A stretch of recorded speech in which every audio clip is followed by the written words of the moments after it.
welcome everyone. We're going to talk today about issuance. There has been a quite important proposal by Ansgar and Caspar that has not have a great reception online. And all that we are here, we believe that this proposal is very beneficial for Ethereum, all its stakeholders, including solo stakers. So the point of this session is to try to bridge the knowledge gap that we believe is happening, of understanding why the current situation will be problematic in the future. And hopefully, once we have come to understanding of what is the problem, then we can potentially talk about what is a desirable solution. So I think we could start with some neat presentation. What do you think? Just to Sure.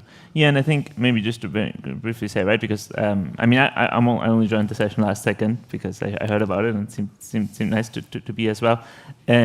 Yeah, I think you know the reaction that we got for this proposal definitely showed us that we kind of didn't go about it in a good way. We clearly didn't explain our thinking well enough. Doesn't mean that our thinking is right. Just like it could be that if we explain better, people still disagree, and that's fine. But I think at least it showed us that we definitely have to do much more work and at least explaining where we're coming from, and then seeing whether people end up agreeing or not.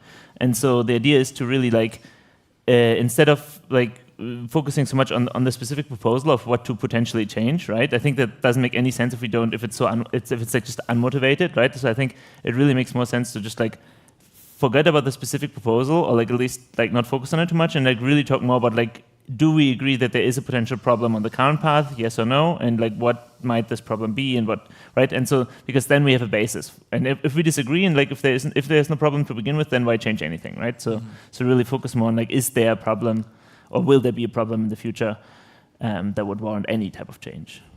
And to be fair, the support that I have for this proposal is actually because I think this proposal makes way for a less bad future than the current issuance curve for solo stakers. Not that I think this one improves things for solo stakers, but it makes way for improvement that I think would be less likely without it.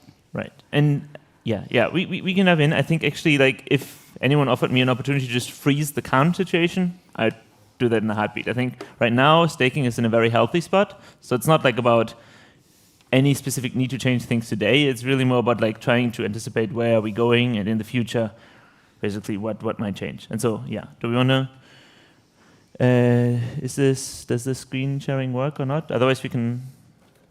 Small technical difficulties here, but I'm sure we'll fix that in a sec. Otherwise, I do have a laptop with me. We could switch over as a backup at least.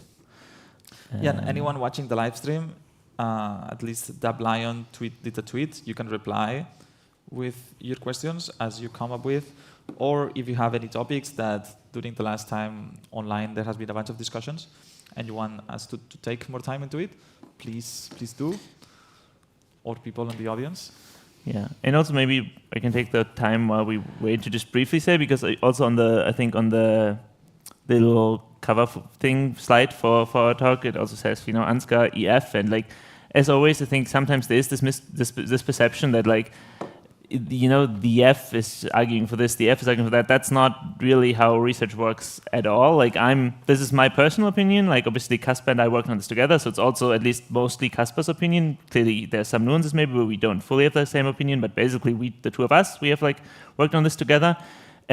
I have some colleagues that we were able to convince, and that they now hold similar opinions, but that's not I'm not representing them, obviously, and then much less representing the F or anyone. It's really, I think this is something we and the community should talk about. That's all, really. I mean, we can also skip slides and just draw. Yeah, if we're in the mood. Can we open the drawing app? Well, no, the problem is not the slides. The problem is the screen sharing at all. Oh. So I have pieces of paper and markers, but I don't think that would work well for the stream. Right. I mean, do we? Yeah. Yeah, I mean, so again, I think I'd rather focus first on why would we need a proposal at all, right? And so basically, because I think the slides are nice to have, but we can just get back to them later. But but we can just start chatting. So the idea really is more to say, hey, right now we had like 26, 27% of ETH staked, right? That has grown over time. When we launched, we were like a very small number. Like over time, we keep seeing more stake. And so the question was just, is that going to stop? Is that going to continue? And if it's going to continue, is that a bad thing, right? Or like what are the consequences? And so basically, the idea is that when the beacon chain was first designed, it wasn't really designed around the idea of liquid stake. It was designed more around the idea of solo staking, right? And so solo staking, of course, inherently is a somewhat like it requires some minimum like skill. It requires some minimal trust into your own like abilities to securely and reliably manage a node. So there was inherently the idea was there's only a limited portion of the overall ETH holders that would be comfortable being solo stakers. And so initially the idea was just the intuition was just there's always like some sort of maximum amount of ETH that would ever be staked, just for practical reasons. And now with the advent of LSTs, which again LSTs are great. I don't have anything against LSTs. It's a good way for people that also want to contribute, but not necessarily have either the enough ETH for like 32 ETH or something, or just don't have the technical skills required to still participate, right? And get some sort of upside. So it's not like there's no inherent problem in like liquid staking directly, but the effect of liquid staking has been that basically now all of a sudden there's no longer this kind of barrier to entry so much. Like anyone that can basically just take the ETH, swap it to stETH or whatnot, and like have participate. And so especially as over time, like the LSTs get more and more de-risked, which in a way is a good thing, right? Their governance gets more robust. They really put a lot of effort into trying to be as secure and as like basically risk-free as they possibly can. You just imagine like more and more ETH flowing in, and that's not just something we imagine. Of course, we see this, right? Like day to day, there's more ETH flowing in, and most of the new stake coming in these days is going into LSTs, not solo staking, right? And so then the question becomes like, how far can this go, right? Like how far can this curve continue to grow? I guess we already talked about it. Basically, like and if you look at like what is the protocol willing to pay for stake? Like yes, it gets less as more people stake, but you still get some money for staking. Even if we were to go to like 60 million stake, 80 million stake, 100 million ETH stake, there would still be rewards paid out. So it's not clear that basically the trend stops. So basically this was our first observation. So there's really kind of like two separate observations. Observation one was just like there's a good chance that the stake over time grows to a very high portion. So that's kind of observation one. And then the observation two is like, is there anything wrong with that, right? Like does there have to be anything wrong with it? Why would there have to be anything wrong with that? And we convinced ourselves that we think that basically a situation of, say, 80% ETH staked is meaningfully worse than it is today. And we have, like, a few different, like, categories of, like, what, I mean, I can, again, like, point being here that, like, solo staking inherently has, like, trade-offs, so not everyone can or would want to become a solo staker. I'm like super grateful for everyone who is a solo staker today, but not everyone would ever become a solo staker, so there'd be an inherent limit. SSPs don't have that limit, right? So that was kind of what those slides were about. And then we basically come to the section of like the concerns we have. And I guess this is maybe now where we have to try to convince you all, because I think, at least so far, I would assume that at least it seems plausible that we could keep going up quite a bit higher, right, in terms of stake. It's not like infeasible. It's not like guaranteed. It's not guaranteed that we go to like 80% stake, but at least there's nothing inherently making that impossible, right? And so now I think maybe where it's more controversial, or where maybe people don't necessarily agree, or we have to like make more explain more our thoughts at least, is like why would this be a bad, or might this be a bad thing? Also, I don't know. I'll just like keep talking, but you all feel free to jump in. I will just say, like, so we started off with 15% yield when we were trying to incentivize people to stake, and as time went on, like when the beacon chain started, when the beacon chain launched, there was a high percentage of independent operators who launched then. Ever since then, that percentage of independent operators has gone down. It's mostly liquid staking protocols that are throwing in new stake. The point of staking is to secure the chain. The chain is secure. That is true right now. And people argue about like what the minimum number for that is. I've heard numbers anywhere from like 1% stake to 15% stake as the minimum viable stake to secure the chain.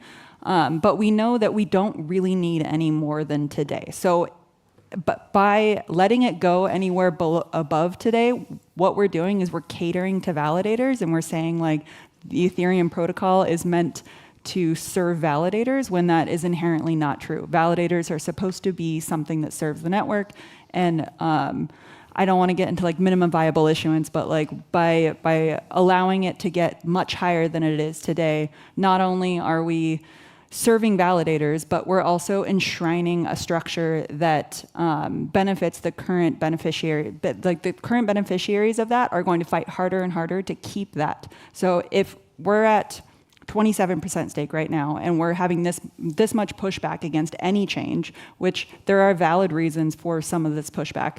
But imagine how much harder it's going to be to implement any change at 80 or 90% staked, when that 80 or 90% staked are very moneyed entities, because most of the new stake that's coming in right now is liquid staking protocols, and they will fight hard to keep that because they're going to be benefiting from it. But yeah, let's do first why we should change anything at all. Right, but I just want to briefly say, because I think people always jump to this minimum viable issuance, and yes, I think basically one aspect of this is saying that, hey, staking is supposed to be more of a service, and it's not like the protocol is not just there to create staking yield. But if it was only this, honestly, like I think I wouldn't be so convinced of all of this. I think yes, that would be a concern, and we should talk what should be the relative priorities. But really, to me, this is one out of many concerns, and I think ultimately, even for stakers, going to 80-90% stake would not be a good idea. And so that's what kind of these other points are also for. So like I just want to say, I agree with you, but I think basically like even I think for a long-term oriented staker, this should not look appealing. And yeah, so maybe do we want to briefly like go through the different sections and like let's do it. And again, so basically the point here is those are kind of we like again, Kasper and I, when we looked into this, like we saw like a bunch of different dimensions in which higher stake looks worse to us, at least for the protocol. The idea is more like, hey, if maybe 2 or 3 of those are convincing to you, then you at least should like share some of our concern, right? And then we can talk about, does that mean we should change something or not, or something? But that would be the next step. You don't have to agree with all of those, right? So like we'll go through them, and then in the end we can maybe like you can think for yourself, like is this what portion of that seems reasonable to you? Mm-hmm. The first one is the one that's directly focused more on like the actual kind of situation and benefits for stakers in general. And so remember how we talked about this curve a little bit ago, right? Like it's like this is how much the protocol is willing to pay for stake, and so that basically even at high levels there's still money to be distributed, so there's still incentive for new people to come in. The problem is actually this picture is in a way misleading, right? Like I think everyone has this intuition of like, say, if your bank pays you 2% of interest every year, but inflation is also 2%, you don't actually earn any money, right? Like all the bank does is basically it just gives you back the money that otherwise inflation would eat up. And that's actually the exact same thing with staking. As basically everyone starts staking, it means that really now everyone's balance goes up by 2% every year. But that's meaningless because that's basically at the same time inflating the overall ETH supply by 2%, so you don't actually earn any money, right? So basically, if only a small portion stakes, then basically staking is like a redistribution of the people that don't stake, and they pay via inflation for security, and they pay it to the solo stakers or like the stakers in general, which is healthy. It's a very healthy thing. Basically, I for example, most of the ETH I hold is not staked, so I'm very happy to pay an inflation tax to the people that do stake and that basically secure the chain that I'm using, right? That's a good thing. As everyone stakes, there's no one anymore to tax, right? There's no one that basically actually pays for anything here. It's really just like an accounting thing. Everyone balance goes up by 2% without anything changing. So really basically what you'd have to talk about is like the inflation adjusted yield. So basically like how much does your balance actually go up if you take into account the overall inflation of ETH, right? And we did this, we basically took this curve, and instead of basically, so this is the nominal one, and now this is the exact same curve, and you can see on the left, basically the old gray line was the line that was not adjusted, and now you can see on the left, the lines are basically identical, because yes, if only few people stake, the dilution, the inflation doesn't really make a big difference, but of course, if you were to go to like all the way to 100% staked, all of a sudden you wouldn't actually earn any real money anymore. Yeah? You want to grab the mic for lives? I don't quite understand this. Like, isn't a huge part of staking just the exposure to underlying asset, and in terms of real yields, what counts more is none of this, but what the underlying asset's going to go up or down. Isn't it a lot more influential if you really want to call something real yield? Right. Shouldn't be accounting as well for the actual price of ETH? Right. So, I mean, here we're just basically comparing different classes of ETH holders, right? And so the idea is this is all denominated in ETH. Like, you can also already just have the upside of just holding ETH if you think there's upside, you know, like, of course, that's a thesis. But you can do this by just holding ETH. The question is, what extra benefit do you get by going from there into staking, right? And so in this picture, basically, there's still this gap between staking and not staking remains large. So basically, because if you don't stake, you do have this kind of inflation penalty. So in a way, you're still like, stakers are still 2% better off than ETH holders. But if you just think about you want to grow your overall share of the total ETH supply, basically you're kind of treading in place. If everyone stakes, then you know at the beginning of the year you hold like 0.00002% of all ETH in existence, and at the end of the year still hold 0.00002% of all ETH in existence. So if the ETH price overall didn't change, then also like your balance, basically the value of your ETH didn't change, right? So if the ETH market cap didn't change, then also the value of your ETH didn't change. So really, this is basically just saying, like, in a way, it's like very like if you think about it like a little bit, it's really easy to just build up intuition around this. It's like similar to how, I mean, I like this analogy. People are always like, oh, it's too militaristic or something, which fair enough, but it's just a really good analogy. So you know how like some countries have a draft where basically like young people have to like go serve in the military, and that's basically how they defend themselves. And then some other countries are like, no, we're not going to do this. We're just going to pay like a professional military or something, right? And we pay for that by taxing the people that now don't have to go themselves defend the country, right? And so in a way, this is the same question we have here for Ethereum. Do we want to have a professional group of people that do the staking and secure the chain for us? So that would be the current situation is basically we have these experts, these amazing people that basically just like spend their effort, like their attention to like secure the chain, and they're paid by taxing everyone else via inflation and giving it to those people, right? And that's, I think, a really good system, right? Because it means that if you're like more unsophisticated, you just want to use the chain, you want someone else to make sure it's secure, you just pay by like whatever the current, we can see the current dilution is maybe at current levels, it's 0.8% a year or something. You basically pay a 0.8% per year tax for security, and the people that actually do it earn something. If we instead go to like 100%, now we're basically in this draft world. You don't actually earn any money. You don't earn money for it becomes a duty. So now everyone basically has to participate in securing the network, but no one earns anything from it. So that's kind of, because there is no source. Like money is just like a purely like distribution kind of system, right? You can't create money, you can't create value out of thin air with money. You can only like redistribute who has which resources. And so once everyone stakes, there is no redistribution possible anymore. Yeah, I think to nail in your point, here at the extreme of the curve, what you think is happening is if you don't stake, you're just not making anything. And then people that choose to stake make 1%. But that's not how it works. What's going to happen is that if you don't stake, you will lose 1%. And if you stake, you would make 0. So you have an incentive to just join the staking, I don't know, corpse, this draft, just so you don't lose any money and just stay the same. Yeah, I'm guessing we're going to get there. Thanks for the explanation. That's a lot clearer. The problem with having like a professional, I guess we're going to get there at some point, right? But the problem to having a professional military as well is that you get a population that's maybe not attached to that. Like there's benefits to drafting people, normal people to go to the military as well, right? To just keep with your analogy, I'm actually against military. It's probably bad of an analogy, but yeah. But there's benefits to having a population that knows how to defend themselves, a population that et cetera, et cetera, et cetera. So there is benefit as well in terms of the centralization and the emergent properties that appear in the spectrum of the centralization for having. Okay, let's continue in your analogy. So, okay, it's not my analogy.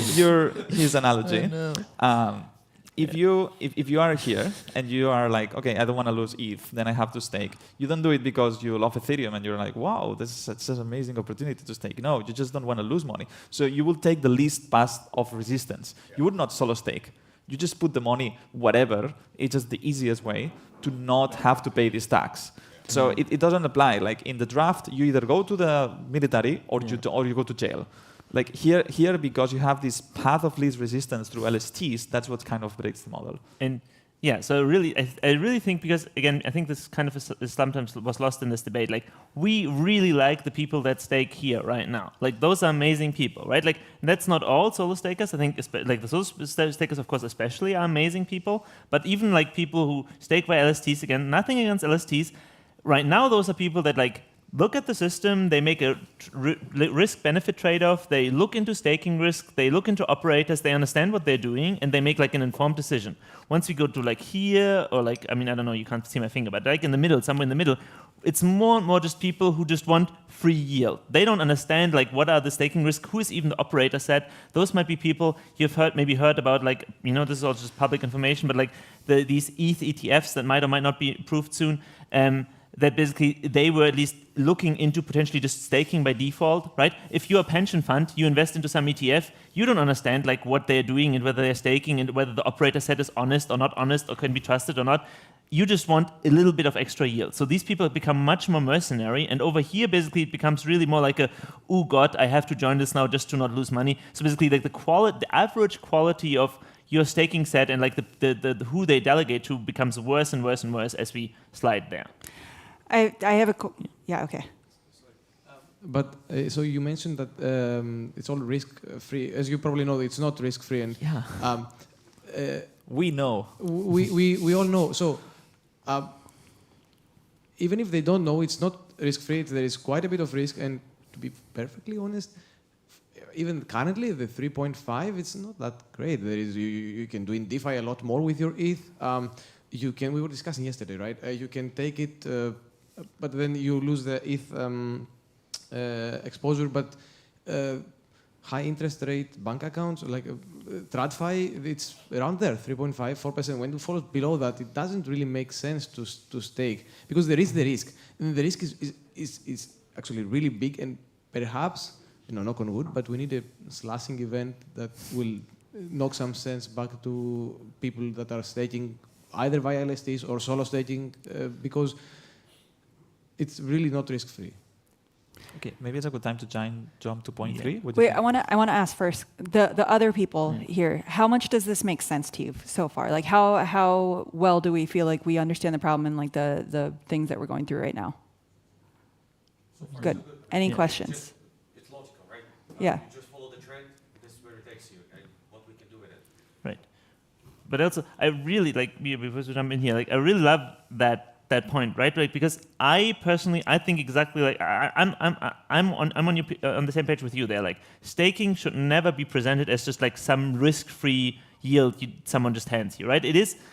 You get compensated for both the duty of like actively running a node and doing things, but also for the risk you take of like slashing and everything. And the danger is that the more you basically get to the right side of the curve, the more this is people who don't actually understand this. This is people that just like already, I don't love the situation. Look, I don't know, maybe I shouldn't, but like, you know, on Coinbase, that is just like an earn button. You just click the earn button. Like that's not necessarily like a super informed decision. I don't know, like, so maybe this is not, you know, like, whatever. I'm sure this is all still very fine and all. But like, it's already like a little bit more on that spectrum towards just people not fully understanding the nuances of what they're doing. If you go like to the very right, this will happen more and more. So I worry, and like maybe now you can talk a little about like this protocol security point and how this could get even worse as we yeah. It's a great point with Coinbase. It's not earn maybe or maybe lose all. It's just earn. No, actually they have insurance for this. So it's like, again, like I don't want to, sorry, because this is I'm not criticizing any entity or anything here. It's really just like my personal. No, but I think the point is when you go to like these ETH ETFs, it would be you have money on a pension fund that will put the money on some intermediary that it will eventually land in Coinbase and then somewhere. So along the lines that it's definitely some disclosure that maybe you lose your money, but it's so detached that it loses its credibility. So What concerns me the most for this is that the point of proof of stake is that you have capital at stake. If they misbehave, they conflict finality, the chain is secure because it's underpinned by this huge amount of capital that will be destroyed if they violate the Casper FFG rules. However, if we have so much capital, basically all the set, unfortunately today, most of the users of Ethereum network are financial users, so the set of holders and the set of users is very intertwined. If now everyone has to stake to not pay this inflation, the set of users would be roughly equal of the set of holders, which will be roughly equal to the set of stakers. Then when we have some unfortunate events of like a mass slashing due to some client bug or something, do we have a credible threat of slashing? Like, can we seriously go to every single holder of Ethereum and say, I'm sorry, but 40% of your ETH is gone? Is that a credible threat? Actually, he had a good point, and suppose that we have like 100% of ETH stake, and then everyone has to pay this 40% tax, then it's just rebalancing. No, that's not the point. The point is like if some big portion, right? Like if of course everyone would lose 40%, it doesn't really matter. But like if say you have one big entity that controls 70% of the stake, right? And now they have a mass, like they get slashed, right? Then of course it's very different because the 30% that actually didn't do anything wrong, they would, they would rightfully say, hey, this, these people need to be slashed. But then, do you actually have the governance power to if then like there's a huge outcry and all these people, like especially because again in this future it's not the people that made an informed decision, it's just basically they were kind of pushed into this, and they'll come and be like, I didn't do anything wrong, like I wasn't the operator, like you told me, like basically staking is the default now, and like now I lost so much of my money, please bail me out. And so the problem isn't even necessarily the question of would we actually bail them out. I think it's more the perception of already, because you said, right, it's not risk-free. The question is, would the perception always, like, is there risk that over time the perception becomes, if there's one dominant LST, I might as well go with that dominant LST because surely they would be bailed out. They are so big now, like they just become too big to fail, right? Like the entire like financial crisis situation of like those people clearly, if they were to ever get slashed, it's already a problem with majority clients, right? Like I've heard people say in private that like, well, as long as I stake using Geth, if something goes wrong, clearly they would, just like maybe they would even canonicalize the Geth bug just because it's so big, And of course, that's a horrible idea, like I'm just to be clear, like let's just say it here on the record, like I would fight tooth and nail to not let this happen. But the perception is already there and it's harmful. And the same risk exists with like big LSTs, big SSPs. The SSP is basically the acronym for the people operating the LST. Staking service providers. Yeah. But they, for example, probably that's not what you meant, but if so those professionals, they run multiple clients, they separate their stake on, they're really well maintained so that they are not that affected by client bug. They are smarter than us solo stake. I would disagree because they took way longer to switch off of supermajority clients, and they took a lot of peer pressure to do so. And it was only very recently that like even Coinbase switched off of, and they're supposedly one of the most professional teams. And yeah, so like when a solo staker says, okay, I switch to Nethermind, let's say, they just really switch to Nethermind. But when the big guys do that, because I have talked with some of the operators of Lido and from Coinbase, when they actually did that, they really went, from what I understand at least, and created those multiple machines that are running and somehow communicate and can drop from one to the other. Like solo stakers, at least I don't know how to do that. I just I run a machine, I make Nethermind, or I make Geth and use Geth. Like really silly. But they have advantage in everything. They have entire teams of DevOps, right? You are just I'm just a dev. I'm not a DevOps guy, but I can use Linux. I can run a thing. But when I say that I switch to a minority client, I really just switch my entire setup to a minority client. I don't have multiple setups where I can have I don't remember the word, but when something redundancy. Fails, yeah, redundancy. Yeah, and I mean, so just to briefly say this, right? Like, I think in general, we have to acknowledge in the ecosystem that we are at a point where it is going to be an uphill battle to keep solo staking like viable at all. Like, you know, like obviously we are all very committed to like solo staking is clearly the most healthy thing for the network. And it is just the unfortunate fact that in many dimensions, it's just harder. Like it is, as you said, right? Like a lot of these kind of professional SSPs have an easier time having redundancy, all these kind of things that are just get easy if you have so much assets under management that the extra cost for these redundancies just don't matter so much for you. Whereas for solo stakers, they might really, really matter, right? So I think, but still, I want to say like, this is what makes sense, but consistently, large operators have fucked up, get slashed, and did really silly things. So one professional operator revealed his keys last week, exposed his keys. But let's assume that I think Ethereum is still in an early stages for these things. If everyone just professionalizes and does their job correctly, then yeah, we're kind of screwed. Yeah, but I do think basically in a way like this is almost like a separate open research question. Is there things we can do to make solo staking even more competitive, right? And I think we should push as hard as possible on that front as well. Like there's also all these ideas, like for example, I'm not sure how much you've heard about like Bana-based ideas around rainbow staking, where basically the idea is more, hey, let's actually just acknowledge that there are different types of staking participants, and maybe we can just like differentiate a little bit more what responsibilities we give to different people. So for example, I personally think a very natural fit for the set of solo stakers is to have a role in helping with censorship resistance, right? And where basically like you could imagine in the future we have these inclusion lists that like are a potential future upgrade to Ethereum. It could be that gets mostly like a task for solo stakers to collaborate with like create these lists, right? And then you could have other duties that are basically better fit for other players. And that way you could basically carve out more of like a specific role for solo stakers where the competitive disadvantage is not as meaningful, right? So there's definitely ways to make the situation better for solo stakers. But in general, we have to acknowledge that the trend we're on right now, it's going to basically be harder and harder to compete. And that's not great. Like, I don't love that. It is the current situation, right? I see the current situation as we don't end up with very many solo stakers. Even eStaker Noble did like a survey last month, and we have seen that a large majority of 33% of the solo stakers who responded are still Genesis stakers. So that means that we onboarded a ton in the Genesis event, but actually haven't made meaningful strides since then. Well, I wouldn't call it not meaningful, but it is, yeah, exactly. Like in terms of, in relative terms, how much we onboarded LST since then, of course. Exactly. The rate of new solo stakers coming in keeps dropping, basically.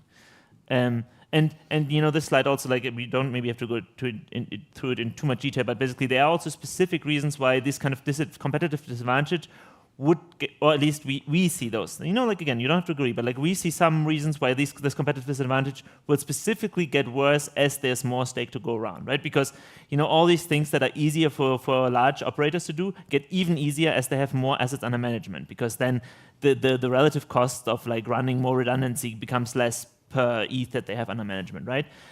Also, as we looked at this kind of picture here up here, right, of like basically that as the real yield basically kind of goes away, more and more of what you earn, at least the real yield paid by the protocol, right? More and more of what you earn is this kind of tiny bit in between the solid line and the dashed line, which would be the MEV, right? In the future, this could also be restaking yield and all that kind of, we call this external yield, so things that you get for being a staker or get access to for being a staker that doesn't come directly from inside the protocol.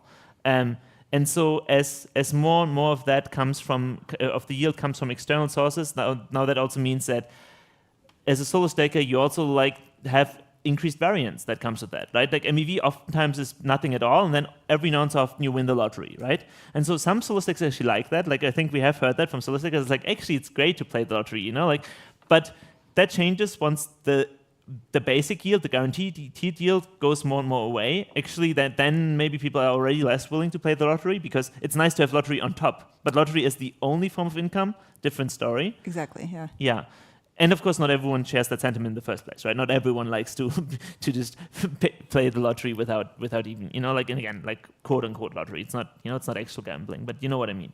And even worse, we will have to see in the restaking future we're heading towards, is there maybe some type of yield that just like you can't reasonably get access to at all as a small staker, right? It could be that for some of these AVSs want to only bring in like big professional operators and don't care about the little guys, right? So this kind of external yield is another like really big problem, especially if it's a small sliver on top of your normal yields anyway, it's fine. But if this becomes more and more of where all of your income comes from, different story.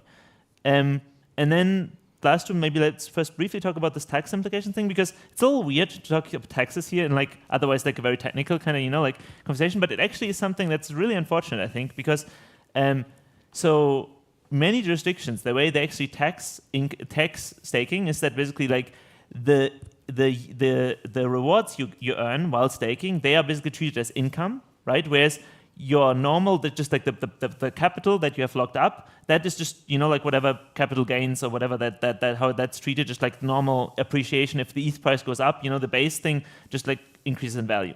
The problem now is if we go to this world, like you still, even here, nominally you still get 2% of rewards per year. The problem is that only basically offsets the inflation. So it's similar like in your bank account, if like, for example, there's 10% inflation, as we had like a few years ago, and you earn 10% of interest, you still have to pay capital income tax on this interest, even if it literally just offsets the inflation. So basically, now you pay taxes on something that's not actually real gains. And so that's like another way where basically solo stakers get hit by this, whereas LSTs can be structured in a way where basically that's hidden away, right? Like it's one token, and under the hood, this kind of the portion of what is new rewards versus what is basically existing capital that kind of shifts. But because you only hold the token, that's abstracted away. You can't abstract that away. At least I'm not aware of any design that can abstract that away for solo stakers. So again, a bit of a nuanced, weird point, taxes, whatever, but we've heard this concern specifically raised by some solo stakers. We talked about this already, and so it seems to actually be a reasonable concern. And then the last point, and that actually, by the way, also gets back to what Lefteris said earlier, right? Of like, well, 3%, maybe that's already the minimum of like what you need anyway, because otherwise you could just take your ETH and do other productive things with it, yeah, right? You can use it in DeFi instead. And this is true today, but that's kind of to this point of liquidity gap to LST widens as they gain adoption. We have like an entire separate point on this. Network effects of money. There's a big concern here that like this is the out of all the 5 concerns, this is the one that has the most of like a flipping point, like some sort of like point of no return character here, where basically right now today ETH is the useful asset and you can use it like all over the place in Ethereum, right? And then if you instead hold an LST like stETH, CBETH, rETH, those, it's still nice that you can buy and sell them at any moment instead of with solo staking where you have to basically wait for the queue to unstake, but you can't really use them that much while you hold them, right? Like the liquidity on like Uniswap pools for stETH or rETH or CBETH much less than for ETH, and also you can't take out CDPs on Maker or like all these kind of things, right? So basically like it's much less useful than ETH. The problem is right now, even like the most dominant one, like stETH or something, right? Like it maybe has 10%, 15% or so of all ETH, and under it, 10%, I think, roughly, I don't know. And then there's still 75% of just unstaked ETH, right? So there's much more ETH in existence than stETH. And I'm just using stETH because right now it's the most popular one, right? Like, so of course, ETH is the one that's used as default everywhere. But once that ratio no longer is so clear-cut, one very dominant, the other not, right? Like you can imagine once we have 50% staked, 60% staked, at some point the dominant LST will have just as much liquidity as ETH, as raw ETH, right? And so then all of a sudden for the DeFi protocols, it's more and more attractive to support that asset as the default asset. Or for Uniswap pools will have just as much liquidity on that pool as they have on the ETH pool. We've already seen this, like for example, just yesterday, literally yesterday, zkSync announced that now you can pay for gas on zkSync using stETH, right? So yet another place where like basically now it's just as useful as ETH, right? And so the problem here really is that once you hit this point, then 2 bad things happen. One, you no longer basically have this extra like deterrence effect of like, well, you lose the usefulness of your ETH when you stake, and so you really need to see some rewards to be able to offset that. Instead, it's like, no, as long as I go with the dominant LST, I still have liquidity just as before. So nothing even gets worse for me, right? Like instead of ETH, now I have, I don't want to, if I keep saying ETH, it's just because, like it's not because I specifically have anything against ETH. I actually think out of all the LSTs, it's probably the best, like ETH, ETH, I think the decentralized ones are really the good ones, But like still, just to take it as an example, now all of a sudden holding ETH is just as attractive as holding ETH. So you don't need to be offset by 3%. Even if it's just a tiny bit of yield on top, why not? Why not take it, And not only that, this can even flip, right? Once you get to that point, now basically there's nothing stopping further rushing in. So once we have like 10% raw ETH or 20% raw ETH and we have 70% the dominant LST, now all of a sudden the default is only this LST and like raw ETH becomes less and less useful. You could have L2s, like for example, the Blast L2, right? Which, people have opinions on anyway. I don't want to, like I'm neutral, so do what you will. But they only, like basically they take your ETH and then they just stake it all by default and they don't even tell you about it, right? Like basically on the L2 side, you still see an ETH balance, but it's not actually ETH, it's actually under the hood staked ETH. So, you get more yield. But you get more yield than backed by Paladin. Yeah, exactly. It's like you get free money, like so all rush in and like trust the multisig. Anyway, so the problem really is that this becomes really, really unhealthy. And the bigger problem, the one that I'm really worried about is at that point, all of a sudden, the runaway effects of that dominant player become huge, right? Do you really want to hold the LST that's useless while everyone else gets, can still trade it for their favorite NFT, and you're just stuck with it in your wallet and you can't use it for anything? No, of course. So the moment one of them, how do we unlock this? It's okay. Okay. The moment one of those becomes dominant, now for all the other LST holders, it's an easy swap. Just go over and participate in that staking. But also for solo stakers, like basically they see all those LST stakers now be in this beautiful world where they can still use the LST just for money, like raw ETH, and they are stuck with illiquidity, right? So both the gap between this dominant LST and the other LSTs, but also the dominant LST and solo staking becomes wider and wider. And that's why the current situation, look, today, again, that's why we started the session with saying, if we can just freeze today's situation into place, beautiful, right? Like I have nothing against, I think actually it's a very healthy situation we're in today. The problem is a future like this would look very, very fundamentally different. I don't know, I think we kind of went through most of the points. Does anybody have any questions? Okay, we identify the problems, and I think that I don't think that anybody would say that these are not problems. Like we all agree. I'm just not sure how reducing the issuance curve in the way that the particular proposal would actually solve this, because, of course, maybe I misunderstood it, because there was not an easy to digest document, let's say, and maybe this is also a problem with why we have all this pushback. The maybe main point would be, from what I understand, we would even go to negative issuance, or am I wrong in this? There would be a point where that's not the current proposal. Okay. Right. So I mean, yeah, I'm not sure if we want to go into the proposal yet. We can. I mean, if there's, I do begin. Like, I don't think we would want to have the focus of the session be on the proposal, but I do think, given that, I mean, we did propose it, so it's also like weird to now just act as if there was no proposal, right? So I think it's good to acknowledge that there is a proposal. I mean, can I give my take first? Yeah, please. Go. Okay, so there are all these different things that we could do to like target some sort of ideal percentage, and that is sort of like, that could be an end game. That could be something that we go after after what the current proposal is. But what the current proposal is slow things down, intends to slow things down by lowering the incentive to stake so that we have more time to create that without creating more incentive to fight against issuance changes. So the current proposal is literally just it is extremely mild, in my opinion. All it does is lower the curve, and he can talk about that. Yeah. No. So I definitely think, of course. By the way, I do think we actually didn't just make a communication mistake, because that almost sounds. I feel like that's almost. Anytime I say this, I almost feel like I'm not taking the community serious, because it's like, oh, we just didn't talk about the right. No. I think we actually made a mistake in terms of we should have really just been like, first, hey, this is a problem we see. Do we agree, right? And only if we agreed, even then start moving towards the talking about potential solution stage. I think that was just an actual mistake we made. I think because the problem is in the research, of course, it kind of co-developed. While we were still thinking about the problem, we also thought about potential solutions. So anyway,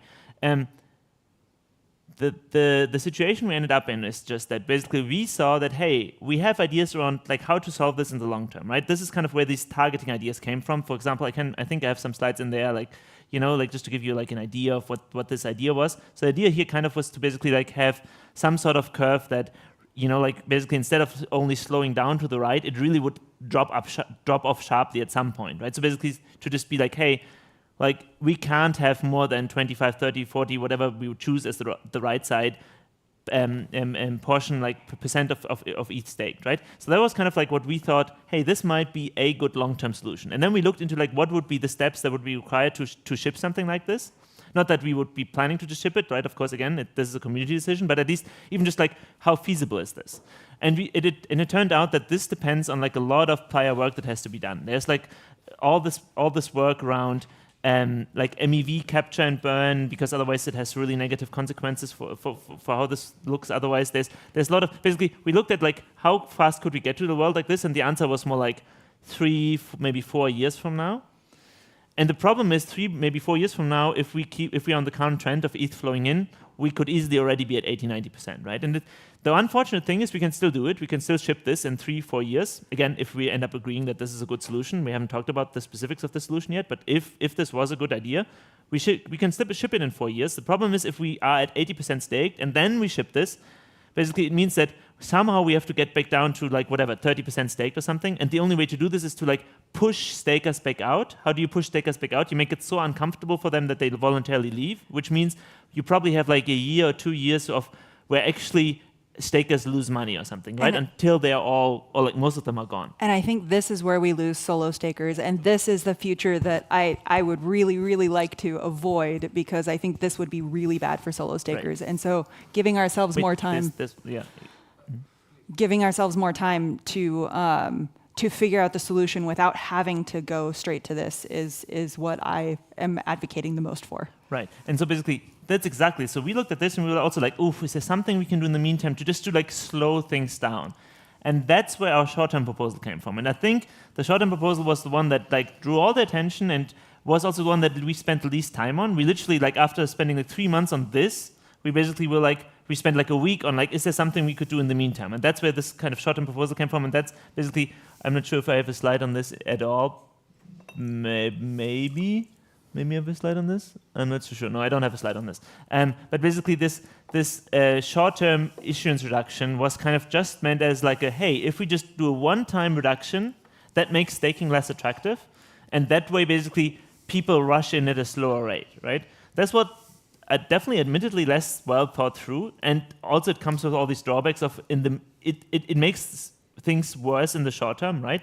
So this is, I would definitely say, also the one that we felt the most unsure about, and we were more like, well, we just propose it, and then we ask the community, and if the community agrees that slowing it down is such a priority that making it a bit worse for solo stakers in the meantime is worth it, we do it.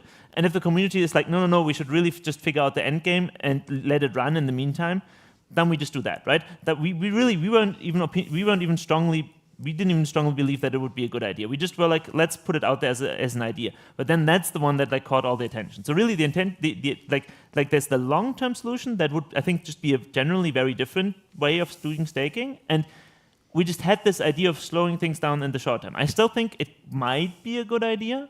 Obviously, like the closer and closer we get to like Pectra, the less realistic it would be to like do something like that already in Pectra, right? I still think in principle trying to do something, maybe also it's an open design space. We could also adjust the proposal to not be at all a reduction at current levels. It could be that at current levels, identical staking rewards, and just if we grow closer to say 50%, they drop up more sharply or something, right? There's like a big design space. It's more like a, hey community, do you think it would be worth trying to do like some more like short-term adjustment to slow things down so we have more time to figure out the long-term approach? That was really the intention, and I think we did a shitty job at communicating that. So I actually saw only the first one, the big one that you made with the negative curve. I don't know the other, the mid term solution, how it's supposed to be. But I mean, I think we all agree that there is something that needs to be done, because otherwise we do have a very serious problem with LSTs. And God, when Eigenlayer opens their AVS rewards, that's when we will see a lot of change. Then I think that we actually need that data to see what to do, because I am interested in restaking also, and I have also natively restaked some, and it's terrible for a solo staker to natively restake. So I'm 100%, okay, that's too much, less than 100% certain that it will be dominated by LSTs. Because as a solo staker, it doesn't make any sense at all right now. I'm working with their team, like they are listening to people, and they are making a way for, they're changing their contracts right now to make it better and easier, but still, it will be a lot more expensive than right now. It's prohibitive. Like it's not, now it's terrible. Just really don't do it. But once they do the AVS, they will also make changes to the eigenpods that they have, and then it will be a bit better. But still not as good as LST. LST is just, you know, you just stake it. And when we see the rewards from that, we will know actually what are the rewards. What is the actual reward that someone can get from staking? Because with the right of the curve attitude, as you said before, of just pressing the earn button, then you just add the AVS on top. If that's just like 0.0 something %, then okay. But if it adds another, if it doubles the APR there, we will have a problem, because then we will see a huge inflow. I think when the proposal was made, we had this huge the income input queue, not input, Aman? Deposit queue. Deposit queue, wow. Yeah. Sorry, I have reached an age where I can't even speak. I know the feeling. So the deposit queue was really like crazy back then. Right now it has really died down, but I think that we are the calm before the storm, and the storm will come when the AVS start working. But I also don't know what is the good solution, because as some criticized that negative that negative issuance curve proposal, because solo stakers would immediately drop off. Like the moment it goes very low, I mean negative, I wouldn't let it go close to there. But the economics of scale that big operators and big LSTs have is like that they can actually take the loss for a bit, and they will stay there. They can even go negative. We can't. Like that would be impossible. So I don't know how to. I don't know how to solve that. And this is one of my biggest issues with that proposal. Yeah. So just to briefly address, I agree, by the way, also that, like, for example, with restaking, I think, I mean, and just to briefly point it out, because people keep always thinking that we are like super hostile towards like Lido or towards Eigenlayer or something. That's not at all the point, right? It's not Eigenlayer's fault. I mean, obviously they should try to focus as many resources as possible on making it easy for solo stakers to participate. So to that extent, maybe, like they could do better. But at the end of the day, like, a lot of these are just underlying economic forces that it's not their fault. Like, it's not Flashbot's fault that MEV exists. It's not Lido's fault that LSTs exist. It's not Eigenlayer's fault that restaking exists, right? These things just exist, and these protocols just surface them and do their best to make it available, to everyone. But they are just underlying differences, right? So there's a question: how much can we level the playing field for restaking, for example? I'm in the camp that I think restaking as a hype is a little bit overblown, and that probably, at least in the short term, yields will actually be pretty low. So hopefully it will not change too much of the existing situation, right? Like I hope we will see. So I agree with you. We just have to wait and see. In terms of, because you specifically talked about like this negative issuance and everything. I do think maybe it's worth it to like briefly, maybe if we can go back to the slides and like briefly talk a little more in detail about the specific long-term proposal we had, right? Because again, it's not even necessarily that we need the community to like agree that this is the right long-term solution. I think it's more important to like first just agree that we should at least try very hard to find solutions here, right? Like if we can all agree that at least there is a problem here, I think that's already like a huge win. And then it could be that this is a bad idea, or at least this needs to be adjusted or anything. So, but even then, I think it's worth to like talk about the details of this idea, right? The intuition that I really have is more, hey, we are on a path where everything will get worse, and it will be much, much, much harder for solo stakers in general to stay competitive. This doesn't help with all of this. It makes some things better. I hope it doesn't really make anything even worse, but it will get tougher either way. Like this is basically like it's not like a magic bullet, definitely not, right? Like it's only trying to like address some portion of the problem. I don't think it actually makes anything worse, and like that's why I would want to like address briefly this like no yield, negative yield situation, right? So first of all, I think we already talked a little about this nominal real yield thing, right? As we go to 80, 90, 100% staked, of course we would never get to quite 100%, but I think 80%, even 90% could very well be realistic. The part of the yield that you earn that comes from the protocol already goes away, right? Because again, like everyone gets diluted by the same amount that they receive as rewards, so it just goes away, right? It really, the only actual earnings you have as a staker at that point is that you get access to MEV, that you potentially get access to restaking. That's kind of where all your remaining profits come from at that point. And of course, just normal transaction fees, like the tip, but that's not a lot, right? So that's already kind of the path we're on. It's already a bad path, right? The idea with targeting basically is just to say, hey, we just, instead of saying we like defining like just how much we pay and we look where we end up in terms of participation, it's the other way around. We basically just like, we target a specific range of participation. So for example, in this picture, just to give you an intuition, right? This would be, you could look at this and you can immediately see that in this picture, we would end up somewhere between 20% and like 30, 35% staked, right? Because basically to the left, the rewards would be very high, so we would never kind of drop below 20% or something. But to the right, of course, you know, we can't ever reach 50% stake because at that point, you know, the curves have already vanished out of the picture to like minus 50%. No one wants to get minus 50% of rewards. So we would be somewhere in the middle. Now, there's two different versions of this. If we are able to get external yields under control, what do I mean by this? If we have something technology like MEV burn, if MEV burn execution tickets, they can also capture some of the restaking yields, because basically what they do is to become a proposer, now you have to basically win an auction. And so you pay whatever you can extract by being a proposer.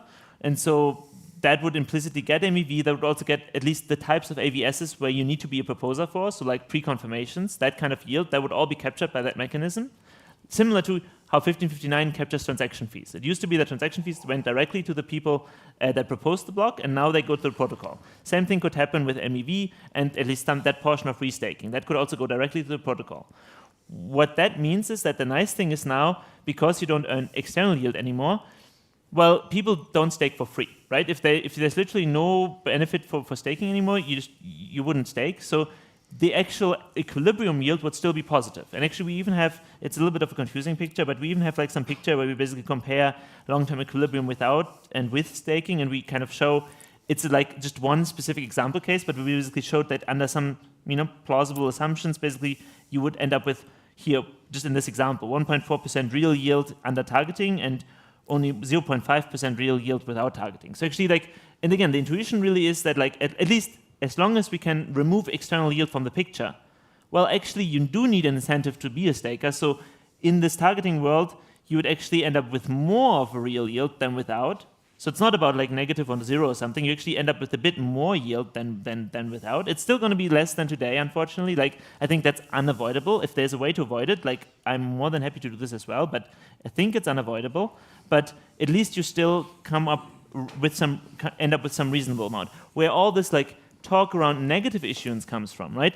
And that's, I think, very unfortunate. This is where are we? Here.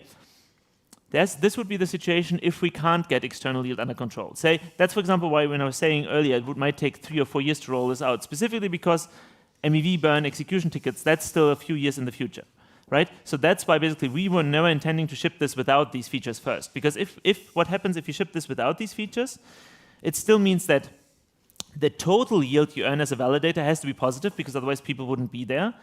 But now, because MEV is still something you earn on the side, it could well be that like the part that the protocol pays might turn negative. So it could be that, because even if the protocol paid 0, it might still be that the incentive to stake is too high because of all that MEV, you know, and we don't only want like 30% people staking, not like 80%. So the protocol might have to actively charge for you to be validated just so you get access to that sweet MEV and that sweet restaking yield. That's a really bad situation, because For large LSTs, that works out well, right? They smooth it all out, right? They just average it all out, and as an LST holder, you still get like a small positive yield, because they pay for being a staker, but then they make more than that back in MEV. But as a solo staker, now you're in a really shitty situation because you might have to pay like 2% per year, just as an example, 1%, 2% per year, just for the privilege of helping to secure the network. I mean, that's insane, like quote unquote insane. Like, but you have to make that back with MEV. But if MEV is spiky, you might just have a bad year. You might you're only proposing 6 blocks in the year. None of those come with big MEV. Now you actually lost 2% in that year. That's a really bad situation, right? So if it could be that over time maybe we decide that might still be worth it for some weird reason. Like for example, if the other concerns besides just solo staking viability would be so high, we could still chip this even without MEV burn or something. I don't think that's a very appealing option. I think this really only makes sense once we get this external yield under control, because then the base rewards, the protocol pays are still positive. But that's kind of where this entire negative yield story came from, right? Basically, if we were to rush shipping this before we get external yield under control, that would be the result. And I will say that result seems even worse for solo stakers than if we do nothing. And so that's not what I'm personally arguing for. Do we have any questions? Left Harris, will you pass the mic back? Thanks.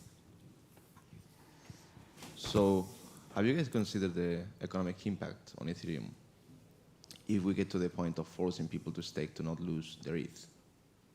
Because I think it's very important to acknowledge. Right. What do you mean by the economic impact? Yeah, the price of Ethereum crashing. Well, I mean, obviously, I don't want to talk about the price of Ethereum, right? But I will say, okay, let me try to be diplomatic about this. The one point we didn't even talk about, right? Because I'm almost like tired of this. It's like this, whole MBI thing of like, blah, blah. Because yes, I kind of still, I'm somewhat sympathetic to MBI. I think why overpay for security? I just don't think in my list of concerns of why we should not just go to 80% stake, MBI is literally the last one, the least important one, right?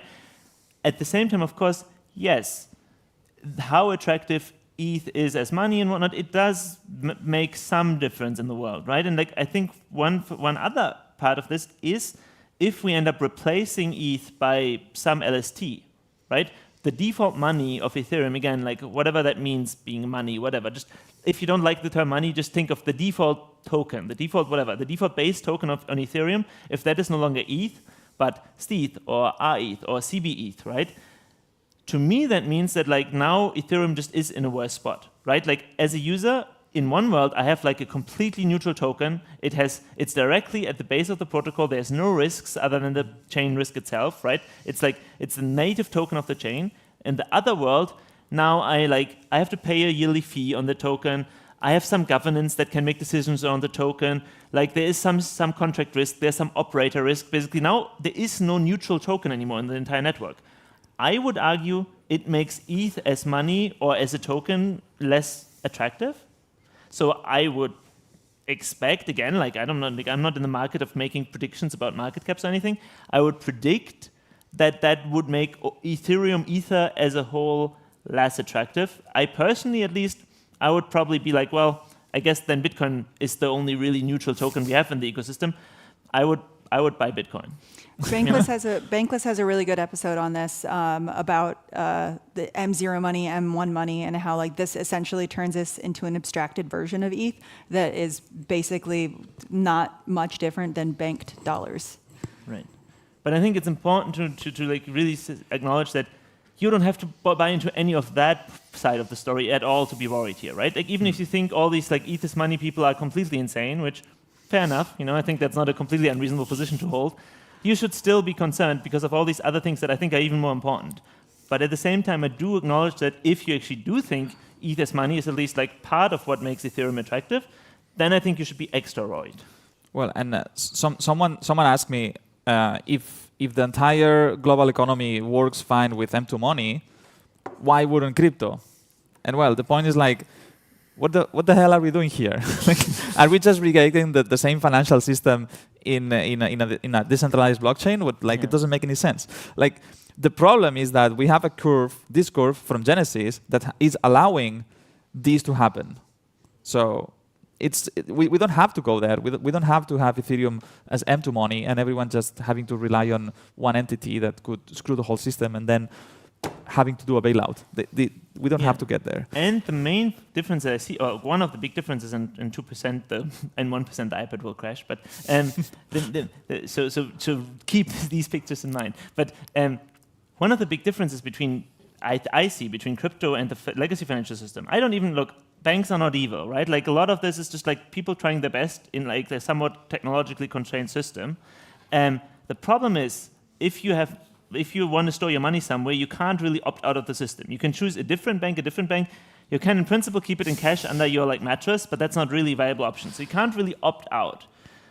The problem with this kind of system is now you also can't really opt out. Yes, in all likelihood, actually the situation we end up in is that like a lot of people choose to have their ETH intermediated anyway. It might be in a layer 2, which has bridge risk. They might hold it at a custodian, which has custodian risks, but this is opt-in. This is like you can choose to do this, or you can choose not to do it. You can always basically go back to the base layer. Are we not? Or not charging? Well, maybe it's also not discharging now. we will find out. Tune in on the next episode of Do We Still See a Picture? But basically, the important thing is basically like this would turn the opt-in nature of taking only the risk you want to into like this is the risk you have to basically take by default. So I'm personally super passionate about that. I think it's insane if we create another system where basically we have a base layer that you can't opt out of. There's basically like some base kind of trust setup where you can't just be like, nope, I'm going raw. Yeah, I think that would be really bad. Do we want to make liquid staking protocols the next banks? I have some online questions that we can address. So Ladislaus on Twitter asks, how shall we think about how much economic security is sufficient, present and long term? And how do we assess that we are overpaying for staking? I don't have a good answer for that. Right. I think this is like almost the fuzziest question of all of them. I mean, you might have heard talks in the past of like, say, John Charbonneau of like proof of governance and these kind of things. So basically, like, the point being like, yes, there's some sort of minimum level of security where basically you need, otherwise, of course, the entire system is too fragile and can break. At some point, security really becomes more about vibes. Like at some point you just have way enough security anyway, and it really is just more about, is there any credible scenario in which this could still be the weakest link in the chain? And we are so past that point, right? The question is, if you wanted to attack Ethereum today, would just buying up ETH and voting for a double slashable, like for a double signing, would that be the best way of attacking the chain? And clearly that's already no longer the case, right? You wouldn't be able to get away with like billions of dollars invested in an attack like that. Just for real world implications, that kind of footprint, people will find you and people will arrest you, and then also there's just cheaper things, you can literally just go and like bribe the 3, 4, 5, 6, 7 biggest operators. Like there's like so many more realistic attacks at that level. If we're already talking about like billions and billions of dollars of cost for an attack, there's basically like, there's some threshold, like once you're above it, you're already this is no longer the weakest link of the chain. The problem is, of course, yes, it's a little dissatisfying that we can't have like a specific number. It would be nice if like 17.235% stake is the minimum and then the chain is secure. That would be great. It's not the case. Like my feeling is probably like anything above 5% would already be sufficient for security. Probably you don't want to cut it that close. Maybe you want to at least make sure we always have 10%, maybe at least 15% even, or 20, like just some level where we just like absolutely certain that it's like way above what we would plausibly need. Well, I want to say it depends on who is handling that 5% stake. Like if it's running, if one operator is running that 5% stake and he happens to like cookies very much, so if you send him a pack of cookies, he will send you the private keys, then that's not a very safe 5%. Well, and it's not even, so I think sometimes focus on safety of the system also obscures other things. So like, for example, I think I'm much more focused, for example, on censorship resistance, and I think decentralization of the staking set is much more important for that than just the pure double signing vulnerabilities, because that one is almost like a theoretical concern, as long as we always keep some minimum level of security. Like censorship resistance and that part of the concern set is very real, and I think there really decentralization matters so much, and that's why I mentioned this before. You'll hear this probably over the next year or two much more. Rainbow staking. I really think basically splitting out different types of responsibilities and really trying to focus on decentralizing those that matter the most, like censorship resistance, I think is probably the way we should go on Ethereum. But like I'm much more worried about that than the security of double signing. Yeah, so I want to grab onto that and basically say that in every question about staking, I think that it ends up always into we want more decentralized, more basically solo stakers. We want to incentivize that, and then, okay, let's do that. And then how is the question? And every time that we ask this question, the answer is we can't. And this is something that is like is annoying. Like there is no way that we can identify solo stakers without being gameable. But you don't have to identify solo stakers to be able to incentivize more decentralized forms of staking. For example, what was it that Vitalik said? Okay, maybe do by location or something like that. I mean, big operator can also just buy different locations and just like it's still a Lido operator or it's still Coinbase or whoever. Are you talking about the correlated offline penalties? Yeah. I Okay. think probably this one. Yeah, I mean, I think unfortunately, like eventually this is an unwinnable game. Trying to like specifically identify from inside the chain who are decentralized and who are centralized actors and treating them differently. The moment you do this, you're just incentivizing the game of hiding who you are. It's not, in the short term, there might be some gains to be had, and that's why I still think pragmatic things like this correlation penalty, I think that's a good thing, just like to temporarily give us more breathing room. I think in the long term, we really just, like, yeah, I absolutely hate that it's so hard to like keep solo staking viable, but like, like we can't just like put our heads in the sand and just ignore the fact. We have to like come up with what is a long-term viable solution. What is a long-term, like what is a system we can build that has the best properties that we can get without like being a fairy tale land, like while still actually making sense economically for everyone involved. I think actually this is an area of research where I wish more people were come in and contributing. I'm not working on that myself so much actively. Like I'm trying to help here and there. Like I'm more focused on like layer 2's account abstraction, like this issuance stuff a little bit. Like I have colleagues that do this a lot. Like again, Barnaby is doing amazing work. I think he's honestly like the #1 person that comes to mind for me who's like really pushing very hard. I think Vitalik has been like quite concerned about this and has thought quite a bit. And the fact that we still don't have an amazing solution, even after Vitalik thought about it for a long time, already should tell you that at least it's not like there's an obvious thing that we are missing out on, right? Like, we need more people thinking about this. And unfortunately, look, Ethereum is very unique in the kind of broader proof-of-stake world for having this like huge focus on solo stakers. Most systems have like DPoS, some sort of just like, they just acknowledge that it's impossible and they just do some delegation and call it They a don't day. even do staking. They don't even slashing. Right, they don't even do slashing. It's like Ethereum really kind of tried to go down this path, and I think it is unclear how viable it is and how much, like, what is the thing we have to retreat to that gets us the most of, like, still the benefits of what we have today without being unsustainable. And it's, yeah, I wish, I'm very optimistic. I'm an optimistic person. I hope we can find a good end game there, but it's definitely one of the main things that does worry me about the future of Ethereum. And one point so Vitalik's idea, he's strictly correlating offline behavior. So you as an operator, you can still decentralize on terms of geography, which is good.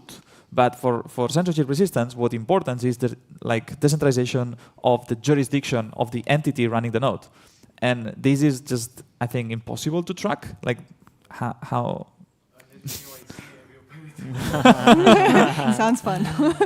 No, yeah, you can still basically if you could have systems. So basically, if you're the one person that adds like a transaction to like a CR list or something, and no one else saw that transaction, maybe you get a bit of an extra reward or something. You could try to basically have these like anti-correlation systems also for censorship resistance. In a non-gameable way, it's kind of hard, but it's something where we should do as much research as we possibly can. You mentioned something. I don't know how that works, but you did mention something about separating the part of the duties, and I mean, then I suppose if an operator is in a specific jurisdiction, they would have to follow specific lists of censorship. And then if you don't follow that, then you say, okay, so this guy doesn't, so we can somehow include them in some kind of extra reward or something if you want to reward people who don't censor. So is that something that could be visible on chain? Probably it would, right? Well, yeah, I mean, in principle, it can be, like, definitely. And like, it's also, by the way, I mean, I'm not actively working on this kind of censorship resistance topic either. Like, so I'm not an expert. My understanding from just Twitter is that right now there is no jurisdiction that put any restrictions on what you can include and cannot include in blocks. So this is more like a potential concern about the future. Yes, you can definitely like make some sort of incentivized system. I also think there's just like, it's a very open design space. So for example, I personally don't even love so much this kind of like inclusion list approach. I think personally it makes much more sense to try to have like something that's closer to like, say, a mempool attestation thing. So basically like as a validator, you just basically look into your mempool, you just report to the chain what you see, and then the chain processes that and aggregates that across multiple validators and basically like then has some algorithm to choose transactions to include and to run. So it's no longer, you're not actually including them. I think actually having individual validators include individual transactions is not an ideal pattern. But basically it's an open design space. I think this general idea is like just called rainbow staking, of like splitting out the responsibilities. I think that is very promising just because you can find some subset of duties where basically solo stakers will forever be competitive. And I think that actually, that might not be just around censorship resistance, right? And just also like say in general, like on attestations of some sort, right? Like basically just embrace this idea of like, well, if we can't keep them competitive in all regards, maybe we can just basically just cut off the parts of the duties that they can't be competitive on, have some sort of system for that, and then have like keep all the rest as decentralized as possible. I think as a general design principle, that seems promising to me. But again, not an expert on that specific research area. I have another question online from Anton. He's asking, doesn't this proposal lead to an even worse position where large operators operate under negative base yield and are forced to restake, leading to Restake-ETH taking staked ETH position? They're going to restake anyway. If they can maximize their yield, they're going to maximize their yield. They're not going to stop at some point and be like, oh, 2% is enough. Yeah, and that's why at least I think, again, do I think there's no world in which we could ship something like this targeting curve but before we get external yield under control? No, it's definitely feasible to imagine that. But that sequence of shipping features definitely would be the one that would hit solo stakers the hardest, because then you basically end up in a world where validators would have like a negative base yield and would have to make it back by restaking by MEV, and that is just much harder for solo stakers to do. So ideally, this never becomes a concern, because the first thing we ship is just a way to basically extract that out, as we did with transaction fees with the 1559-like burn mechanism, and then we can ship this targeting mechanism, and we still have a positive base reward that the protocol pays, and we don't run into this really thorny issue of negative base rewards.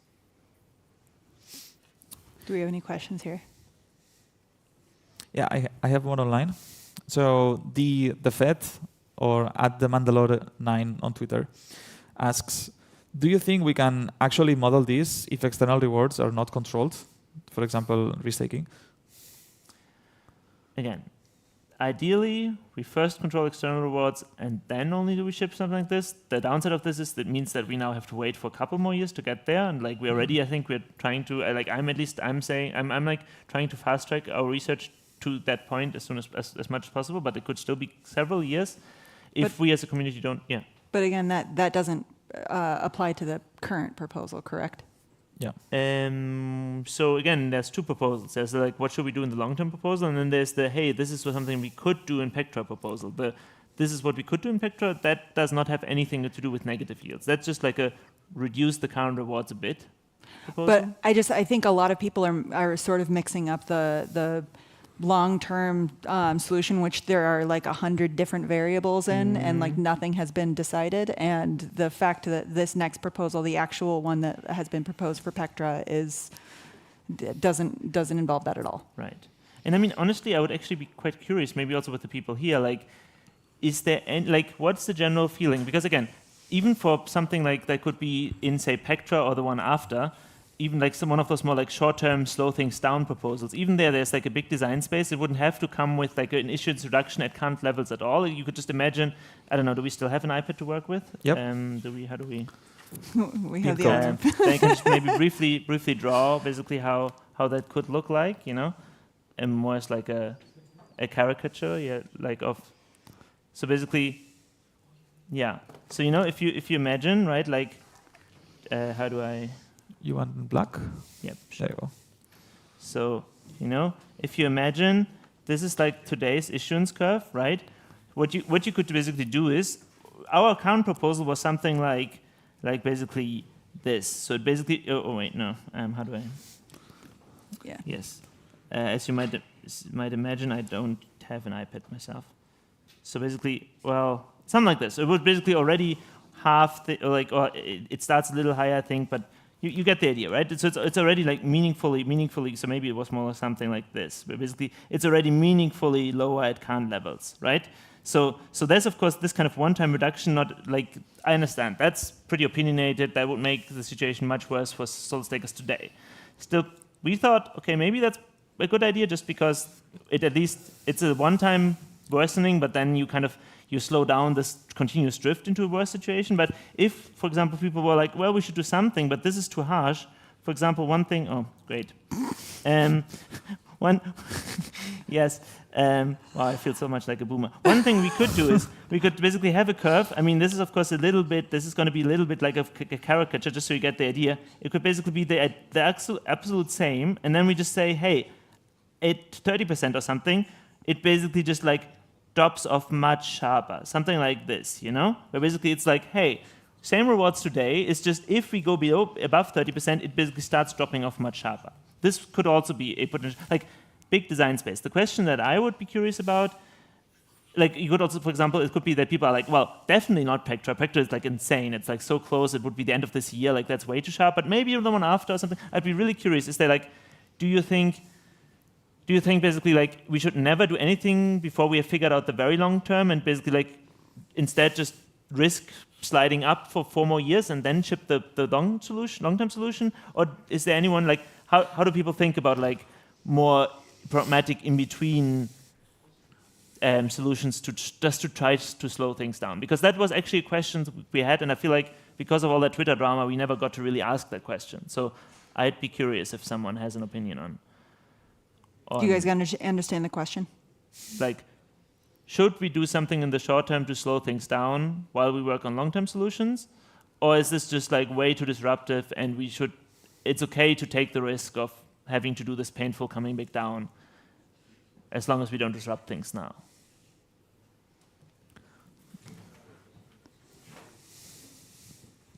Would it really slow things down? Would it really slow things down? Because as long as the MEV or restaking yield is still higher, will this stop something?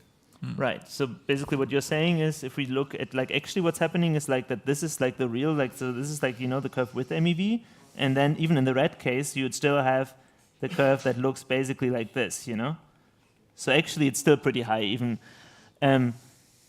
That's a problem, like, because right now we can't really, we wouldn't want to go below 0 for obvious reasons, right? In any short-term change. If you don't go below 0 even in the base rewards, and then you add MEV on top, it could still be that like that in sum is high enough to keep pushing people upwards. It would be meaningfully less. So it would be meaningfully less, meaning that hopefully it does slow things down. I also do believe that there is more and more validation in like TradFi coming in, and more validation of Ethereum coming in. And so when people are making the decision, like, do I want to hold ETH? Do I want to take this extra risky step? That 1% or 2% difference is going to be a factor for them when they decide that, especially if it's people running with like customer or investor money. I think, I really believe that the equilibrium point is here. With the current curve or the? With any curve. Like any curve that doesn't go negative, the equilibrium point is here. But I do believe that, as you say, that there has still, people have to be okay with earning 0.5%. So reducing the curve, it can slow things, maybe just enough. So it can make a difference. Honestly, one alternative I see to actually chipping any of this would also just be to like and I think that's kind of the base thing that we should do anyway. It's like really to give this message out of like, first of all, staking is not risk-free yield. It's also not like the risk-free rate of return. Like I've seen this meme a lot. You know, like how basically in US dollar, like the treasury bonds, like that's kind of called the risk-free rate of return, because that's kind of something where the government can never default on its debt. So that's basically money that comes with the extra money that comes with no risk attached. And like people are calling staking yields that thing as well for Ethereum, and that's really, really harmful. It is not. Like Lefteris was exactly right when he was saying, like at the beginning of the session, like it's not risk-free. It's like it's a specific duty you do. It comes with responsibilities. It comes with specific risks you take on. Like we have to kill that meme. I'm sorry, violent language, but like we have to like make sure that goes away. We have to make sure that ETFs understand staking by default, really bad idea. If they want to at some point, and if that's allowed in the US or whatever, like if they want to at some point have a staked ETH ETF, be my guest. But like don't just take your ETH ETF, stake under the hood, and still call it ETH ETF. That's really, really problematic. Same thing with layer 2s. Don't just stake customers' ETH by default. That's customers and users ETH by default. That is insane. Like you're putting their money at risk. You're lying to them about just like risk-free. You get some 2% extra ETH while it's just sitting there. That's not the case. You are putting their money at risk. Don't just do this, right? Like just establishing those social norms. Unfortunately, I think the history has shown that like you can only go so far with social norms. At some point, economic pressures just break through social norms. But maybe if we can create enough of like a wall for like that type of behavior, enough of a red line in the sand, and basically just have social pressure on layer 2s, for example, to not do this.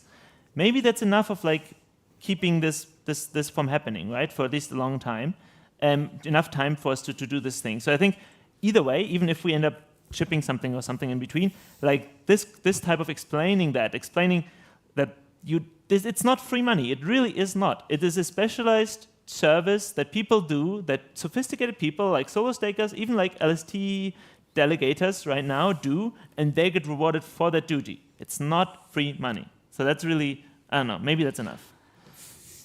But I don't know, sorry. I get passionate about this. But also, because it's like, look, we made mistakes communicating all of this, of course. Like, I understand this. Like, I mean, I very painfully understand this. It was also, of course, a little hard to go through that Twitter thing of like everyone just assuming we were trying to secretly ruin Ethereum or whatnot, right? Like I'm super passionate about the future of Ethereum as well. This could be like, we could be wrong about all of this. We could be wrong about the problem description. We could be wrong about the solution description. Totally open to all of that. But let's just at least engage with the arguments. So that's why. So I apologize for like whenever like I get too passionate about saying any of this, because I'm like I almost feel like I have to use the opportunity to vindicate what we've been doing on this. Sorry about that. I just wanted to add up that, I mean, yield is like everybody's addicted to yield, right? And if you try to just cut it off, well, then you have the abstention syndrome. So I guess we're at this point, so it's kind of hard to go against. I don't know if I should call it maybe human nature, but it's just everyone's addicted to it. So it's going to be hard. It's going to be a very hard task to communicate this the best way possible. I mean, doing it great, but that's still it's a. And I have heard people come. I've had people come to me and say, "Hey, rationally you might be right, but understand that having some just extra yield floating around is a very nice marketing meme, and please don't kill that. Please just like the market will never understand what's actually happening. Like let's just have them like have their like vibey like yield and like accept that people are not fully rational about these things." I don't think that's how we should run the protocol. Like I really don't. Like I think that at that point, like we had this. Like I think you said that, right? Like, are we just rebuilding the existing system? Like no, we shouldn't. And so again, if we are wrong, of course, we should not do any of this. But we shouldn't decide not to do any of this just for the memes or just for the marketing. Yeah, you can have rational people doing rational economic decisions to destruction. Yeah, that can happen. Yeah. Also, I think it's funny when you have this tiny yield, it becomes like a reverse lottery, where you are for sure winning a tiny bit, maybe losing everything. Yeah, I mean, yeah. Also, again, like it is a complicated topic. I'm actually not even my conviction. Like relatively high conviction that this targeting approach is the right thing to do, actually, and that comes partially because we have also, like I've with some colleagues that have thought about other parts of staking, like Barnaby with rainbow staking, Dankrat has thought about staking, Vitalik, of course. I've had some conversations with also like, it always sounds so much like EF, whatever. It's not EF. Like I've also talked like same with like John Charbonneau, like some of the Lido people, like people from all over the ecosystem. I've talked with them and like, are there maybe alternative approaches we could take? Maybe this is not the right approach, right? Like oftentimes when there are ideas of like what alternatively we could do, it kind of ends up boiling down to the same basic principle. Like for example, Vitalik had this idea of like, instead of limiting the amount of the participants, you could basically have everyone come in, but then you rotate through the active validator set or something. But that really kind of comes out to a similar thing because the more people there are, the less often it is your turn. And so the less often it is your turn, the fewer rewards are. So kind of is the same targeting mechanism there. And like Dankrat had some ideas around maybe you only make some small portion of the stake slashable, but then basically that actually becomes the actual staker set, and then the rest is only delegation, and then that small staker set again has some sort of targeting mechanism.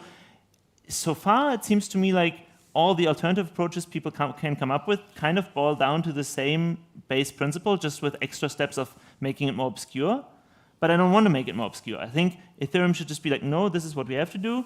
If we then end up agreeing that that's what we have to do, and then we should have the cleanest version of that mechanism, not the most obscure one that is the most politically palatable. I don't think we should ever ship anything just because it's politically palatable. Like we should all come to community agreement. I think for now we are still enough of a coherent community that we can come to community agreements on things. Like use that coherence to really understand all together like what is the best thing here. Like this is only a starting point. This is only supposed to be a starting point. Figure out what actually is the best way forward, and then ship that, and not make compromises of like for political reasons. I really like that's what I hate about politics. You know, that's what I really hate about politics, that they always just do pragmatic trade-offs of like what can they get away with. That's not how I would think we should run Ethereum. I don't know. So another criticism that you can see online is a lot of other proof-of-stake protocols have very high levels of staked native token, and people claim, oh, if they are doing and it's going fine, why shouldn't ETH do the same? And I mean, there are many counterpoints to that. I think we did over there. There is one that I think people miss, and it's kind of funny. So some of these projects, the token allocation is not very good, and it's also vested. So if you happen to have a very large allocation that you cannot touch, but you can stake, the staking rewards, you can buy houses with it. Right. So yeah, I'm just saying, like there are different incentives, and as Askar is saying, we should not compromise and have a solution that can make Ethereum like survive on the end game without having to play with issuance every 3-4 years. And also some of the takes of like, well, it's just nicer to just have the story of free yield comes from some other ecosystems, right? Where people are like, no, we understand it is equivalent actually, but it's still a nicer story if you can tell people, if you come to our network, you just press the one button and now you just earn extra money for free. You know, it's just a nice story to tell people. And I understand that, but it is a fake story. And so I think we are kind of in a way like, also in the crypto space, I think Ethereum is the biggest mode we have is that we make the most principled decisions, I think. And so I think here again we should make the principled decision and not the convenient one. But yeah, I mean again, takeaway is not. I also like. I don't know really what the solution is. This is just an idea. Like takeaway is just we really see a problem here. Like we're just trying to convince the community that there's a problem here, so that we can then over the next year or 2 years or so have a conversation about solutions. And we are, and by we I really mean Casper and me, not like anyone else. Like Casper and me, we are terribly sorry about like how we presented this. It's like immediately jumping to one potential solution we saw, which totally overwhelmed everyone listening to that proposal. Which, yeah, really bad communication. I guess if I was better at communication, I wouldn't be an Ethereum researcher.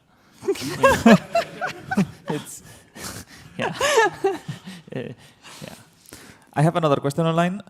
Ism.eth asks, I think the main problem with solo staking is opportunity cost. You lose ability to use your stake as collateral. As long as we don't solve this, solo staking percentage will go down. yeah, like this is a fundamental problem. Like the fundamental problem is you can try to make it kind of semi-liquid. The problem is you can't really do this without removing slashing, because anything that's slashable, it ultimately boils down to how much do people that hold the thing that is now liquid trust the operator. And people, for better or worse, they do trust big operators. Like if I hold stETH, I kind of trust that, okay, maybe one light operator might misbehave accidentally, but like they have 20 and then it's like, whatever, 19 of them will be honest and I only lose a little bit of money. If I hold left-terrace-ETH, I kind of happen to kind of trust left-terrace, but like also only kind of, like what if, I shouldn't trust him too much, or like Lion-ETH, like, oof, that one I would stay away with, like,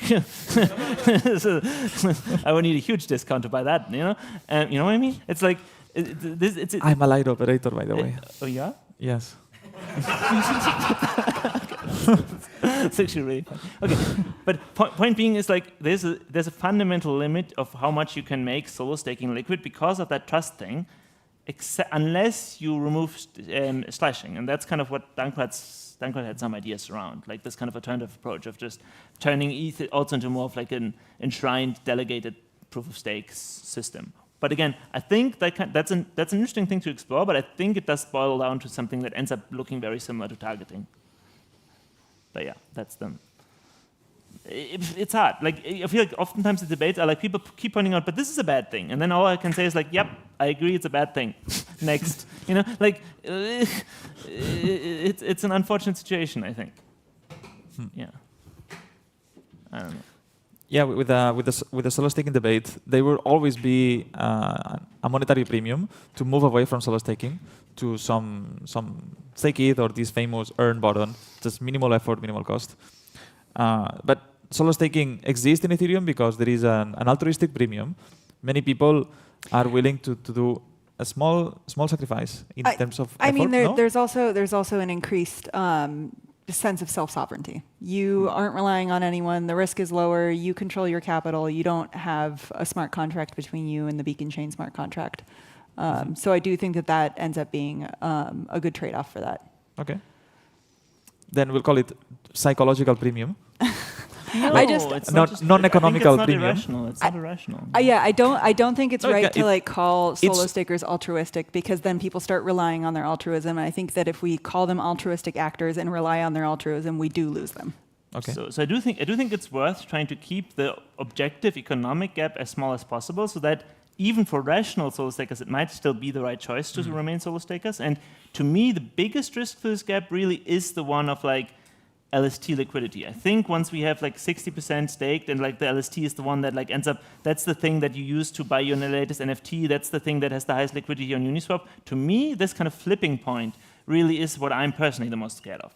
Might be unfounded, but at least that's what I really want to prevent. Like, I don't care so much if we end up with 20% staked or 30 or 40 or 50. 50 is starting to get like a little uncomfortable, but like 20, 30 or 40, I really wouldn't mind so much. I'm really worried about 50, 60, 70, where like all of a sudden LSTs become really amazing and solo staking still has this liquidity issue. So, liquidity is one thing, but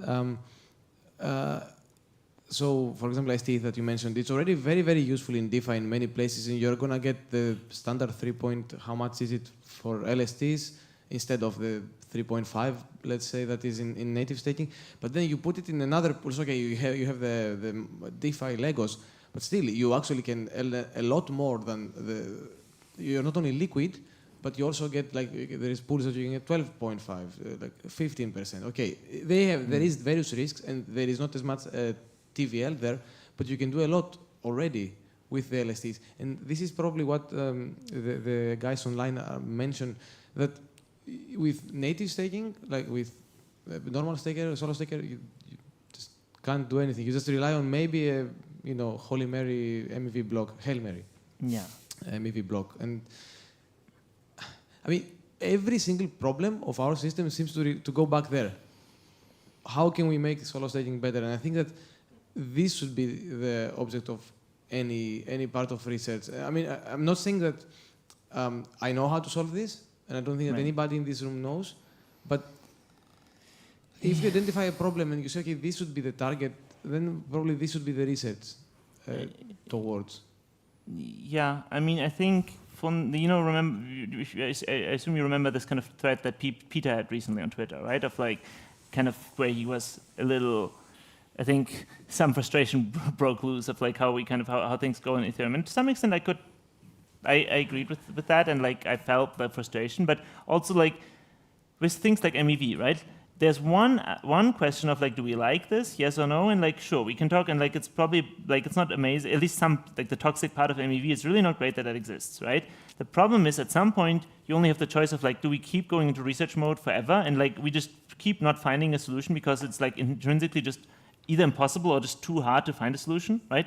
Or do we at some point just say, for now we acknowledge it exists, even though if we don't love it, and we try to mitigate it as much as possible. And I do think basically we need to do both. We can't just go into like research mode of like how do we keep Solstaking viable forever if there is nothing to be done. If there's no perfect solution there, we have to also acknowledge that reality in the meantime and try to make it as harmless as possible. And we are running out of time, so we probably have to wrap up now, but like there's a lot of things we didn't touch on at all. Like there's DVT, there's like, for example, I do think things like Rocket Pool, also now the kind of the community module of like Lido or whatever that's called, where basically like more individual stakers are involved. All of these are good approaches. So big design space, we have to keep working, but yeah, we should do all the approaches at once.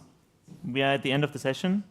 If I want to do one takeaway, I want to tell people to read the Vitalik post, The Near and Midterm Future of Improving the Ethereum Network's Permissionless and Decentralization. It's really good. It covers a lot of the things that are in the pipeline.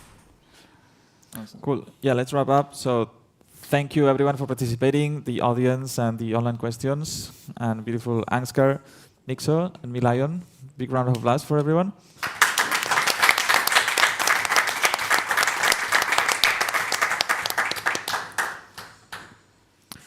And thanks especially to you too. Like I heard about the session like 2 days ago, and I was like, oh, I'm also in Berlin. Let me try to join. But like it's really those two I think that have been driving that. And like I'm sorry that I ended up keeping like talking so much. Again, That's what we passion. brought you here for. But yeah, thanks especially to those two. Like that's been amazing, an amazing session. Thanks everyone.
Okay.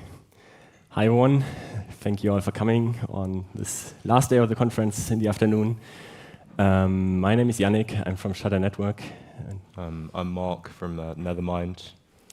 Yeah, and we're doing a workshop today on Shutterized Gnosis Chain, which is very timely because we just launched it, the protocol on testnet on Chiado, which is the Gnosis testnet, during this conference 2 days ago. And yeah, if you like, during the workshop, we can later send your first Shutterized transaction on the testnet.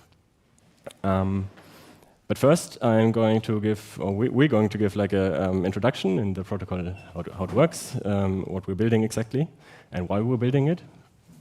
And in the end, I'm not sure if there's validators here on Gnosis Chain, but we're also showing you how you can, if you're a validator, how you can support the protocol and help it work, help make it work. Yeah, so Shutterized Gnosis Chain is a collaborative effort. There's many projects involved. Of course, Gnosis Chain first and foremost, but also Shutter Network, our side, and Nethermind from the Nethermind client, which is the main client on Gnosis Chain. The problem that we're trying to solve, one of it is front running. So that's a problem that's possible in most blockchains today. It works like this. If you're Alice and you want to buy something, you send a transaction to Uniswap, for example. The problem is you publish it first for everyone to see in a public mempool, and then everyone else can react to that, and they can use this information.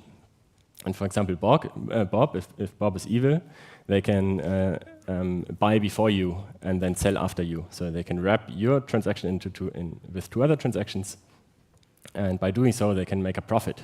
Because if they know that you will buy after them, then the price will increase. So they buy at a cheaper price, and then they sell at a higher price. So they make a profit, which is risk-free, and Alice makes a loss. So it's bad for Alice. And yeah, this is one of the, in my opinion, or in our opinion, one of the most significant limitations of blockchains today. That they allow this kind of behavior. For the most part, blockchains work quite well for users, but not in this case. Another aspect of this is, for the same reason basically, because transactions become public before they get included, this also allows censorship. So a validator or a block proposer who sees your transaction, they can decide, I don't like this transaction, and don't include it in a block. Fortunately, most blockchains, and in particular Gnosis Chain actually, they have many validators. So if one validator censors you, the next validator or the one after that can include it. So it won't be. It doesn't mean that your transaction will never be included, but it might take some time. So it will delay. This sort of attack will delay the inclusion of your transaction. And of course, this also has bad side effects because usually, first of all, it degrades UX, but it also might mean that you miss out on some opportunities that you had. So timely execution is important. And of course, this problem maybe today is not as big, but it can get worse if regulatory pressure, for example, increases or other reasons why users might or validators might not include transactions if those increase as well. Yeah, so that's basically what we're trying to fix. And I already hinted at it. The problem is that transactions become public too soon. They can become public before they get included in a block. And we solve this by using an encrypted mempool. So we make the transaction, we hide the transaction by encrypting it. The validator then only sees that there is a transaction, but they don't see what the transaction does, who sent it, and so on. And this means effectively, Bob is prevented from front-running you or censoring you, not because we restricted his powers. They still have all the options, but they don't have the knowledge anymore to do that effectively. So just to add to this, the crucial bit is who gets to actually sequence the transactions. So if you're able to sequence the transactions, you can extract MEV, you can front-run. But with Shutter, like when the transactions are sequenced, they're still encrypted. So we first submit to a smart contract where they're sequenced in encrypted form. And then when they're proposed, the proposer just has to follow the order that was determined on the sequence on the encrypted transactions. So that prevents any kind of front running. Exactly. So now if we have an encrypted transaction in a block, that doesn't help us a lot. We need to execute this transaction, and for that we need to execute it. Kind of the naive way to do that would be to ask the user after they encrypted it, decrypt it now please, send the decryption key to the blockchain, and then you can execute it. Of course, this doesn't work at all. First of all, it would be very bad user experience because now you have to send two messages to the chain, even though you only did one thing, and you need to wait some time in between, so that's not nice. And it also means that the user can decide to not decrypt the transaction. And then we have a big problem because, first of all, we probably have to wait a long time. So every single user would have the ability to stop the protocol in a way, at least for some period of time. And also, economically, it might be a problem in some exchanges. For example, you can imagine that the user sends two transactions. One is, I want to buy this token, and the other one is, I want to sell this token. And then depending on the price movement, they only decrypt one of those. So they can game a lot of these economic protocols. So this doesn't work at all. So because we can't trust individual users. So Shutter solution is kind of the crypto solution, a typical crypto solution to this problem. If we can't trust one person, let's trust many, many people at the same time. And as long as the majority of those people are honest, the protocol works. And this is called, in cryptography terms, oftentimes a so-called threshold committee. So we have a committee of nodes that generates these keys. And we call these, the members of the committee, the keepers, because keys, and they keep secrets in a way.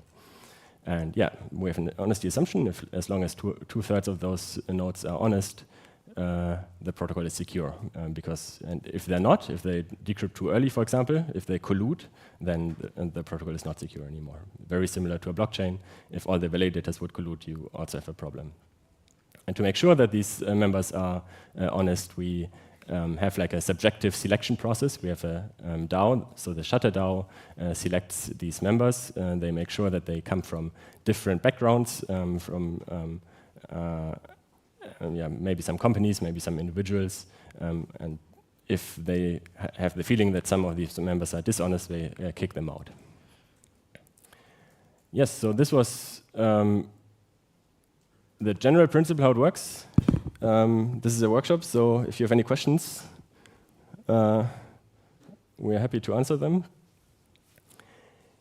Oh yeah, in the back. You'll have to excuse me because I am not a technical person. So when you say the Shutter DAO, if the Shutter DAO has a feeling that one of the keepers are dishonest, that they'll force them out. Can you define what you mean by feeling? Like how will the Shutter DAO know if someone's being dishonest? Yeah, that's a very good question, and it is very difficult to do. The main thing is because there is no objective way to do this. So the keepers, they can just collude secretly, and if they have like this perfect collusion going on and no one leaks information about it, then this is just not possible to detect. So you can't have like objective proof about this sort of stuff. So you need some sort of subjective mechanism to do this. And yeah, then this is just how humans and how communities detect this sort of misbehavior. Maybe there's some messages being leaked. Maybe you see some suspicious on-chain behavior. So, for example, if you see some people getting front-run, then you know something is wrong, and then probably the keeper set is doing something bad. Yeah, but I think the more important strategy here is to make sure that the keeper set is honest in the first place, and so that this simply does not happen, that the honesty assumption is, yeah. Yeah, I mean, the hope would be that if the keeper set is sufficiently decentralized, then it'll be quite hard to get 2/3 of them to all collude on releasing the keys early.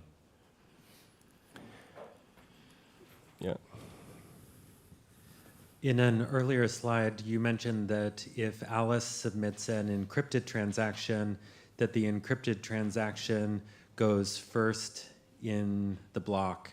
If there are multiple encrypted transactions in a block, how are they ordered, and does it matter? So the sequencer can, or the block proposer can still order them however they like, but they don't really have a reason to prefer one transaction over the other. So what effectively it means is that they are executed first come, first serve. So the earlier you send your transaction, the earlier it gets included. But yeah, in the end, what it effectively means is that their transactions are ordered randomly because the senders also don't know about each other, so they just send them independently of each other. So yeah. So just to like add to that, so the important bit is at what time they arrive in the sequencer contract. So it does matter the proposer how they order it. So they so the sequencer contract, that's where all the encrypted transactions land. It doesn't really matter what order they're in at that point. But then once the order is defined there, it's important then that the proposer does follow it, because otherwise if they reordered those transactions, then they could extract MEV, because when the proposer's proposing the block, it's decrypted at that point. One thing to add about the earlier question, what I forgot to say, there are some fancy cryptographic techniques as well that we might be able to employ in the future. It's not something we do now, but something very interesting for the future, which is something called secret sharing with snitching. So you can have a, you can make a protocol that works that if there is collusion, then any single member can have cryptographic proof that something happens, and then you can that collusion happened, and then you can have like a strong financial incentive for them to snitch and to rat out the other people, basically. So that's also kind of a cryptographic and crypto-economic way to make it even harder.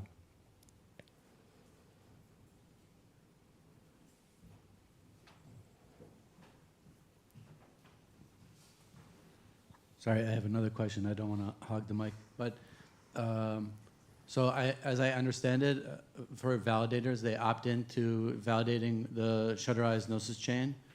But from the user perspective, how does a user opt in to use the shutterized Gnosis chain as opposed to Gnosis chain? Yeah, we will see this further in the next session of the talk, and also then in the end when we actually try it out. Hopefully it works. But in short, they just have to encrypt their transaction locally, or their front end has to encrypt their transaction locally, or they have to use an RPC, a special RPC that does it for them, and then it just happens in the background. Yeah, so with the encrypting, like hopefully that we'll have that all in like a nice front end. So essentially it's just like very easy to send a shuts transaction or do all the encryption for you. All right, then let's go on to the next section, implementation. And to start it off, there's many ways to implement these kinds of protocols, and you can make many different many different trade-offs. So, and the guiding principles that decided which trade-offs we took are the following. First of all, we did not want to make a hard fork, so we did not want to change the fundamental rules of the protocol, because for Gnosis chain, it's one of the important features, I would say, is that they're compatible with Ethereum, with main chain Ethereum, and we didn't want to change that. Another one is we wanted to minimize complexity. We want to keep the protocol as simple as possible, at least in the beginning, because already that part is not as easy, and we want to reduce risks as much as possible. We wanted to have the best user experience that's possible, that we are able to achieve. And we want to be able to iterate and improve the protocol from that starting point where we are now, basically. Less important is kind of perfection. We don't need full trustlessness in the beginning. We're fine with trusting some of the validators in first place. We're fine with trusting some RPC servers in this first version. In future versions, we won't be fine with that anymore, and we will improve on that. But for now, it makes our job much easier. Yeah. So now we just go through different aspects of the protocol. One of it, keeper set management. Where does the keeper set come from? We have a contract, a simple, normal, standard Ethereum contract that's deployed on Gnosis chain, or for now Chiado, that defines keeper sets in terms of sets of addresses. And each of those sets has an activation block number, which says from which point in time this set is active. If a set is supposed to be replaced, another set is added with a higher activation block number. And then the older set becomes outdated or replaced immediately, or when this block happens. And this keeper set management contract, it has an owner that will be the Shutter DAO that can add these sets in the end. It cannot change sets where they're already there, of course, because it shouldn't be able to change history. That would be strange. I don't want to go into too much detail about how the key generation protocol works, because it's quite complicated and no one likes math formulas on slides, especially not on the last day of a conference. So, but I want to highlight kind of the main ideas, or the main idea. Typically, these distributed key generation protocols, they are expensive in terms of communication overhead, because every member of this set has to communicate with every other member of that set, because every member has some sort of secret, and they need to be able to share it with all others, so that in case we are offline, this secret can be recovered.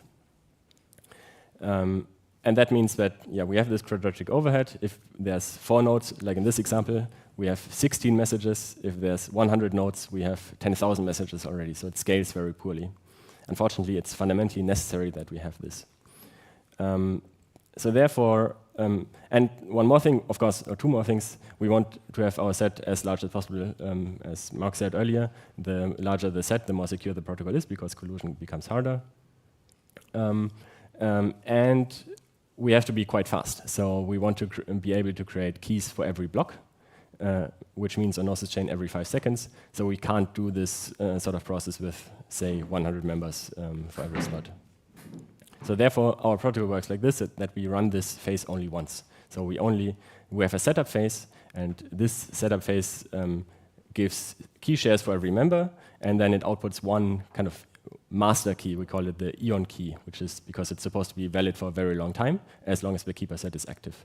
And then for every slot, we are able to generate the decryption keys very quickly by just 1 message per node, which is optimal. So like, just to talk about how this looks from the user perspective. So this Eon key is essentially the public key. So when I want to encrypt my transaction, I'm going to use this public Eon key. And then the keepers, so like every 5 seconds, they're publishing a new set of decryption keys. And the cryptography is designed such that they can just produce the decryption keys only for the transactions that are going to be included next.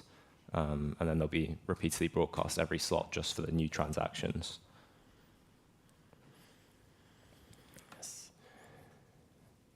Yeah, once this key is broadcast, this will happen basically before the keeper set gets active. They know they will become active in maybe tomorrow, so they start generating the key today. Once it's done, they publish that key. And since it's very difficult to verify that key, it looks basically random, the keepers run some sort of voting protocol. So every keeper says, this is the key that we generated, and as soon as enough votes, basically 2/3 of that set are collected, then this key can be accepted as valid and will be used. And this voting protocol is done or implemented, or the outcome of the voting is published to this key broadcast contract, which checks the keeper set manager that the right keepers voted on it. And this is basically where the user would go to fetch that key and encrypt their transaction. So we use this key this contract basically as a billboard where the keys are published. Validators.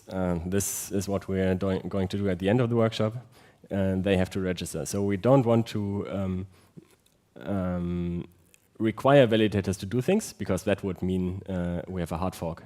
So we want to make it optional. Validators are supposed to opt in to these additional duties that they would have if they follow the protocol, namely decrypting and including transactions. And they do this by registering. They sign a message, I want to participate, and then they send this message to the validator registry contract. If they want to deregister, for some reason they decided I don't like this anymore, then they can also send a message to this contract. And then everyone can look at this contract and see which validators are participating, most importantly the keepers. Because the keepers will have to decide for every block, do they publish the keys for them, do they produce the keys or not? And of course they only do this if there is a validator or if the proposer for that slot is registered, because otherwise they would just ignore the key and it would be pointless. And also, if they were to release the keys at the wrong time for a slot when the validator wasn't registered, then you're essentially making all of those transactions public. So someone else could then include them and extract MEV or do something like that. So it's quite important to only release keys when there's going to be a valid proposer afterwards who's actually going to include them and follow the protocol. Yeah, so now we had kind of the main management components in a way. Now we can see what happens when we actually send a transaction. Users, as I said, earlier they encrypt their transaction by fetching the key from the Eon key contract. And then they submit it to the so-called sequencer contract. And the sequencer contract now, it's called the sequencer contract because this contract basically does the ordering. So the order in which these encrypted transactions appear in the sequencer contract, this determines the order the encrypted transactions are executed as well. And since the sequencer contract only sees encrypted transactions, we already know that there's no chance to front run or use private knowledge to order them. Now the sequencer contract is observed by both the proposers and the keepers. The keepers do it because they check for every slot which keys they have to produce, which transactions have to be executed, and then they publish the decryption keys for those transactions. The proposers watch that contract because they take the encrypted transaction from there, then they take the transaction from the keepers, and then they decrypt them and include them in the block, at the front of the block, according to the order that the sequencer contract told them to. Yeah, invalid transactions, for example, users might encrypt junk, or they might not even have enough money to send the transaction, or they might have chosen a wrong nonce. Those transactions will just be ignored because otherwise you couldn't build a valid block. And also, I mean, for those transactions that are invalid, the user would still have to pay the initial gas fees to actually get them into the contract. So that would prevent them from just spamming invalid transactions. Yeah, that's a very important point. You need to pay the fee at the sequencer contract because at this point it's already decided that the transaction will be included, and we need it as a sort of spam prevention. Already mentioned it earlier in response to the question we had. Ideally, you encrypt your transaction locally in the front end or in the wallet. You should do it yourself because only this way you ensure that only you know what your transaction does. But we want to, first of all, we want to have a good UX and we want to have it as soon as possible.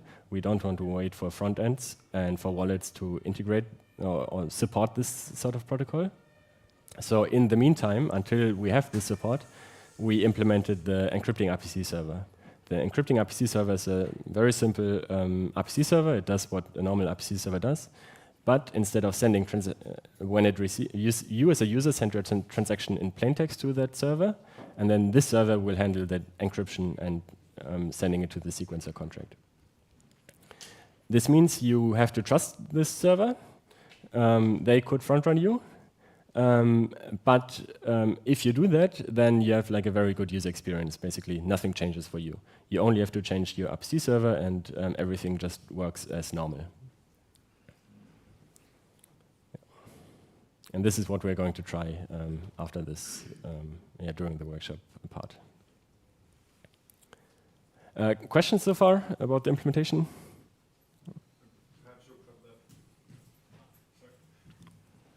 Perhaps you'll cover that later, but do you have any incentives in mind for validators to come in and register as is?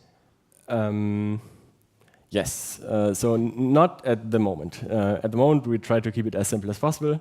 So we built the simplest protocol imaginable.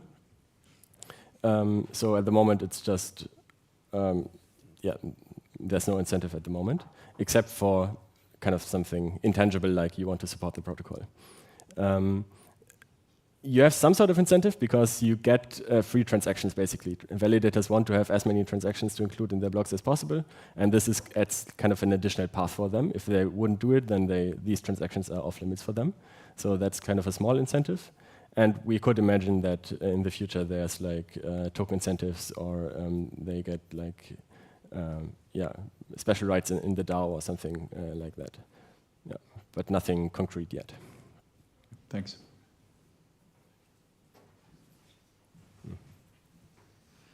What would this mean to hardware requirements? And second question would be, who will be running the RPC servers? Do you want to say something about hardware requirements? Yeah, so there isn't any, certainly for the validator side, there isn't really any additional hardware requirements on top of just running a normal Nethermind validator. Yeah.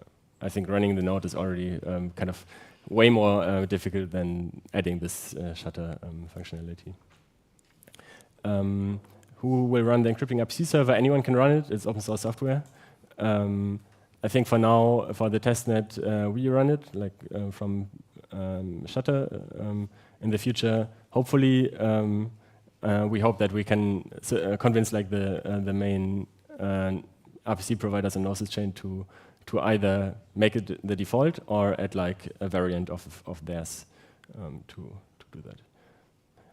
And you can, like I said, you can run it yourself in theory. That might actually be a practical option if you don't want to change your wallet or your front end. You can run it locally, and then you again don't have to trust anyone.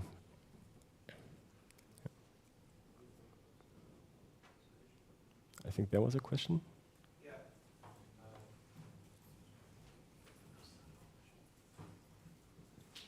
Simple question. I'm just wondering if the sequencer contract is doing any specific sequencing of the transactions, or it's just first come, first served, and if changing the sequencing in the contract could have any other impact on the rest of the system. So at the moment, there's no complicated rules. It's just first come, first serve, which essentially means that the block proposer who included the encrypted transaction can decide it. You could imagine that you could come up with more complicated rules. For example, you could do some sorting by gas price, or you could do some auction system in that contract to change the order. I think there's like, it's actually a very interesting design space because it allows the protocol itself to determine the order of transactions, which is not being done right now. But yeah, for now we don't have any specific rules for that. And to be honest, I think in practice, first come, first serve is kind of the close to the best solution anyway, so I don't think we will do anything fancy there. Okay. Yeah. And you mentioned you could sort by gas price. Does that mean that there are certain parts of the transaction that are not encrypted at that point? So, I mean, yeah, so as it is, you wouldn't be able to do that. Like, potentially using some kind of like crazy cryptography is possible to do this kind of sorting on encrypted transactions. Where you just reveal like certain, or yeah, you can still order them without necessarily like with them still being fully encrypted. But this is like more theoretical at this point. Okay, all right, thank you. Also, the transaction itself is fully encrypted, and you can't get anything from there. But kind of the submission transaction, the transaction that calls the sequencer contract, that of course is public fields. And this transaction, as we mentioned earlier, it has to pay the transaction fee in advance. And this is done by a kind of a value transfer. So in a way, there's a gas price in there implicitly. is it possible encrypted transaction to be leaked in case of chain reorg? Yeah, that's a very good point. This protocol is in general not reorg resistant. So if you are able to reorg the encrypted transactions while already knowing the decryption key, then there's no protection against this. Two solutions in the future potentially. One is, I forgot, a single slot finality. That's kind of very easy for us to say because other people would have to do the work, but that's ideally we would have that, and then the problem is just solved. The second one is also not a perfect solution, but we might be able to make transactions or at least messages that are only executable in a particular slot, and this or before a particular slot, and this would prevent most reorg attacks because even if you're able to induce a reorg, usually you can only propose blocks in the future, so you can't, and then this transaction would just not be executable anymore.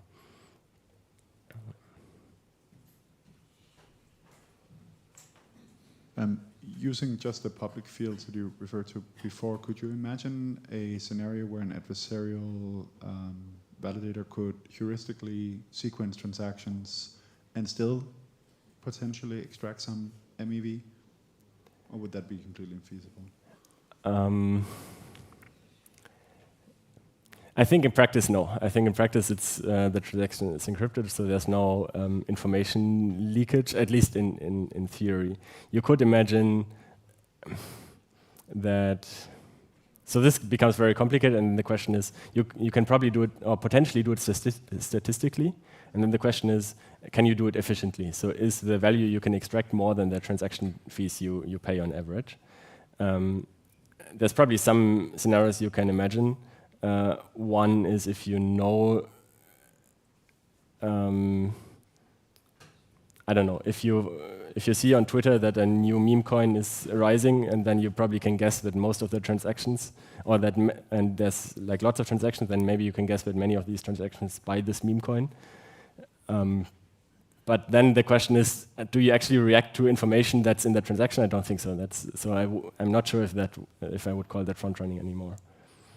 Yeah, I mean, there's quite a lot of information that's potentially leaked. So, like, you have to, as Yannick said, pay the transaction fee up front. So you have that. You have the address that sent the transaction, like the size of the transaction, the time, maybe the IP address. So you could definitely take more steps to obscure more of these things. But I mean, hopefully, it's kind of hiding enough that it would prevent a lot of the worst kind of front running and stuff. And then this is like other areas that we can look into and develop further. Otherwise, you would have to sort of spoof high-value transactions if you're a high-value user. Yeah, you can probably, like for example, you can make the arbitrarily increase the size just to hide the size. That's something you could do. You can use a different transaction or different address to send the encrypted transactions to the actual execution. That's another way to hide information. Yeah. You could also use Tor and like to hide the time as well. Like if you send lots of sort of like dummy transactions, I guess in a way you're wasting money, but then you can't tell the time because you don't know what's a real transaction and what's not.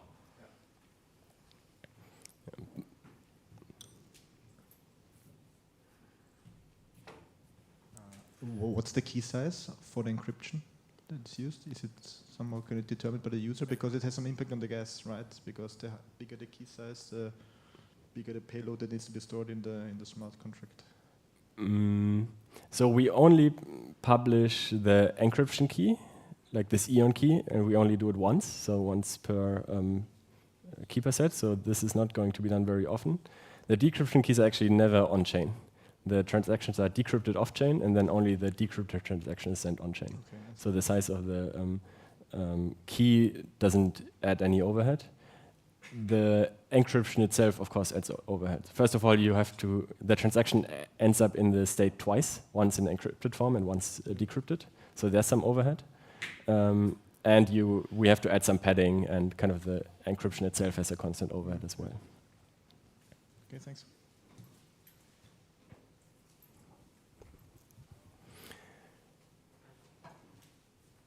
Okay, if there's no more questions right now, we can maybe take a look into the future.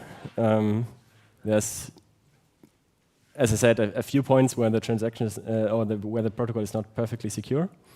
One is that we have a lot of trust in the individual validator. If they decide to ignore the order that the protocol tells them to include transactions, nothing happens at the moment for them. So to make this more safe, in the future we can implement slashing conditions. We can require them to deposit some tokens, and then slash these tokens if they produce an invalid block. If we are able to make protocol changes in the future, then we might even be able to make these blocks simply invalid, and then those blocks would be ignored by the network. That would, of course, be the ideal solution.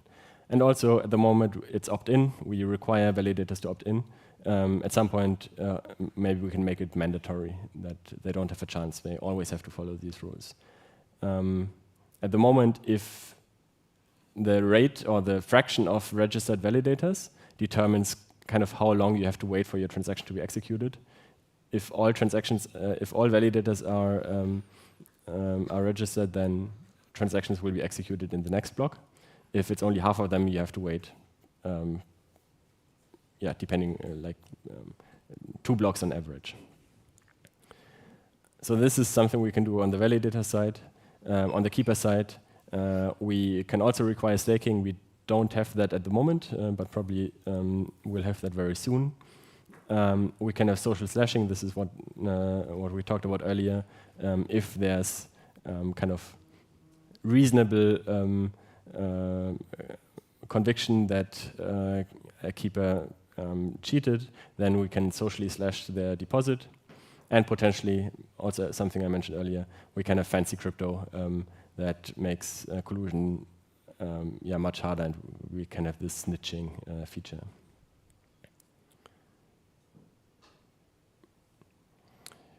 Yeah, so this is the end of the presentation.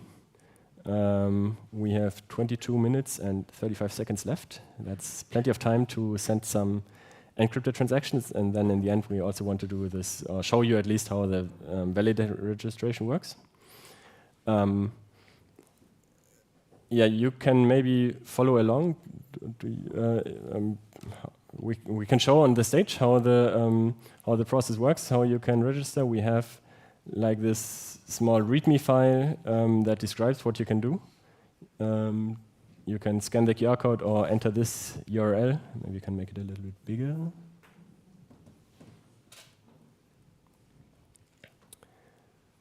tinyurl.com/ytjm6mbw. And what we have to do is, first of all, just add this encrypting RPC server. I didn't think this through. Now I can't scroll without you having to maybe I can open a new window.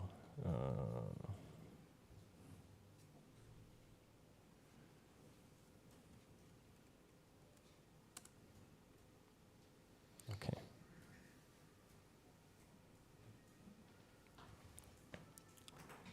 So I guess most people are very familiar with crypto and all the lots of the things you have to do there. You probably have already added an RPC in your crypto life. We now have to add this encrypting RPC server.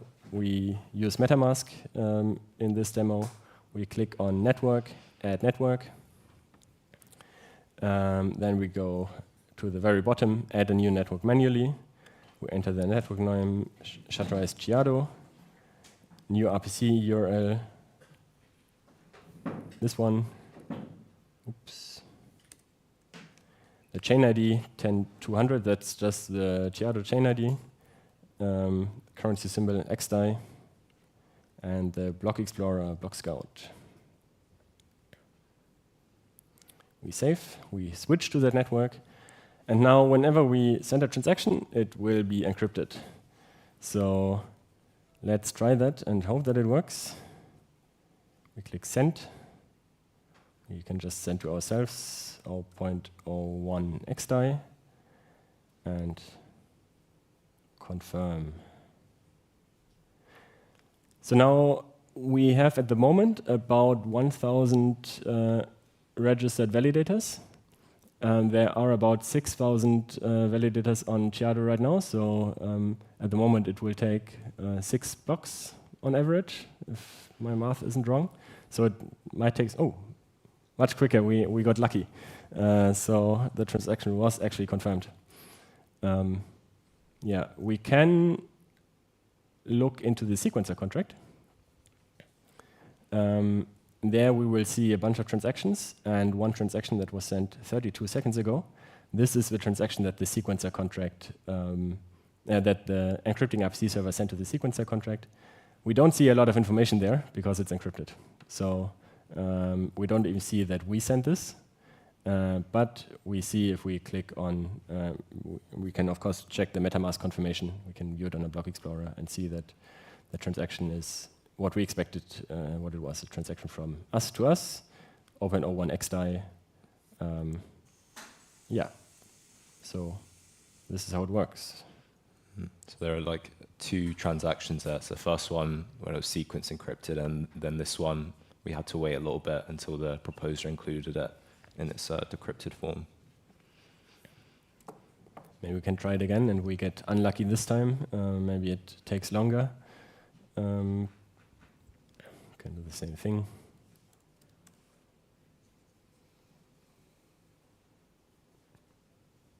Confirm.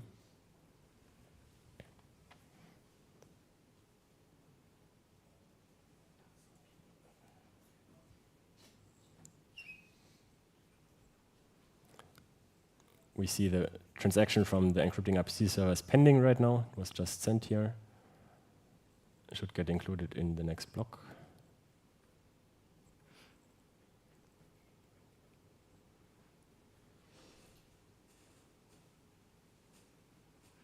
Was included, and we're still waiting for the next participating validator to be in charge of producing a block.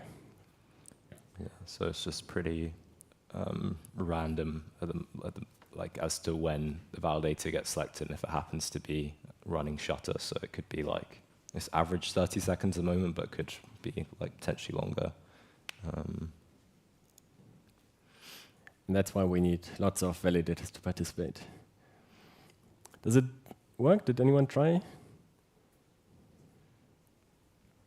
Can we help? Oh, yeah. I forgot about this. I wanted to add a link to the faucet. No, our transaction was confirmed.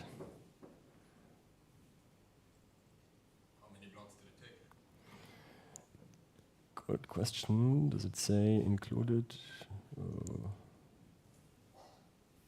This one was included in block 94, and the sequencer transaction was included in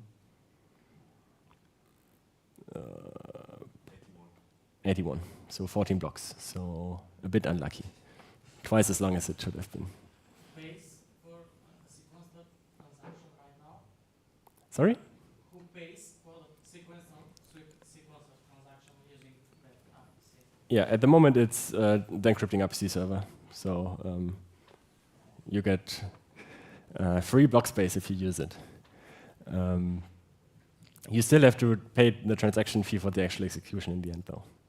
In the future, transaction fees on Gnosis are relatively cheap, so it's possible that this will run for a while. But we could imagine that you have to prepay some amount, and then you get like a certain amount that you can spend.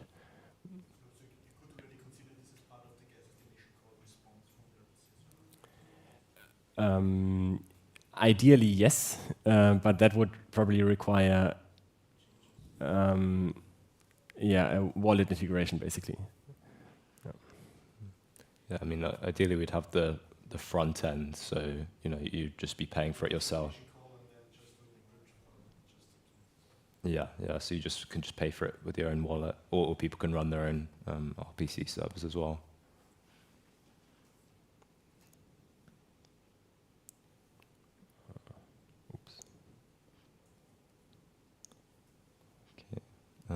maybe I could just quickly talk through how you go about registering a validator. 1 second. Did someone send a transaction? Because I see a transaction in the sequencer contract. Yes. Awesome. Thanks. Let us know if it works, because we won't get any confirmation, because we only see the encrypted transaction, so we won't even know which transaction yours is.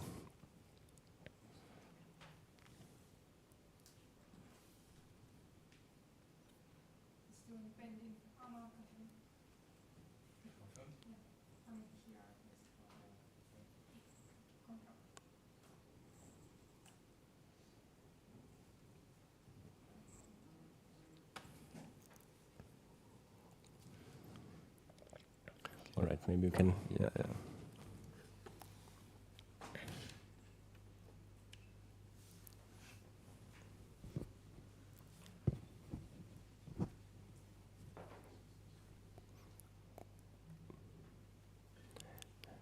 Are there any Gnosis chain validators here, just out of interest? Oh, many. Awesome. So, I mean, for now it's just Chiado, but hopefully we will be on mainnet soon. So then, this is for you, hopefully. Okay. Yeah. So to register your validator should be like pretty similar to like normally registering a validator with a couple of extra steps. So one thing you'll have to do is change your execution client to use the Shutter version of Nethermind. I guess in future we'll merge this into main, so you won't even have to do that. And then you have to generate your validator signing keys in the normal way using the generator tool. And we're going to need to use these to sign the Shutter messages to prove that it's you who's registering a validator. So another step you have to do is creating a burner address, or just like any address that you're happy to just put in a bit of XDAI just to actually submit these transactions on chain. Just set up all these parameters here. So you just need the beacon node endpoint, put in some information about your burner address and the path to your key store files. And then you can just sign and submit the transaction. So I already have my config set up. So I'll just quickly demonstrate what it looks like. So I'm just going to run this script, which is going to sign the transactions. So yeah, it gets all of the information from the beacon chain about the validator and loads the key stores, and then it generates this bunch of bytes, which is the Shutter registration message, and then it signs it using the validator's keys. And then I just have to run the other script. And then this is just taking the previous signed message, and it's going to use the burner address to send on-chain, and then that's just the receipt. So I guess I may as well show this in the Block Explorer. Giado, probably. Oh, yeah.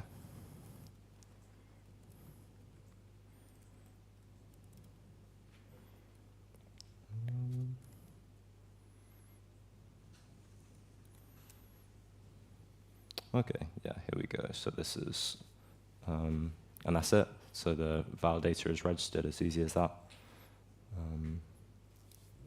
Okay. You're running like 50 validators. Do you do this for each validator? You can do it. Yeah. So in the key store files, when you generate them, it will generate all of them, and the scripts will just run through all of them and sign and submit. So for one, it's very quick, but it can actually take a while for if you have a few hundred or something to sign all of these messages and submit them. We could potentially have like an aggregated signature, something like that to make it easier, but for now, we just wanted to keep things simple, and it's only a one-time thing you have to do. So we didn't think it's automated and you don't have to do it 50 times or 100 times. Yeah, no, the script just goes through and does it all for you. All right. I see many calls to the sequencer contract. I hope all of them go through. As I said, we can't confirm them because of, yeah, it's difficult to see them because of encryption. If not, please let us know. It's a testnet, so things are expected to break. That's a question. I have a question. So when I submit a transaction, it triggers multiple transactions, right, on the sequencer? Is that normal behavior, and just to understand? No, if you send a transaction, it should be converted into one transaction in the sequencer contract. But maybe many people did it right now at the same time, so maybe you see those transactions as well there. Okay. I hope so. We actually had a bug this week that we had one transaction which resulted in lots of things. I think we fixed it. Maybe, yeah, but it should ideally only be one transaction. Yeah. Okay.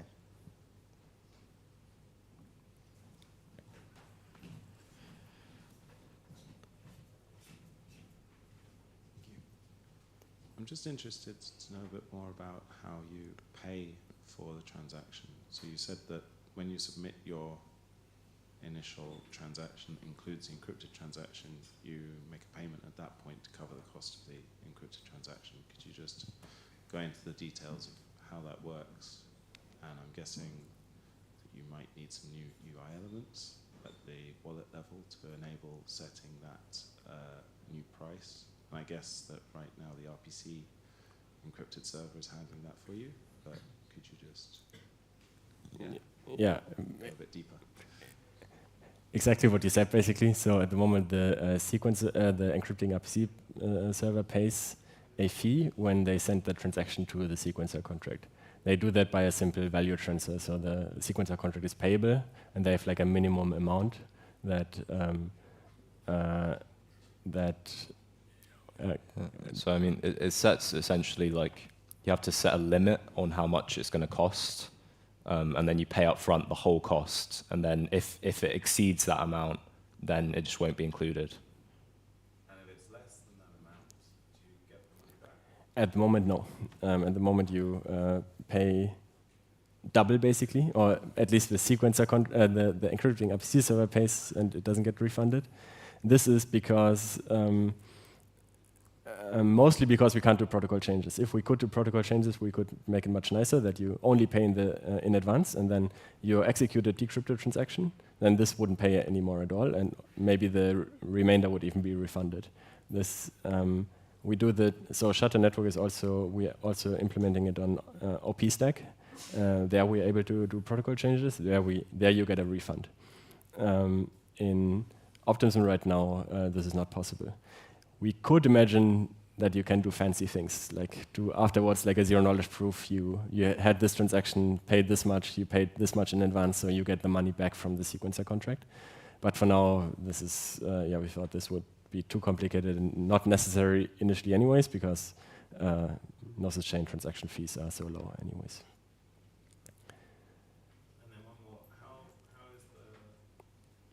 How are the fees distributed from the sequencer contract to the validator in question that processes the transactions? At the moment, they're just burned. So the fees in the sequencer contract don't go anywhere. In the future, we could imagine that maybe either the block proposers can withdraw them, or Gnosis DAO can withdraw them. Okay. And the validators would still get the tip from when the transaction is actually included as well. Okay, thanks.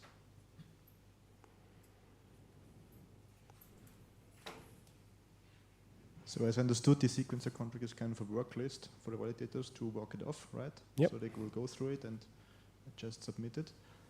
So are there any measurements on your side to prevent that one of those items in the contract could be executed twice? I mean, they will probably fail in the second time, but it would most probably create some costs. So if a transaction would be executed, walking or synchronization, that you make sure that the transaction is not tried to be decrypted and submitted twice.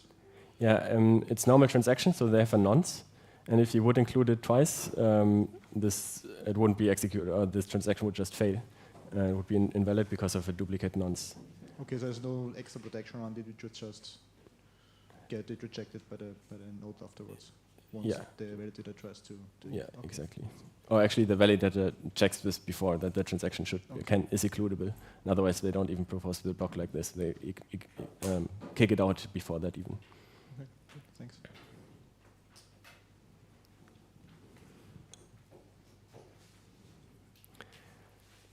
All right. If there's no more questions, I think this is the end. Thank you all for coming.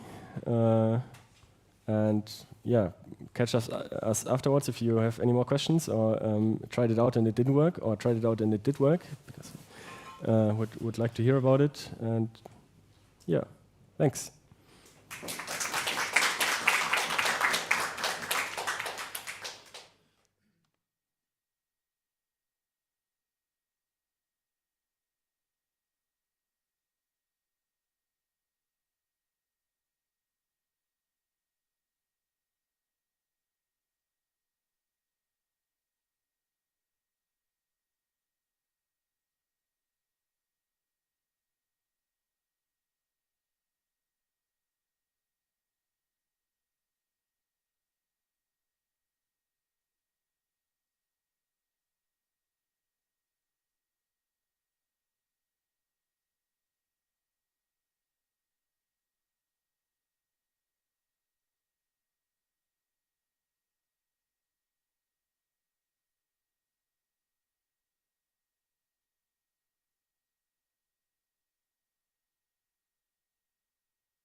Okay. I think we're live now. Super. So hi, everyone. Today we're going to do, it's weird to do it when you're sitting, but today we're going to do like a Scaffold-ETH version 2 workshop. I hope my voice is good. But we're going to be building like a small application and approximately going to take us 40 minutes, especially like if you're participating in a hackathon coming up. I hope that it will be pretty useful. But yes, it will be like a 40-minute workshop where we go through Scaffold-ETH version 2 and then kind of talk about the paths of what you can do moving forward. So we can directly get started. So first of all, what is Scaffold-ETH? First of all, who am I? So my name is Edda, and I'm part of Biddlegiddle. We are a developer community, and we build different tools and educational products for different, like, especially in the Ethereum ecosystem. So a lot of educational resources, content. It's basically like a developer DAO. And yeah, we kind of have like a lot of developers coming in through the content we put out, and then the starter kit, which I'm going to be talking about, Scaffold-ETH version 2. But we also have like different products which people build, such as ABI Ninja, and different tools which we'll be talking about. Yeah, so my name is Edda. And what is Scaffold-ETH and Scaffold-ETH version 2? It's a tool. It's in itself like not a product itself, but basically it incorporates different tools and allows you to build different products. So it allows you to like do rapid prototyping. So especially if you're like participating in hackathons, it can be really helpful. And I do hope that it will be interactive. So if you guys want to follow along, you're free to like open up your laptops and follow along the live coding as well. But we're going to be like kind of modifying the app and kind of going through that iterative loop of making changes to your smart contract and reflecting it to your front end. And yes, you're welcome to follow along if you would like to. So to dive a bit more into the stack itself, basically Scaffold-ETH uses, so it has like both a Next.js component, which is the front-end piece, and then it has the contracts. And you can basically have the smart contract piece in either Hardhat or Foundry. So when we create, like it will ask you when you're setting up your wizard, do you want to use like Hardhat or Foundry for your smart contract development toolkit? And then it uses WAGMI, Rainbow Kit, I said Next.js as well. And then it uses Daisy UI, which is like a Tailwind CSS component to kind of make it like a prettier interface. And we're going to be building all this. We're going to be showing it, but just wanted to give you like an overview of the tech stack. Okay, so this is all the slides I have actually. And we're directly going to be using the tool itself. But even before going to the tool, I kind of want to show you what you can do once you are like familiar with Scaffold-ETH. Is basically a set of challenges called Speedrun Ethereum. So you can directly go to speedrunethereum.com. We have different quests which uses Scaffold-ETH as the base. So once you kind of learn the product, you can go ahead and you can build all these applications, such as like an NFT example, a staking app, a token vendor. It goes down to like building a multi-sig. So there are a lot of challenges which you can kind of take your coding skills to the next level with. For the demo today, we're just going to be making like a small change. So it's not like we're not really going to be talking about the functionality of what you can do with, you know, about building different products, but more so just want to show you how you can use the tool. So then you have it in your pocket for the next hackathon. And yeah, I would highly suggest you to, like, if there's one thing which I will be saying 10 times throughout this presentation, it will be speedrunethereum.com. Okay, so let's get to it. And I will sit down because I feel like if I do it standing up, I might do more mistakes than usual. Okay, so let's get to it. And just before we start, has anyone heard about Scaffold-ETH before or not really? I know Kevin has, Shutterblock has. Okay, so that's a good ratio. Perfect. So let's do it. And is anyone participating in the ETH Berlin hackathon as well? If there's, okay, no. Okay, one. That's good. Cool. So to go to Scaffold-ETH, you can, first of all, use GitHub as well. But I actually have, let me open GitHub. I have a follow along. Okay, this is the workshop which we're going to be doing today. So if you guys want to follow along, you're welcome to like open, I don't have a way to share the link, but I have a DappCon workshop, which I'll be adding and which we're going to be following today. Let me make it a bit bigger. But you can basically go to my GitHub if you want to, but we're going to be doing all the steps from zero. So yeah, I have like some cheat codes ready in case there's a mistake. Perfect. So the first thing you can do is you can Google Scaffold-ETH, and I have it open. You can open the GitHub, or we have like a landing page as well.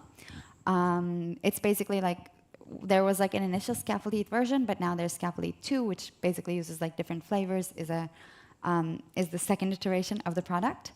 And let's do it. So you can go either way. We're going to use like the next npx create ETH command and follow it through the wizard.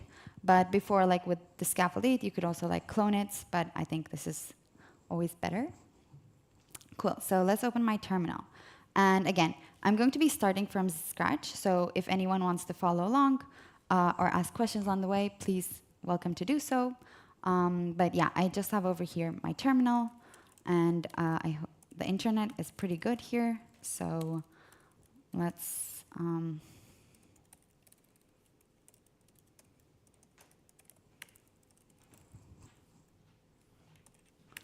Cool, so I didn't do anything. I just created a folder, and now I'm going to do npx create ETH latest, which will get me like a starting wizard. And this will basically ask like, you kind of, let's go over here too. Let's go to the docs. We have quite nice docs. So you can go over here to the docs and kind of see what you need, like the installation.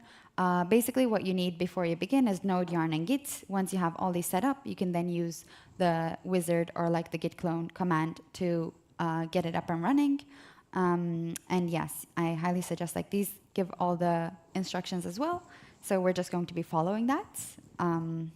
Okay, cool. So npx create ETH latest. I just run the command. Let's call it Dapp. Not very creative. I'm going to do hard hats, but you can definitely choose like Foundry or none as well. But let's have hard hats so that we have like a smart contract development environment. And then I will install the packages which come. So then you can also just like run yarn install afterwards. But yeah, this is basically setting my app, and I will directly show how it looks like once we get started before making any changes. It will not take very long, but it will take a few moments. So it's just installing like the dependencies, setting up our Git repo, and once we have the app, then we'll go ahead and like make some changes to our smart contract and see it directly reflect to our front end. So that's kind of the reason of using Scaffold-ETH. Like you can directly have changes to your smart contract automatically reflect to your front end. So then you don't need to spend more time on, you can quickly like have the tests up and ready. And yes, if this does not work very fast, I do have like a local one which I will use, but okay, perfect. It's actually pretty fast. So we have it up and running. Now, the first thing you need to do, and again, the docs kind of walk you through the environment setup as well. Once you do the environment, it gives you all the steps which you need to go through, but I'll just be talking about them. So we now have, like we cloned our app. Let's actually look at how this looks like.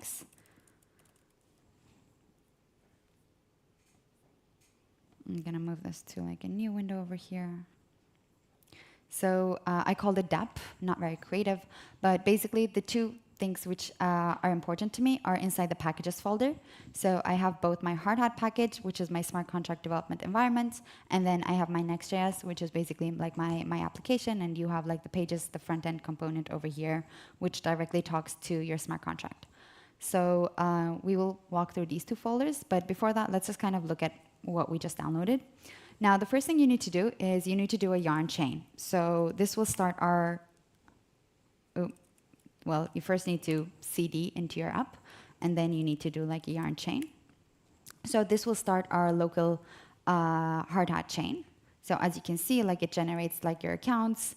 So you don't need to like set up hard hat separately, but your accounts are automatically generated, and we're all doing this on localhost, so no real money involved for now.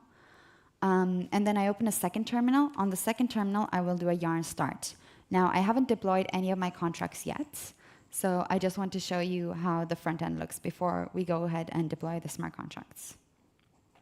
Okay, cool. It's up on localhost. So let's go to localhost.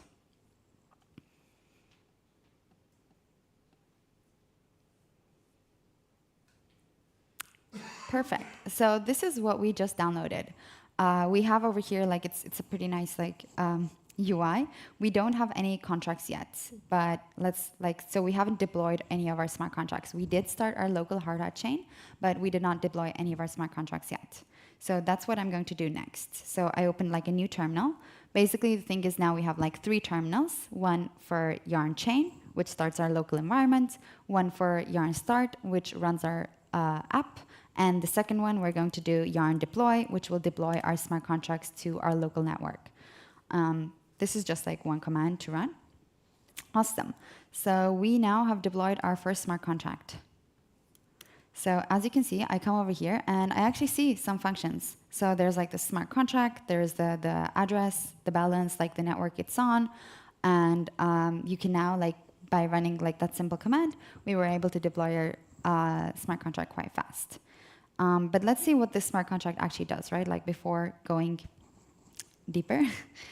So I go into my hard hat folder, I go into my contracts, and there's yourcontract.sol.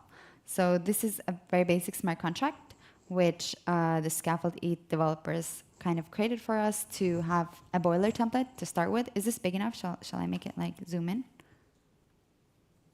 Okay, this is not the usual font size I use, but yeah, so this is like our basic smart contract. You can see kind of the details over here. You can see that it has like an address with like the owner.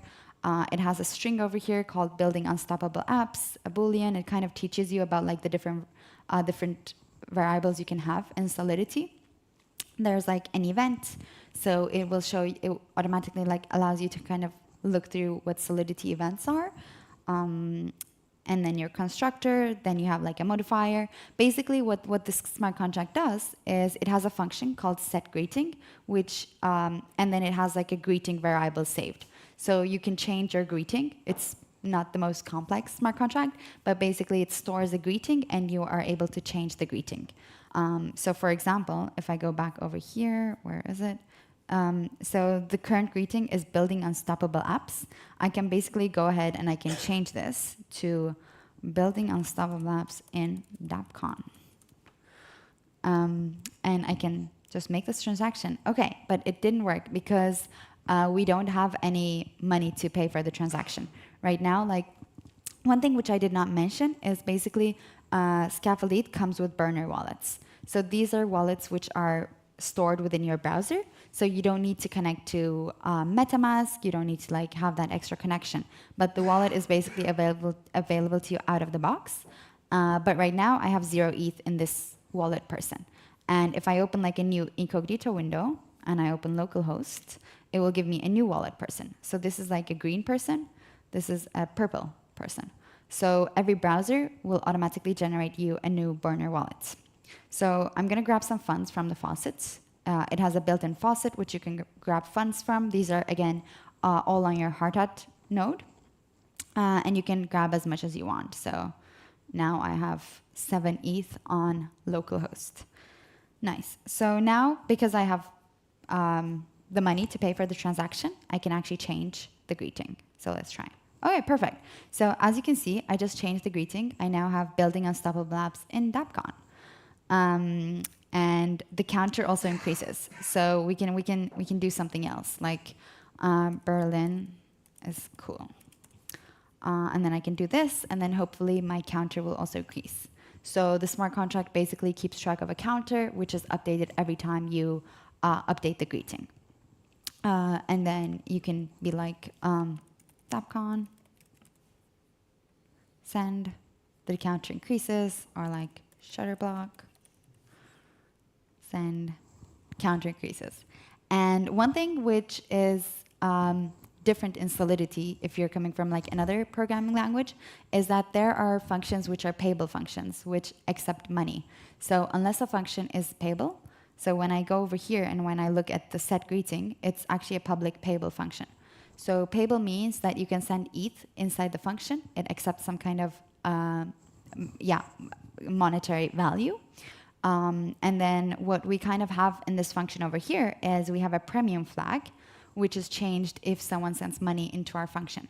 This again is kind of to teach about the different intricacies, like the different things about Solidity as the payable function, as like, kind of updating your how you can get the value, like by message that value, you can actually understand how much money is sent to your function. So let's kind of try that. So let's do EDA, and with an exclamation mark. And then I'm gonna send like 1 ETH to this contract, but I need to convert it to Wei. Okay, so when I do this, the premium flag should also become true, because now I'm actually making a transaction and I'm sending money. Because my function is a payable function, I'm allowed to do so. Okay, perfect. As you can see, the greeting is now EDA. Someone sent money, so the premium flag is set to true, and then the counter also increased. And you can see like now there's a balance in my smart contract, because I just sent 1 ETH. You can send more ETH to it, and you can do biddle-giddle, and then I'll send 2. I have a lot. Awesome. Now we actually send like more money to our smart contract, and then we also like change the greeting. Okay, cool. So this is what comes out of the box. But now you might be like, okay, but what do I do now? So basically, what you can do now is, and I will be cheating so that I don't I don't forget about saying anything, but we basically did these steps. Okay, what I'm going to be doing now is I want to update the owner. So as you can see, there's like an owner of this smart contract. When we deploy it, an owner comes. So we're going to make like some small tweaks to our smart contract so that you can actually have a function to change the owner of who owns the smart contract. And that's basically what we're going to be doing. And we're going to actually also be editing like this home page, because right now you kind of interact from the debug contracts tab, which comes out of the box. You don't need to build like any other interface for your user to interact with. But we're also going to be updating the home page so that you can kind of see how you can use like the functions with the Scaffold-ETH hooks. Okay, cool. So one thing which I always recommend is to go to soliditybyexample.org. This kind of gives you a lot of functions, a lot of like what you can do with Solidity. So for example, you have over here the variables, what kind of variables are there, constants, it has like mappings. It kind of shows you even more advanced stuff, such as reentrancy attacks, or like how you can accept ETH, for example, in your smart contract. But there's a lot going on in soliditybyexample.org. And basically I can come over here. For example, like this hello world just like has a greeting, but let's see what this first app does. Okay, this is just a counter. But for example, I can come over here and I can define like a Boolean, a uint, like different kind of, a mapping, for example. Let's actually, let's do something small here. I just want to add like one variable. Let's just copy this. Let's add this just to kind of see how you can do that. So I just come over here. I just like decide to add like a new string, public text called hello.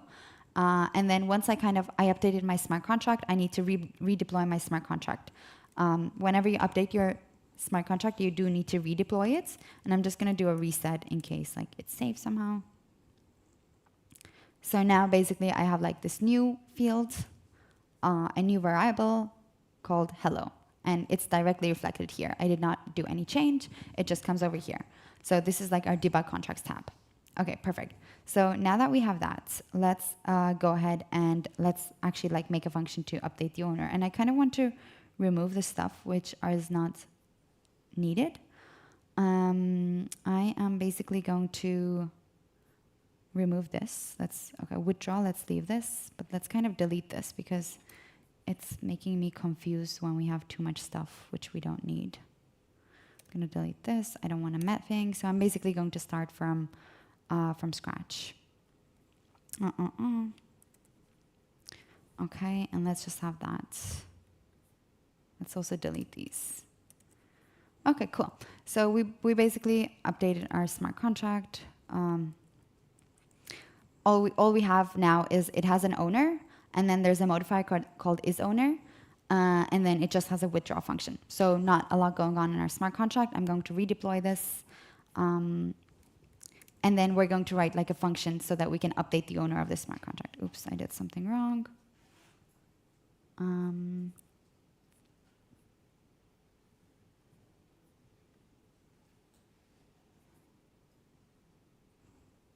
Okay. But this is like.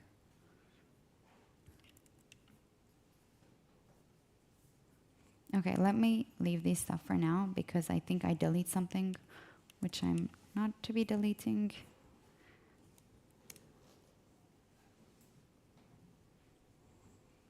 Okay, I think that's used somewhere, so I won't be deleting that for now, but I will like directly add like an update owner.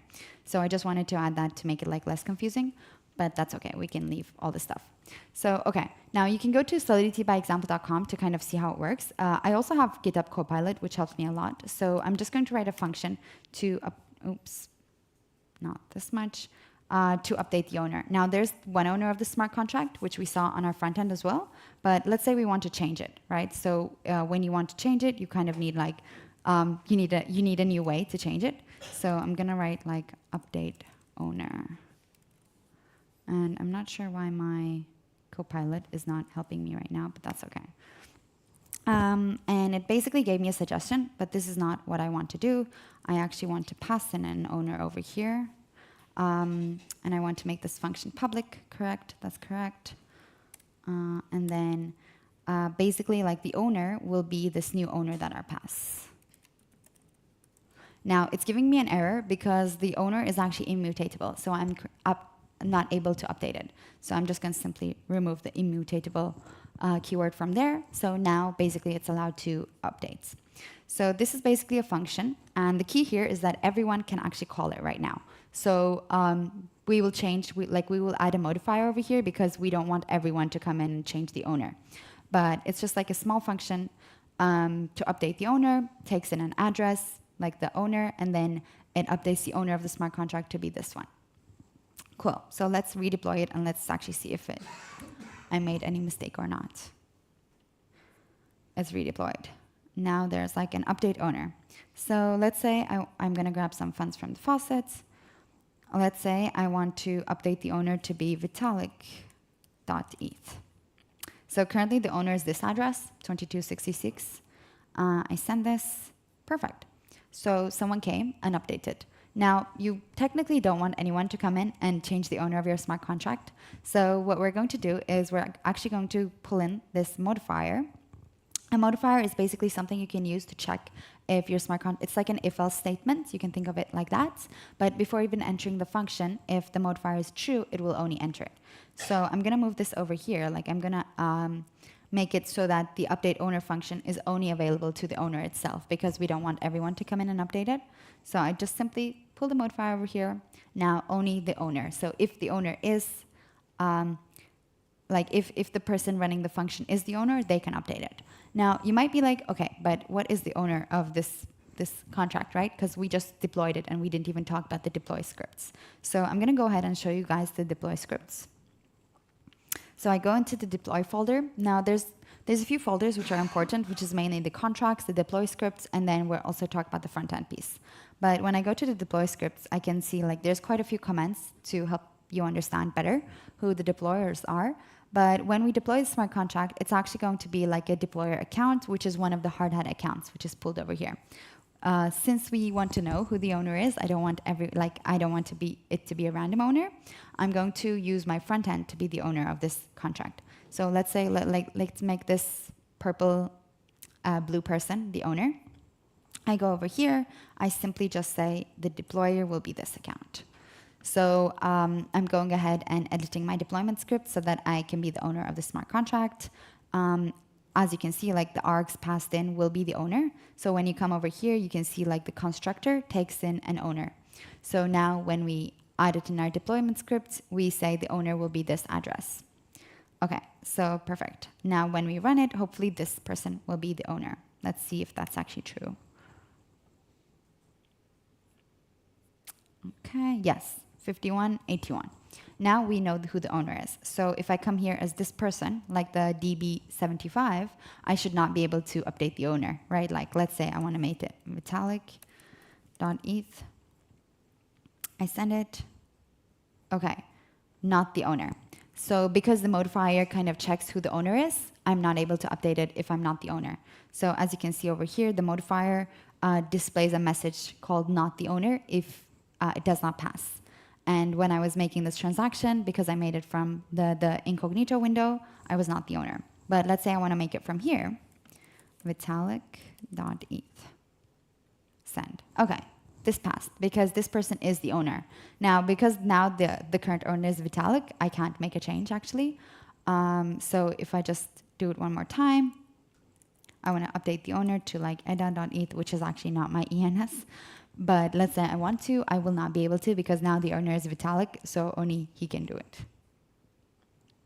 Okay, but because it's on localhost, that's fine. Cool. So that is how you can add like a new function. Now let's see what we have next. Okay, we use the modifier. We updated the deployment scripts. Every time you make a change to your deployment script or your smart contract, you do need to do like a new yarn deploy. So once you do a yarn deploy, it will automatically generate the ABI for your smart contract, and then it goes over here.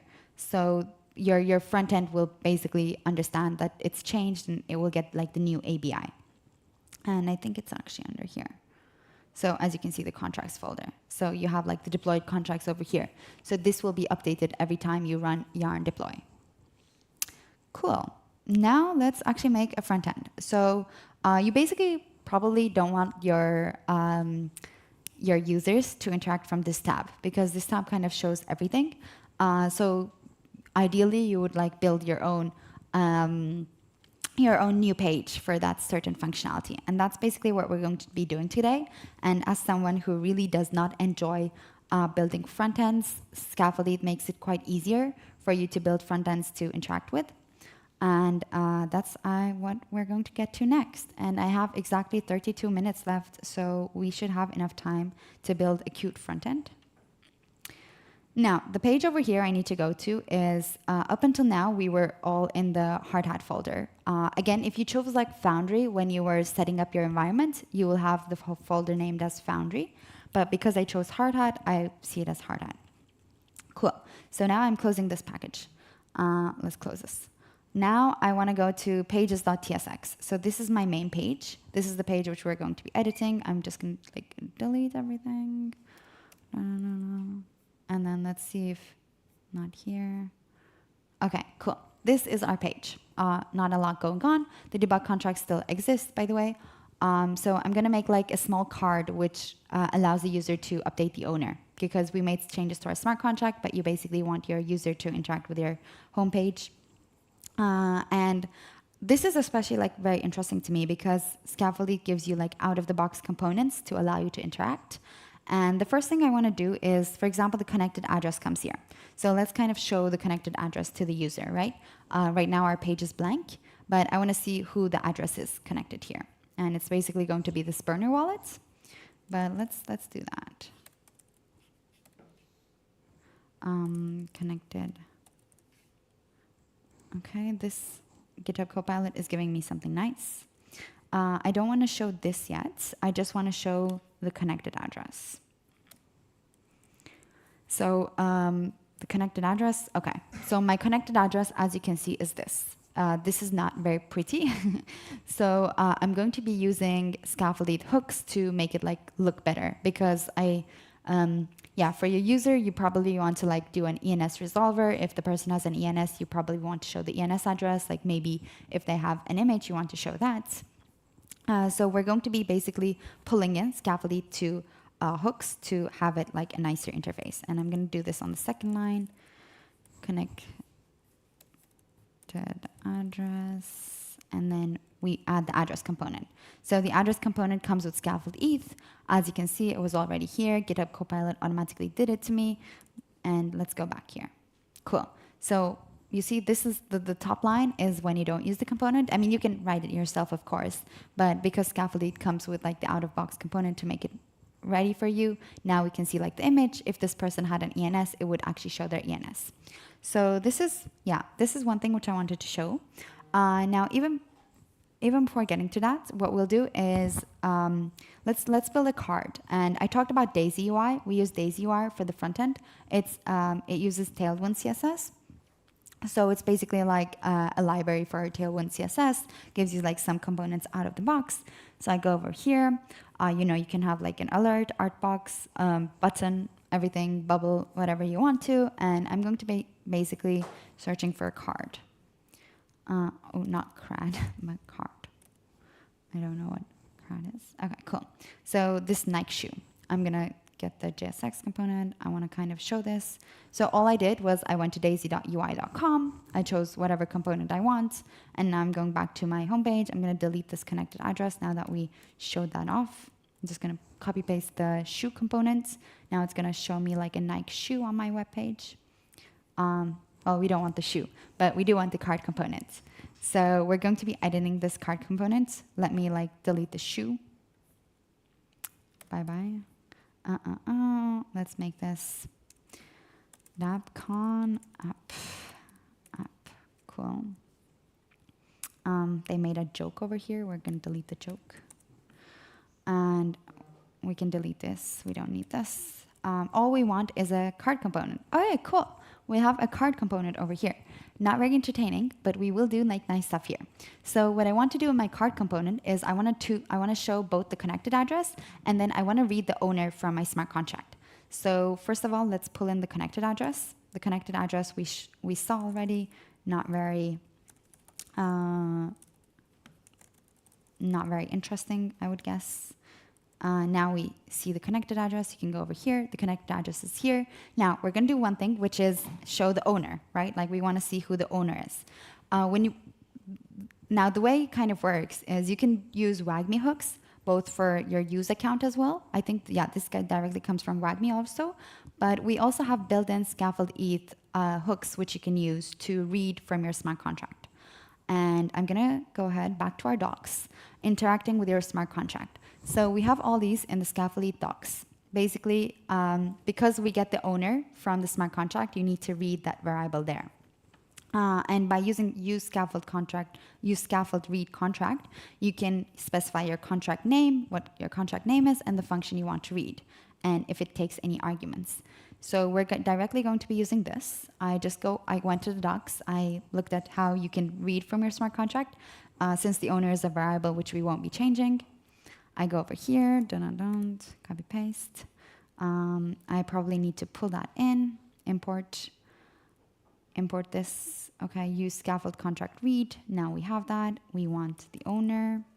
We have no args to pass in, and then we want it to call owner.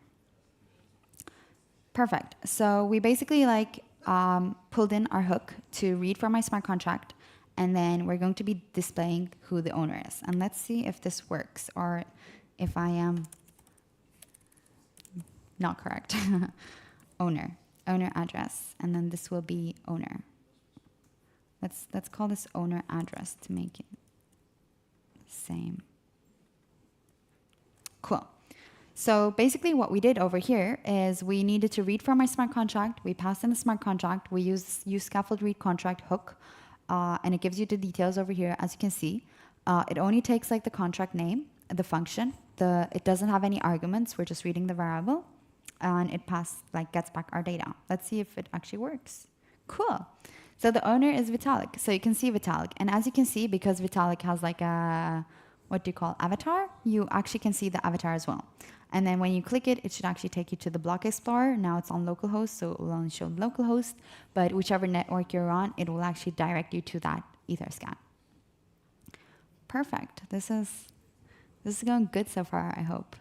But now, so we did one thing. We were able to read from my smart contract. We also want to write to our smart contract. We did not show that because we created the function called update owner, which you can update the owner, but we did not show how you can interact with your how you can make a change from this small avatar icon we made. So let's actually do that. So use scaffold read contract has a similar version, use scaffold write contract, which allows you to pass on data and actually make changes. And I'm going to go to the docs as well, because if I try to write it myself, I might make a mistake, but thankfully GitHub Copilot gets me usually. So it's called use scaffold write contract. It gives you the details over here and how you can use that too. And actually, even before that, let's kind of show what an address input looks like. So we use the address component to make it like a nice interface for displaying the address. There's also like an address input, which makes it like a nice place, like it gives you a nice view to get an address as an input. And I'll be like, let's see, address input. And then I think it takes like, so let's call it, what do we want to call it? New address, and then, oh sorry, no, this should be the value, right? I think we can do it like this. I probably need to import this. Okay, address input comes in. Let's see what we're missing. No, on change. On change, let's do like, do I need to do something there? On change, let's call it, okay, one moment. I'm just gonna get the address input from here.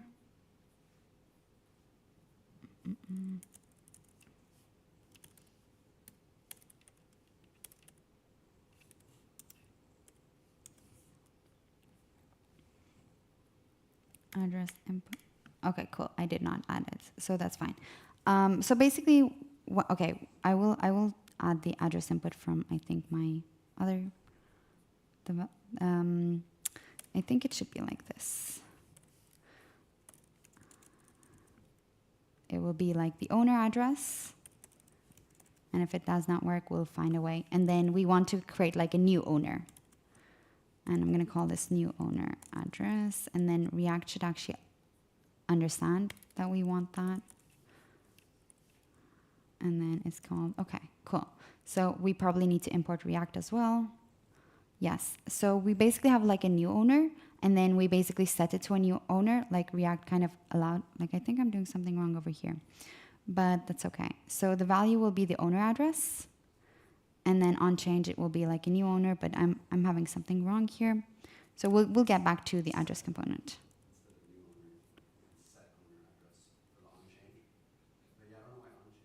On change, yeah. Yes, so I want like an umbrella function here, but so you're saying like this? Do I have the value wrong? Is it not value? Oh, the closing tag. Am I missing the closing tag? Something like this. Let's see if I...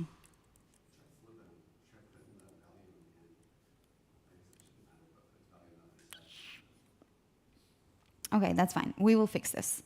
I have a working code in the backend in case it doesn't work, but we're gonna fix this. So let's write the function to actually update like the owner.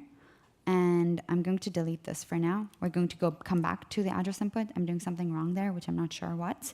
But we basically added like this new owner address and then set new owner address. And we need to import like use scaffold write contract to actually be able to call this. So I'm gonna go over here back to the Scaffold-ETH docs, and I get this. And then in my button, in my on click, I'm gonna do this, right? That's probably our mistake. I go ahead. I pull in this, right? It's giving me because we did not import it yet. Let's import it from our hooks. Okay, now we have our use scaffold write contract. This allows us to basically make changes to our smart contract. So, talk to it to like make some differences there. Because previously we were not doing that. And I'm gonna go over here.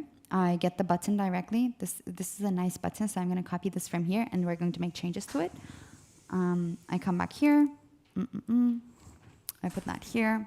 Now the button, it doesn't take any value. It doesn't take any, it does take arguments, sorry. So this button, like it gives us the styling automatically out of the box. It has like an on-click action. It calls write your contract async. The function name will be update owner, right? If I'm not mistaken. Update owner, dun. The args we will pass will be, what did we just call it? New owner address. So the arg is gonna be new owner address. Error setting new owner. If there's an error, this will be the error message which comes up, and then we will call it update owner. And then I'm doing something wrong here, but owner. I don't want to have this message, but cool. So this gives us a button. Let's see how this looks like. Going back to my app. Perfect. But we did a crucial mistake because when I was doing it before, I forgot to add the address input. So you can update the input, update the owner, but now we don't have like something which we pass into it. So right, when we say like address is invalid, so let's go ahead and add that. And I'm gonna steal from over here a bit. Button primer, I'm doing something on here. Let's see, maybe GitHub Copilot will fill it for me. But let's ask for the input, new owner will be an address input. Oh.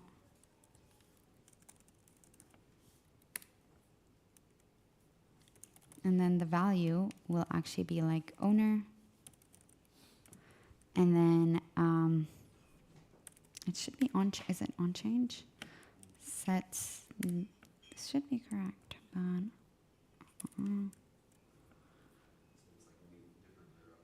oh, this is owner address, okay.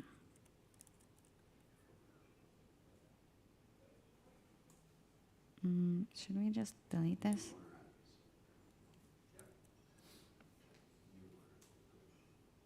But this is the value. So this should be, you want it to be like this? Oh, okay, yeah. So we basically, let's see if this works before. I think this should work. So basically now it will be like the new, like we will change the owner address. Like we basically add this as an, we give it a new owner address and then on change, it will basically go over here. It will change our states and then it will pass the new owner address into our button. Let's see, okay, cool. So we were doing like a mistake over there, but basically now we have this new owner and I can be like edda.eth, but I cannot do this because only Vitalik can because only he is the owner.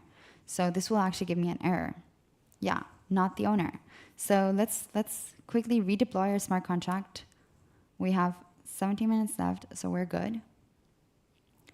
Perfect. So we redeployed our smart contract, we did that. You can come over here, you can view the debug tab, which you still have access to. But as you can see, we built like a small, cute interface to directly interact with our application. And the owner is this person, the connected address is this person, and I can come over here and I can change the owner. So I can be like or I'm not gonna make it edda.eth because I'm actually not the owner of that, but I'm gonna make it this person, so this DB75. And this person can't do it because they are not the owner. So the modifier will say you are not the owner, so you can't do it. But if I go over here and this person is actually the owner, I can do this. Update owner, transaction complete. Let's see who the owner is. The owner is now this person. I go over here to my incognito window. The incognito window is the owner. So I can be like, now I wanna, let's actually make shutterblock.eth the owner. So I can update the owner. And there you go. So this was kind of like a mini app which you can build with Scaffold-ETH. It doesn't do anything crazy, and you probably would want to use like the ownable contract of your of OpenZeppelin when you, instead of like creating the ownership pattern yourself. And let's actually show how that works too, like quickly, since we have a bit more time. But when you go to your, now I'm gonna move back to the hard.pub folder. I go over here, your contracts. It's actually, I think here. You import the ownable from OpenZeppelin. It's here, so I do this. And then I think extends, oh, sorry, not extends, is ownable. So when you do this, you're basically, oh, I don't want to do that because, okay, we'll find a way. But basically now I'm directly extending from OpenZeppelin's ownable smart contract. So once I do that, it will actually bring like a whole set of functions directly with it. So how should we call it? Like, let's call this, okay, let's show this because I think this is important. I'm gonna delete the ownership pattern we wrote. The owner, we will actually not take, like the constructor will be empty with this one. We will remove the modifier. Okay, we don't need this, removing the modifier. You see, so when you extend OpenZeppelin's smart contract, OpenZeppelin's contract, actually there is like an only owner function which comes with it. And I kind of want to show you guys that before we end. And since we have time, we can actually do that. Let's just delete this for now. So before we were doing all this ourselves, right? Like we created like an owner and a smart contract. We created like an update owner function, which updates the owner. But we did all that through like not really testing a lot. So with OpenZeppelin's ownable smart contracts, you can actually use smart contracts which have been tested and valid for these kind of reasons. You can inherit other contracts such as like an ERC20 if you want to like create your own token. You can do like an ERC721, etc. You can do all that. But I want to deploy this and I want to show you. Now, if I try to deploy this, it will give me an error because we did not change our deployment scripts. In our deploy scripts, originally it takes in a constructor address, but because we removed like the constructor is now empty, we should remove that from our deployment script, right? Like it takes the args. So we have no args. Cool. Now it should work, except for this because it, oh, I think this should work actually. And if it doesn't work, we'll just then circle back to it.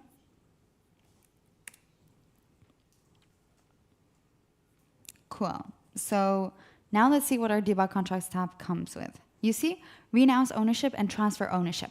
So when we directly extend OpenZeppelin smart contract, we actually get a lot of functions out of the box, such as these. So you can directly like have the ownership pattern available to you without having to write it yourself. And this is, of course, the better way to do it.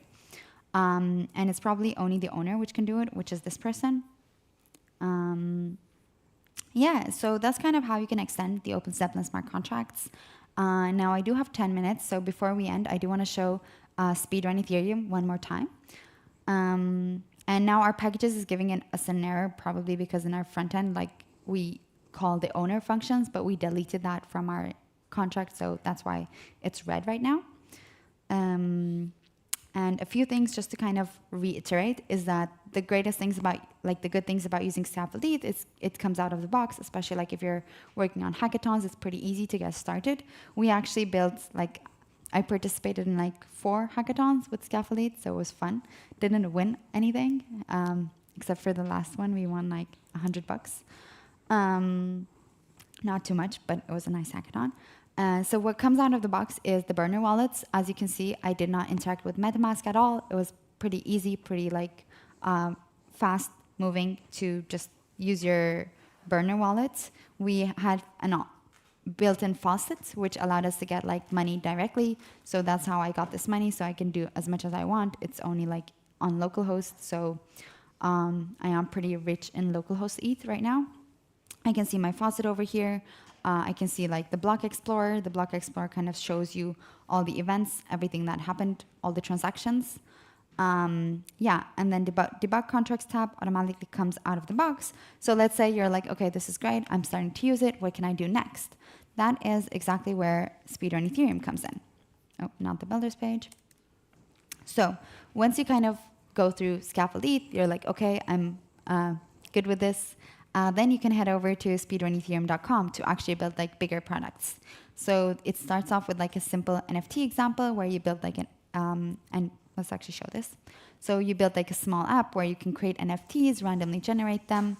I don't exactly remember the context, but yeah, you can see like, you can have images, you can kind of create those NFTs. This website, like it kind of teaches you how to do that. And then you go back, you can build like a decentralized staking application where you kind of send money into like a smart contract. And then I think you can specify, you know, if there's like 5 ETH sent to it, then send it to this person, etc. So it teaches you that. Token vendor is pretty fun. So you build like a machine which you can buy tokens from and sell tokens to. So it's like you can think of it as like a Coca-Cola machine where you can buy Coca-Cola from, but also give back Coca-Cola. So a token vendor, and then a dice game. It teaches you about randomness, how you cannot achieve randomness by like simply calling random number generator and then building a deck, so it gets like more crazier. And then you can go ahead and join Build Guild, come build with us. And there are a few other challenges which teach you about different things about both Solidity and why you can use Ethereum, what Ethereum is good for, as well as the coding part, so how you can build the smart contracts to do that. But yes, so I do have 9 minutes and 36 seconds left. So if anyone has any questions, I'm happy to answer them. Or yeah, if we went through too fast and you want to double click on something, we can do that for the last few minutes. Okay, no questions. Deploy to a testnet. You're putting me on the spot, for sure.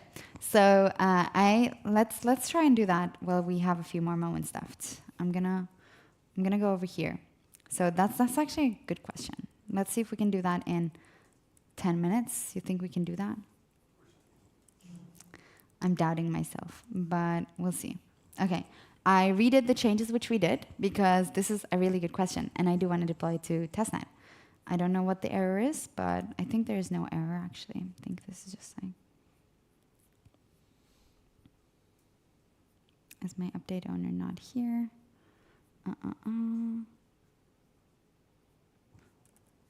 Oops, because we need to redeploy. So Kevin asked, what do we do if we want to deploy to a testnet?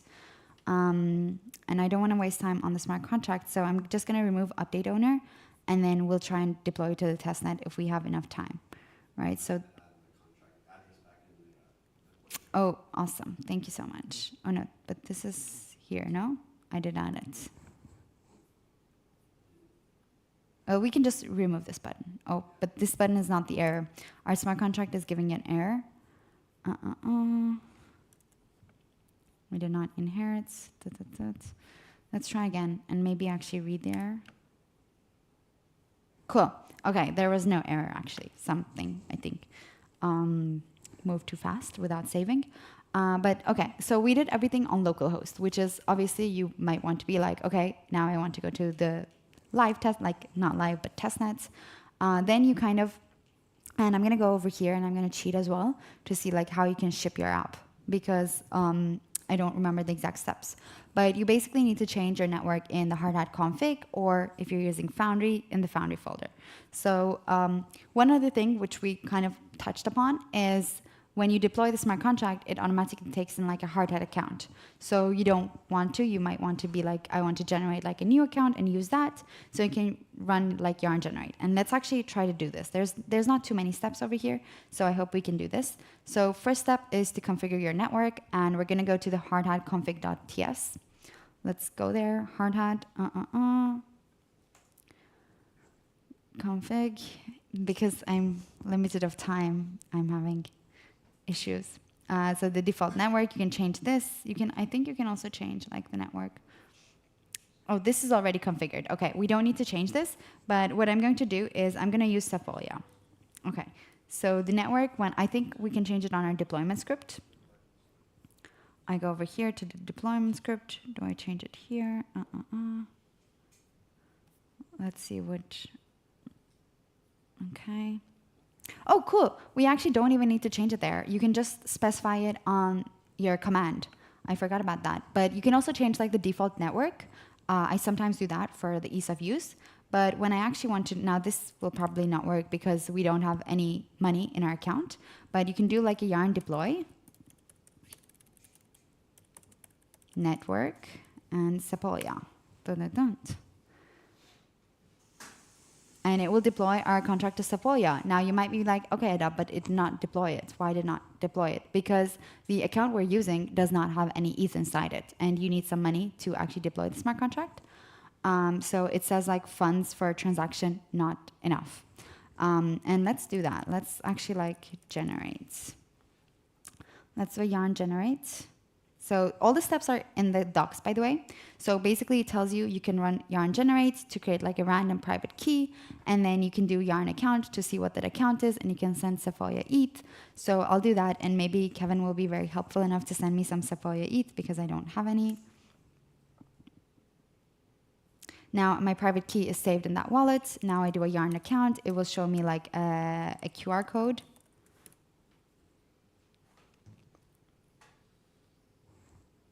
So this is the money I have in this like randomly generated account. I have no money. So let's see if once we have 4 minutes, so we can do this. Okay, cool. Let's do yarn account to see again if it came.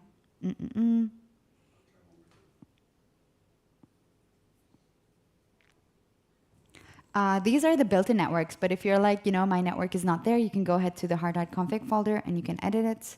Let's try one more time to see if it came. I think it's a bit slow. Okay, so we have one Scaffold-ETH. So I should be able to deploy this. And let's see if that's true or if I've or if it's not. So I do like a yarn deploy, -- network, Sepolia, dun. Perfect, it's deploying. I hope it will deploy. And then we can go to Sepolia scanner and actually check to see if it deployed. Perfect. So we deployed our smart contract. Now you might be like, but did you really deploy it? So let's go ahead and check that.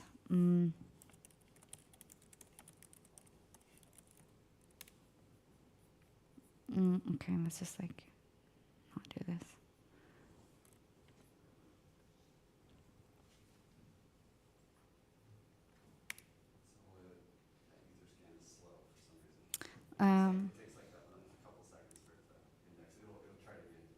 Okay, I want to actually search for that. Okay, perfect. You can see it here. So we actually did do it. Does it show us? It was like a contract creation transaction. And this is the name of the contract which it made, like the transaction. Okay, now it's actually created. So which address created it? What is the transaction? So let's see like the contract. This is the contract that's created. Is this actually true? You might be like, yes, it ends with A5. So as you can see, we just created our contract. But you're like, okay, but this bytecode does not tell me anything. You probably want to verify this as well. We have that actually built in Scaffold-ETH too. So all we did was we created an account, we funded it so that we can pay for our transaction, we deployed it to Sepolia, and now you want to verify your smart contract. I'm not sure if it will directly, it has a key here, but you cannot run yarn verify network, whichever network you're on, to verify your smart contract. Let's see what that does. Yarn verify network Sepolia, verifying,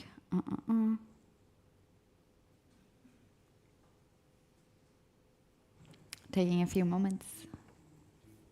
Okay, awesome. Your contract is now verified. So let's see if it actually is. Yes. Now the contract was automatically verified. As you can see, you can directly see our source code, blah, blah, blah, consult like which it extends, the contract ABI, the creation code, etc. But the most important thing is probably your source, your contract source code. So now it's available over here. So what we did, like as you can see, we did it in under like 7 minutes, deployed our contract to Sepolia, generated an account to actually deploy the contract from, sent that account some money, and then verified our smart contract.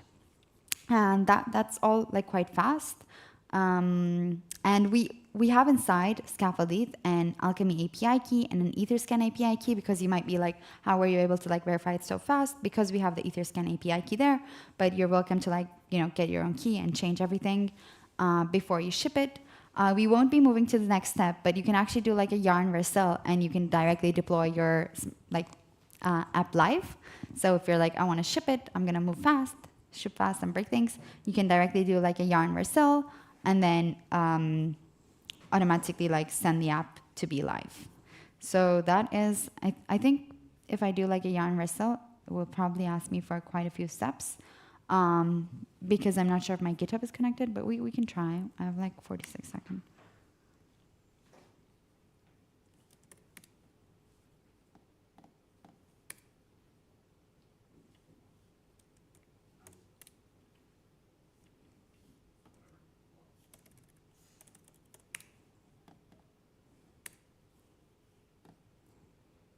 I'm actually not sure if this will work, but we'll see.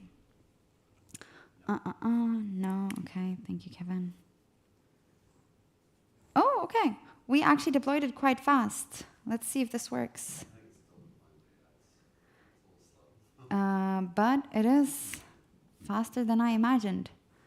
Oh, okay, let's open my Brave browser to automatically authenticate. 0 seconds left. It's building. My timer is up.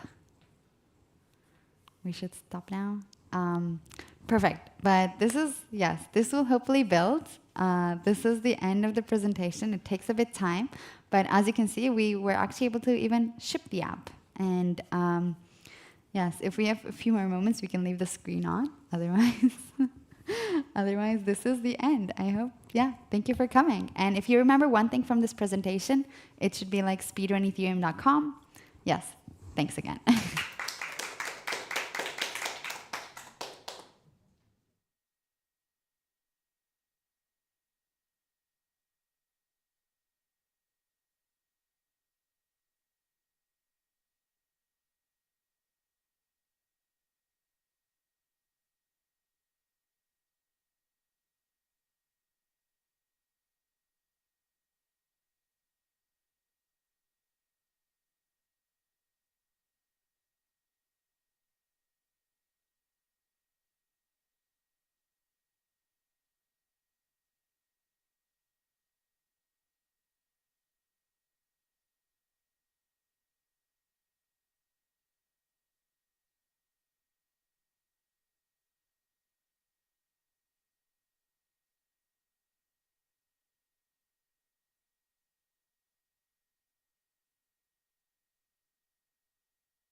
All right, let's go.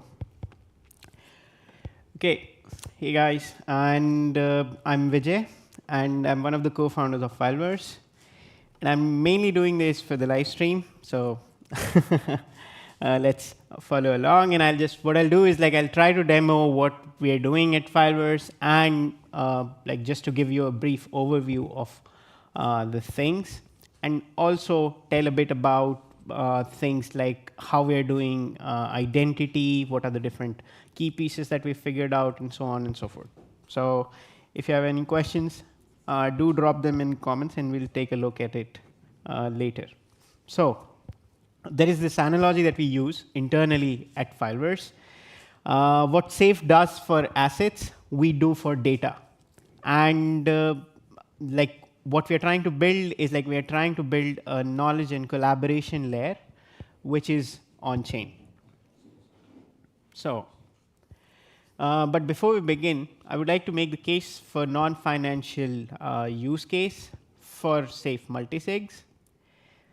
I think not in too far out future, the multisigs will be the de facto standard that communities will be using to co-own and manage the content, the files, brands, archives, any website, or any type of digital persona that they might have. What Safe multisigs enable is they allow you to secure on-chain data management with decentralized access permission. That's the thing that they're already doing via changing the way that people can be added to the safes, people can interact with the safe, and they have different levels of access permissions. For example, some safes will allow you to add owners, some won't, and so on and so forth. And there are different modules also that you can implement for doing that. Now, and another thing which Safe did recently was the recovery hub that they have implemented. And in the recovery hub in general, what they've done is they don't want they want to allow people to use safes and recover them for let's say if they lose access to it or lose access to their passwords, keys, and so on and so forth. Now, one important note that I would like to highlight is that today, 3.2 billion people work or collaborate on the internet, but they mainly rely on the two big companies and a few servers in the US mainly. And that's for creating any information, that's for sharing any information, and that's for storing any information. Now, crypto teams, communities, and individuals are no different. And we, given that we are mainly working very hard for decentralizing finance, we should know better, but we cannot do better because there is no neutral layer yet. And to avoid capture and abuse by these companies or by these data centers or things, one of the most essential activity that we are doing on the internet, which is to collaborate, should be done on open protocols and networks rather than to be worked on closed products that are managed by central companies. And what I'm going to present next is a new kind of infrastructure, which uses blockchains, which uses blockchain and peer-to-peer network. So basically bringing together the best of both worlds. So I'll highlight a few things for the blockchain perspective and then the peer-to-peer network perspective. So in the blockchain specifically, you have global consensus, credible neutrality, computational and data integrity, inter-app composability. So these are the things that blockchain enables for different use cases in the way that we have implemented it. And in the P2P networks, the good factors or the things that we get from it is it's extremely scalable, hard to attack because there is no central server that controls all of those things. Then it's easier to recover, it's easy to join, it's self-configurable, modular, monopoly, killers, and right to exit. Now, right to exit is a thing which is interesting that comes from, let's say, different peers, and just because you're not relying on one type of data on one place, you can take your data from one peer to another, and the app would still work. Now, let's take a look at the current Fileverse stack. So the current Fileverse stack has three major components, I would say. The first one is the off-chain component, and there we are leveraging all the peer-to-peer technologies. So to give you an example of those peer-to-peer technologies is IPFS and gun nodes. Then we have the on-chain layer on which we are putting, for example, storage registry, identity registry, and permission registry. And these are the things, for example, for the storage, we have the collaboration smart contract. For identity registry, we have multisigs, and for permission registry, we have things like encoding all those on-chain permissions on using hats maybe, or any other different kind of protocol. And to combine all of this, there is an app layer that we have, and the app layer is characterized by static UI. It's pinned on IPFS, and it's permissionless, meaning you don't need to rely or ask for permission from anyone for using any of those two services, which is on-chain and off-chain component of Fileverse. And we are mainly on Gnosis chain. And while we worked on the stack, we understood that there are three different layers, and we were able to basically categorize the work into three different aspects.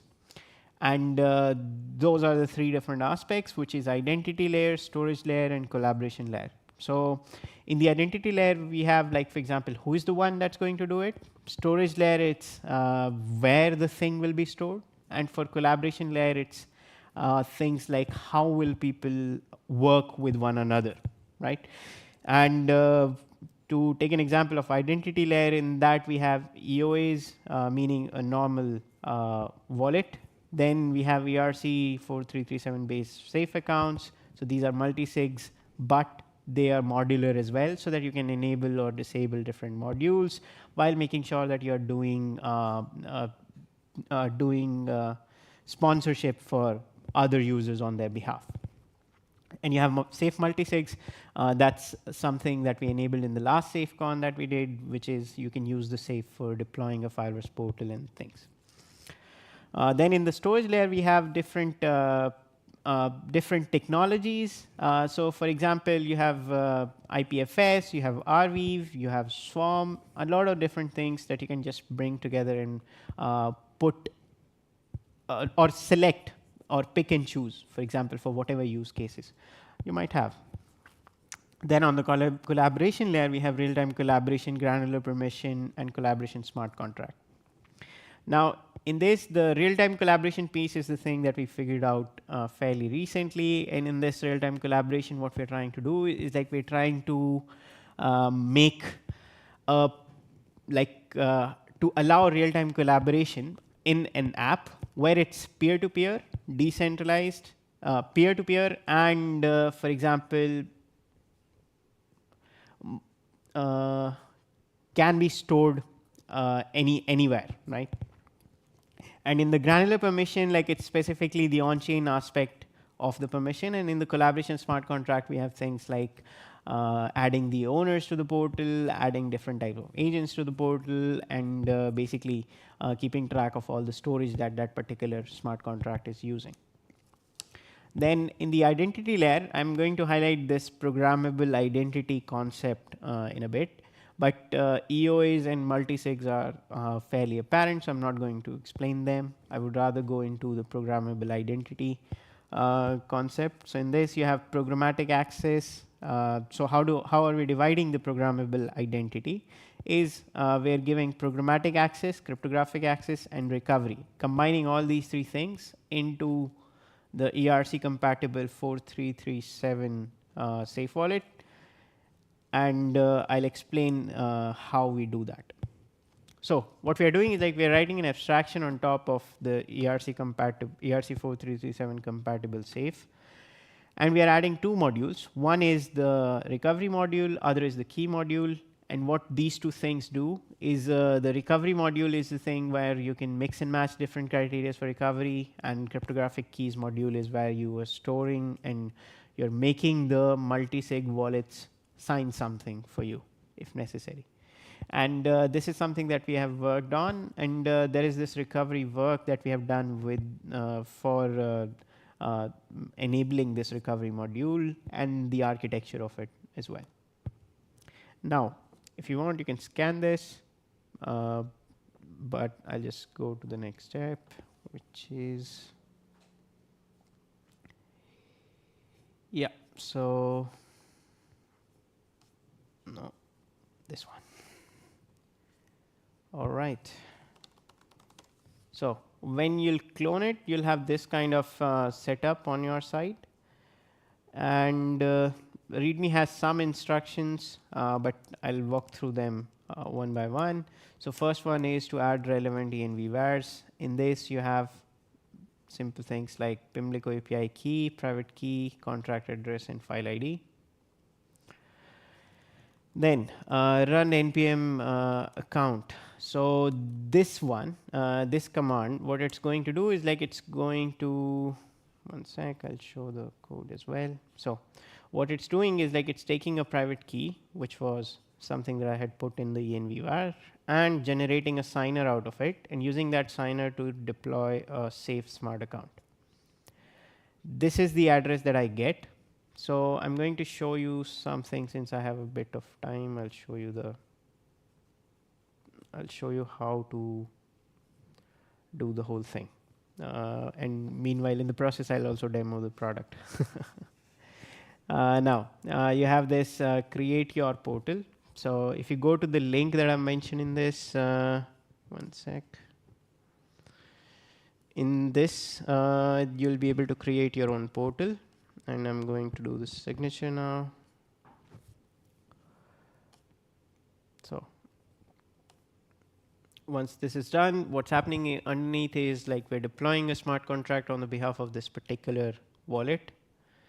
Once this is ready, what you can do, yeah, let's see the next step. In this case, it's this. Yeah, so I've created this wallet. This one is done. Then I need to add one public file on the portal. So as you can see, this is the flow for opening your portal. Now I'll try to add one file, which is, let's say, this. Okay. There is some setup thing that we need to do for making sure that you don't need to sign again and again. And it's just 1 or 2 clicks for us to get to that stage where you don't have to worry about this anymore. Now, once the signless is enabled, the next step is to upload a file. So let's get to that once this is done. Yeah, and after that, what we'll have is like we'll need to add the smart wallet address, which is this address, as a collaborator to the portal. Now, first I'll upload the file. Once this is done, I'll go to the People's tab. Yeah, so I need to add this wallet address. What I'll do is I'll take this, add it here, add collaborator.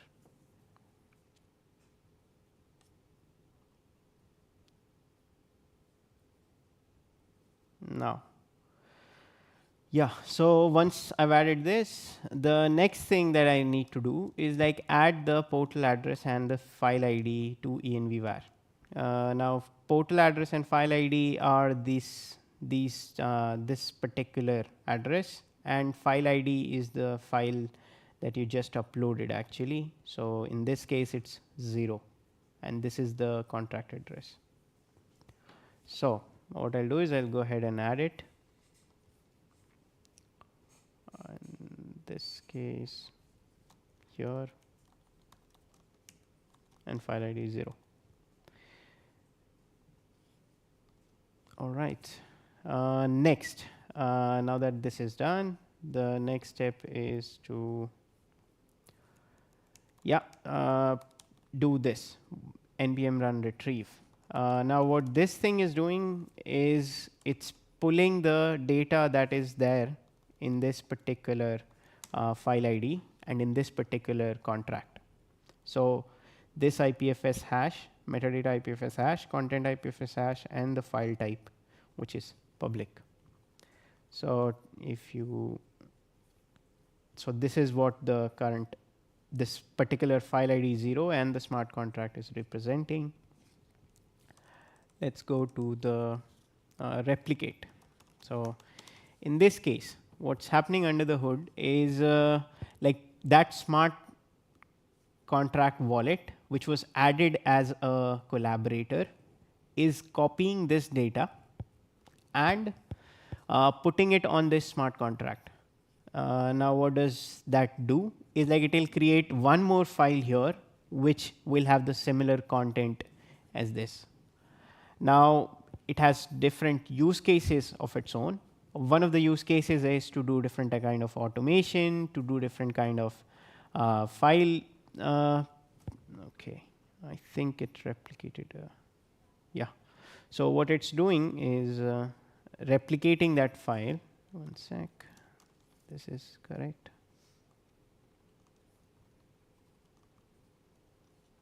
Yeah. So once I do this, then it will replicate this file, QR code. That's what it should do. I think it picked the older data.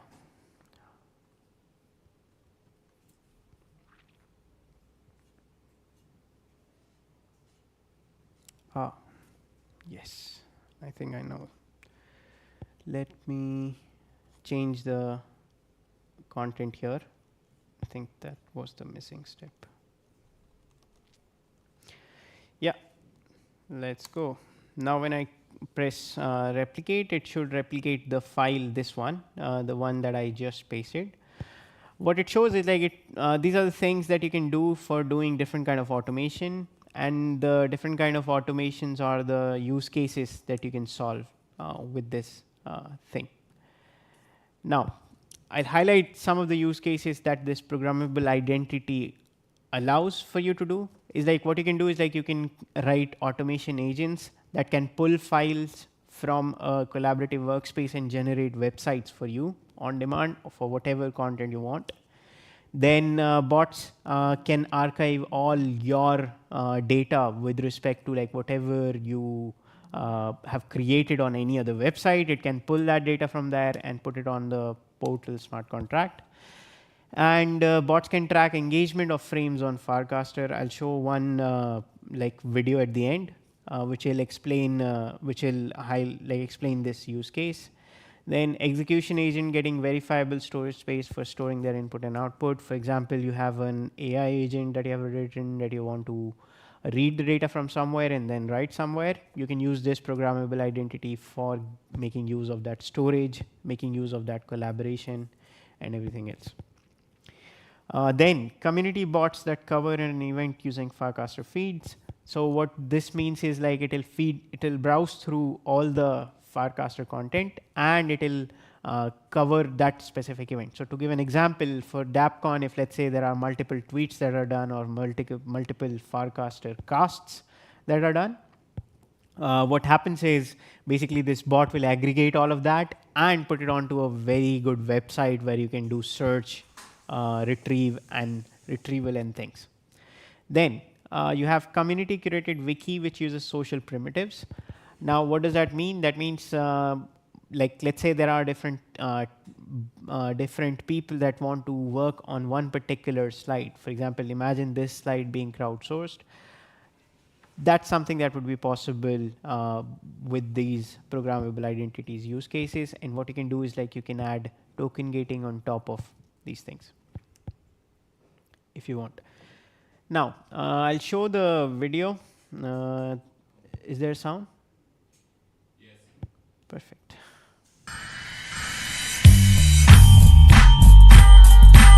So, this is the recent release that we did.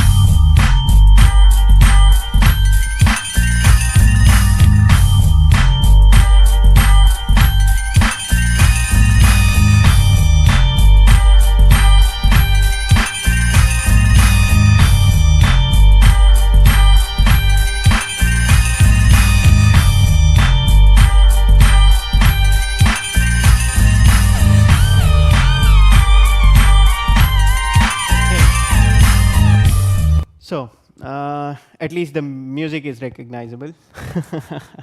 And in this case, like what we did is like we have the collaborative workspace, and on top of that, we have the community space that we were showing you. We're calling it public portal, but this is the space that you can customize. For example, how you would customize your bento, Linktree, or anything like that, while adding files and everything else as well. I don't know done. Yes.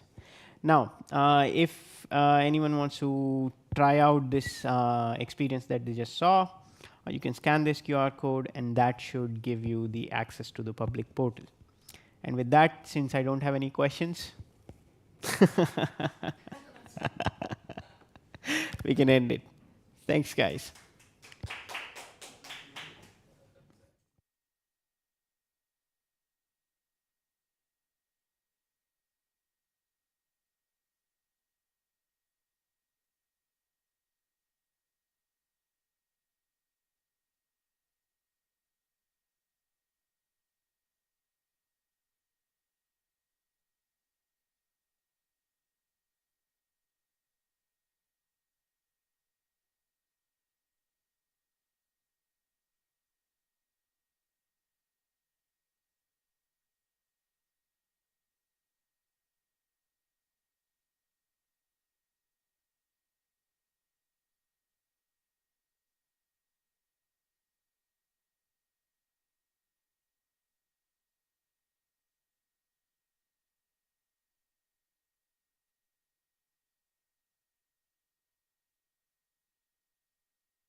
Okay, hello everyone. Welcome to this wonderful talk. We have a great audience this evening, and I know a lot of you are also watching on YouTube, so welcome.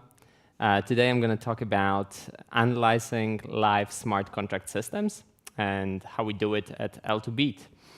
And my name is Piotr Szlachciak. I'm the CEO and co-founder of L2Beat. And if you don't know L2Beat, well, we are doing research and analytics about Ethereum L2s. And if you would like to have some context to what I'm talking about, open up our webpage, do some browsing, and you'll see what the talk is about. And now I'm going to state the problem that we face. We are listing more than 100 projects right now, and this is across L2s, L3s, bridges. We're analyzing all of them, and by analyzing, I mean not only displaying TVL, but we actually do in-depth research about those projects.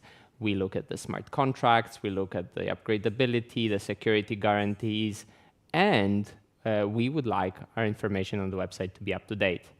Now, this is a challenge because if we make some simple assumptions, so we have 100 projects, let's assume every project does an upgrade every 6 months, right? So like a usual cycle, they do the marketing, they do the preparation, audits, and so on. Every 6 months, they release a new version. So what this gives us, 100 projects, 2 updates per year, 200 updates per year. So we have 4 updates per week. And in reality, right, we actually see changes happen every single day. So obviously, this is unsustainable if we wanted to do this manually. We tried this at the start. We had very little projects. And it was possible to sit down, do the research, very manual work, look at the smart contracts, try to get the sense of how it all works, and then do a write-up, and it would essentially come down to presenting our findings on the website. Now, if we would continue this process, it would actually be completely unsustainable because of all of those upgrades. The moment we publish the information, it instantly becomes stale because one of the projects upgrades, and so we had to come up with a solution. And the solution is, of course, automation. So, but the key insight into all of this is how can you do this, right? Because it's not just downloading values from an RPC. You can use an RPC for things like TVL because you just select the tokens that you want to know about and you query the balance of function. You cannot do this for research. And so we had to be clever. Now, we designed a system that we call Discovery. And this is a system that does recursive scanning and analysis of smart contract systems. And I think the best way is to show you an example. So an example that I picked is actually signups. And the reason I picked signups, it's a bridge, it's because the smart contract architecture is actually really simple compared to some other projects. And the way you can start to think about what we do is starting on the left. We have the signups bridge smart contract. And in this smart contract, we can see that it has some fields, right? It has an admin field, it has an address of the wrapped Ether smart contract, it has some access control pattern. And so you can see that then the admin is read by our system, and we see that it points to the proxy admin smart contract. Then the proxy admin has an owner, which is the time lock controller, and the time lock controller has an admin, which is the bridge multisig, and this is actually the controller of the entire system. And we were able to draw this diagram through using our discovery tooling that recursively, as I said, goes through the smart contracts, calls the methods, gets the values, and maps the entire system. And I think it's also time for a demo of how it works. So what I have prepared here is a very minimal setup that will try to do the work that our researchers are doing normally. So what we have here is a minimal config file for using Discovery, our tool, to do this mapping of the sign-up system. The initial address, this OX2796, right, is the address of the sign-ups bridge. And so what we're going to do is just say we want to discover on the chain Ethereum the bridge signups. And we're going to run this script. And I'm just going to show you the output because it's very fast. But we're analyzing the smart contract. And what we see is we have detected it's actually a proxy, right? So now we actually read the implementation. And the implementation has some methods. We call those methods. And we have this new relatives found, right? I know that one of this is the address of the wrapped Ether smart contract, and the other is the proxy admin. So you can see then we're analyzing the wrapped Ether and then the proxy admin. And we have this recursive thing where we just query the values for all the smart contracts. Now, then the researcher would go into this other file. This is the discovered JSON file. So the config produces the discovered file. And here you can see the exact stuff that I was talking about, the values that were discovered, the recursive method. And we can see some values like default admin role, governance role, node group role. The researcher and I will know that this is actually reminiscent of a pattern that you can find in Open Zeppelin smart contracts called access control. And the cool thing about the discovery tool is that it actually allows you to incorporate some of the knowledge that you have about the smart contracts and automate getting those values. So what we're going to do is do some overrides. And we're going to say that for this smart contract, it has, we want to override some fields. We're going to add a field called access control. And this field is going to have a handler. So we're specifying now what are we going to do, how are we going to get the value of this field. And similarly, we can see that the time lock controller also has those roles. So we're going to use the address of the time lock controller, and we're going to add the exact same overrides for the time lock controller. So now that we've done that, if we run our discovery again, it is going to discover some more stuff. So now you can see that the signups bridge has this access control field, and it has those roles fetched from the blockchain. So this is kind of how our researchers would use the discovery tool. And the cool thing about it is now we can also get the source code of those smart contracts. So in the .code folder are the source codes for all of the smart contracts that we have downloaded from Etherscan. So you can see the signups bridge, and because it's a proxy, we have the source code of the proxy, and we have the source code of the implementation. Now, looking at this, you can see that it's so like a lot of folders, a lot of files, a lot of comments. It's like very overwhelming. How are we going to read all of this? And this is where the next part comes in, which is we're not. The best part is it's all automatically flattened into a single file. We remove the unused stuff so that it's very easy for a researcher to actually read the source code. So now, instead of having those two folders, the implementation and proxy and all of those have nested folders, and you're going to try to figure out what's what. If I open the signups bridge folder in the flattened file, I have the source code for the signups bridge, and it's only the stuff that is actually used. And I have the source code for the proxy, again, only the stuff that is actually used. So as a researcher, I would only look at those. So I don't have to do this thing where I go to Etherscan and browse through those 65 files and like in this very bad UI. So that's it for the demo. And if we go back to the presentation, what's the logical next thing? Now that we have the ability to do automated research and getting all those values and being able to configure how we get those values, well, the next logical thing is to run it in a loop. And so we run it in a loop, and every hour we go through all of the projects that we have configured, we get all of those values, and we compare it to what came an hour before. And so this is an example from today, early in the morning. A chain called Dairy had an upgrade, and they changed the required stake from 2 to 3, right? So this is the type of thing that we detect. And then the next logical thing is we can automatically update our website. So whenever things change, we can, so for example, you can see here, this is an excerpt from our webpage for Arbitrum. And you can see the Security Council participants, right?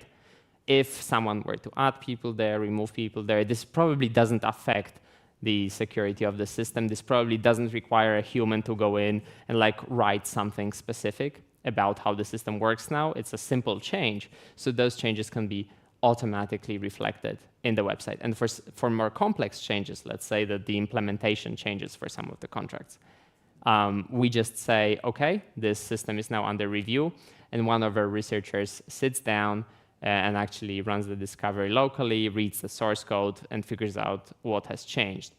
And actually, the one other thing that I wanted to show you, so we'll go back to the code, right, is the ability to figure out what has actually changed. And I think it's best if I show you this on a different example. What I'm going to do is show you how we can compare projects to each other. So you might have heard about optimism and superchain and OP stack chains, and you might think, okay, so those OP stack chains are basically all the same, right? Well, no, and I'm going to show you one example. So what we're going to do is we're going to run a tool called PowerDiff. So discovery was one thing, PowerDiff is another thing, but basically it allows you to compare two projects together, right? And I'm going to pick Base as one of the projects, and the other project is going to be Mantle. And so I'm going to run the PowerDiff. It's going to process the files that I have, and it's going to open this like web page. And so now I can browse through the files. Some of them are added, some of them are deleted, some of them have actual differences.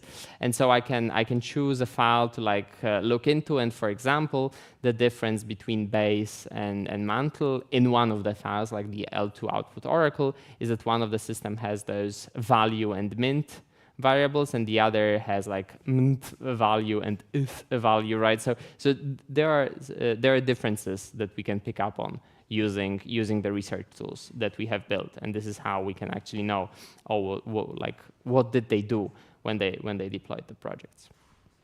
So coming back to the presentation, we have some advanced features built into this entire tooling. Like I showed you code flattening, I showed you handlers, I showed you project comparisons. I haven't showed you, but I'll talk about the heuristics and templates. So you might think, okay, that's all well and good, but I have to like create config files for all of the projects, and I kind of have to repeat the research. What if the projects are similar? And this is what we actually find, that a lot of projects are reusing the same patterns, the same things. So this is where heuristics and templates come in. For example, a lot of projects use the same proxy types, right? So as you've seen before, we can automatically detect that a smart contract is a proxy. This is what we're using heuristics for. One example would be, how do we know a smart contract is a Gnosis safe? Well, the way we do it is we actually check if the value at storage slot 0 is equal to the same value that is returned from the call to the master copy function. It's an example of a heuristic, and this is how we detect Gnosis safe smart contracts. If we have a huge list of those heuristics, and this is how we can detect different types of contracts. And for the templates, basically, this configuration files that you saw before, you can reuse them for different projects, and this reusing is templates. But also, when we define projects on our website, we can reuse the definition. So all OP stack chains are kind of reusing the same template, so that the researchers don't have to do as much work when they describe it. And this kind of solves the problem that I stated at the beginning, which is we have all those projects. How can we manage the constant updates, the flow of everything?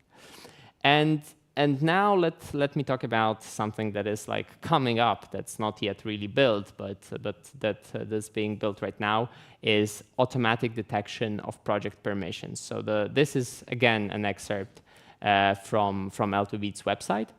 These are the permissions in the Optimism blockchain.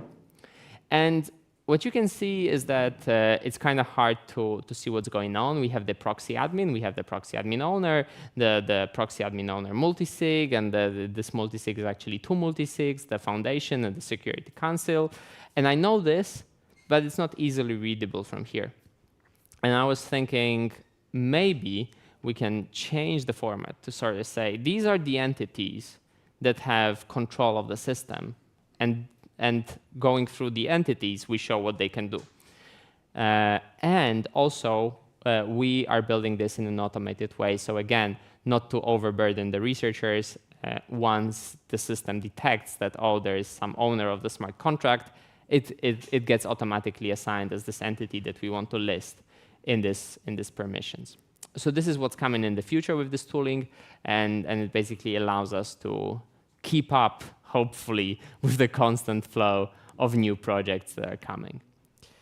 And so I guess it's time for me to say thank you, and if you have any questions, I'll be happy to answer them. Okay, we have one question. Sorry, we missed the beginning. Maybe you mentioned it. This tooling, is it open source and available? Yes, so this tooling is open source. It's part of the L2Beat repository. But open source doesn't exactly mean easy to use outside L2Beat. So you can read the source code, you can see how we're doing it. But I think you'll find it quite hard to run it for your own things. Oh. But I encourage you to do. I'll try it. Yeah, have a few targets we need to test. And I had a second question. How many researchers do you have at L2Beat? Currently, we have 4 researchers. This is the size of our research team. Okay, great. Thank you. Thank you.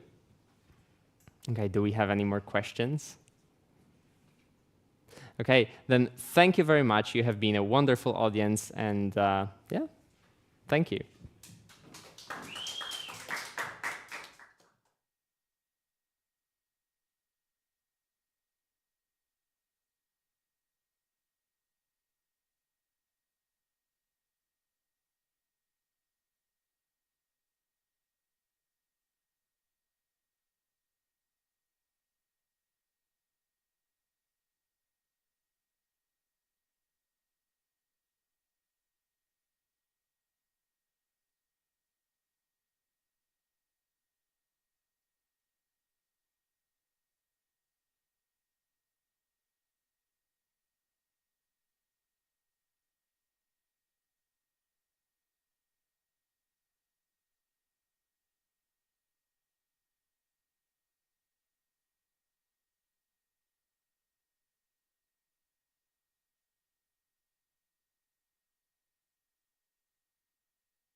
And we're live. First off, thank you to Gnosis and the DappCon organizers for inviting me to speak today. I'm been asked to regale you about the topic of AI commerce. Those of you that are here are probably asking, what the hell is that? So from our point of view, it's the future of AI payments. My name's Don Gosson. I'm the co-founder and CEO of Nevermind. We're building the decentralized payments protocol. Bit of background on myself. I've been in the Web3 space for quite a while. I co-founded a project called Ocean Protocol. I've got a company called Kiko that helped build networks like Cello, Filecoin, a bunch of other things. And more recently have been focused on Nevermind, which is operating at the cross-section of artificial intelligence and Web3. And from our perspective, we see the world emerging in a very particular way. And there's an ongoing debate at the moment whether or not AI models and agents in particular are going to proliferate or whether they'll consolidate under the control of one or a handful of organizations. At Nevermind, we believe the former, that we're going to see a proliferation of AI agents following kind of the Mistral style, and that these agents will manifest in their trillions and change commerce forever. And so we want to support that evolution. What's quite interesting is the way that this is evolving. It's very reminiscent of the early days of the internet, sort of early to mid 90s. What you had back then were a bunch of hobbyists that were adopting online tech, building, bulletin boards, creating lists of websites that were interesting and what each one did. And all of that is it's playing out again, right? We're seeing these lists get created of what's interesting AI model or agent, what it does. And, if we harken back to that sort of historical precedent, within that confine of these hobbyist builders, you had a subset that tried to commercialize what was going on at that point. And what was required was a shift that leveraged the new technology that enabled e-commerce to actually take flight and begin to scale. So solutions like PayPal emerged that facilitated this evolution from traditional non-digital commerce into the digital realm as e-commerce. And we see the evolution of this into the AI side of things manifesting as AI commerce. And we want to be as Nevermind, the PayPal of AI commerce. So you might be asking yourselves, well, why does AI need its own payment solution? The reality is AI agents and payments for those agents and how they transact is non-trivial. And we'll get into this a bit more, but when you look at how an agent operates and start to decompose its individual pieces, what you start to recognize is the dynamic nature of these agents and the variability of the services that can be invoked in order to service the dynamic requests that are made. And these variable services that can be invoked have corresponding variable costs that need to be translated into a cost for the user. This is a non-trivial action. And what we see after discussing and interviewing and over 100 organizations and builders is that those that want to start to monetize or commercialize the agents that they're building are having to effectively build their own bespoke payment system for their agent. And as a result, these payment systems aren't interoperable. They're not modular by design, and therefore they're going to have a lot of difficulty in scaling. Just to look at what an agent is and kind of how we can think about the anatomy of an agent, it goes a little bit beyond, maybe the pure GPT component where you're interfacing directly with a large language model or a diffusion model itself. Within an agent, there is a backend that provides for a bunch of orchestration and routing that takes place. So a user will submit a prompt, and that prompt will go to an agent, and that agent may have its own discrete data sets or embeddings. Those embeddings might be retrievable from an index or a vector DB. And the individual prompt will get decomposed, and there will be a determination by this backend of how sophisticated a response is required, and route those requests to potentially different models that agent uses, depending on the type of response that's needed and or the level of sophistication of that response. So then the question becomes, okay, how do I account for that variable nature? I can submit a request or a prompt, and at the same time, another user can submit an entirely different request to that same agent. My request might be very simple in nature, while the other requester's request might be complicated with respect to the technology that needs to be invoked. It might be a multimodal style request that's anticipating text and images as a response. So for instance, I submit a request that's simple in nature, and that gets routed to, let's say, GPT 3.5, versus another request coming in that is multimodal in nature and requires GPT-4, just for sake of example. Now, the cost on servicing those requests can be an order of magnitude in difference. And so accounting for that variable difference and then translating that into a settlement component to the user is a not uncomplicated proposition. And so what we're doing is helping to simplify that with a system of unit accounting, as well as a system for enabling the payment and redemption of requests. We do this through a credits system.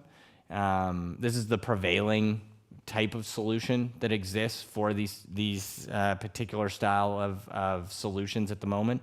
OpenAI is using a rendition of this. If you've used ChatGPT and you've paid the $20 a month for credits, you're getting an allotment of tokens within a given range of time. If you go over that allotment, then you're throttled.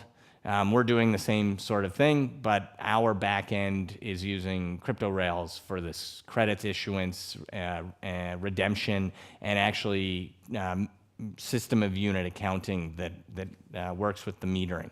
So to break it all down, a builder can issue a set of credits that are going to enable the usage by a user of the agent that the builder developed. Nevermind enables that issuance and the purchase by those users. Then when they make a request to that particular agent that those credits apply to, we work with the back end of that agent system and the metering of that solution to translate that usage cost into the redemption of those credits. And so what you get is a relatively straightforward solution that accounts for the usage properly, but also supports the dynamic nature of the inputs and the variable responses that these agents can provide. If we sort of conceptualize where this all fits within the greater AI stack, we see the payments piece being useful throughout the entire stack, but our particular focus is at the agent level. In this diagram, that's at the top. So working with the likes of the Autonomous team on OLAS, Polywrap, SuperAgent, etc. But the solution can be used at the agent tooling level, which would be the agent frameworks that are emerging, as well as at the AI tooling level, which is where a lot of the discussion is going on right now around model development, inferencing, data storage, weight storage, et cetera, et cetera. I think the next thing to answer is, why would you want to build a decentralized AI payments protocol? And again, we go back to this concept of and belief that we're witnessing the rise of these trillions of agents that are going to change commerce forever. There's obviously, I think, the very rudimentary, somewhat flippant response to this of like, AIs aren't going to have bank accounts. What are they going to have? They're going to have wallets on chain. That's, I think, applicable, but doesn't tell the entire story.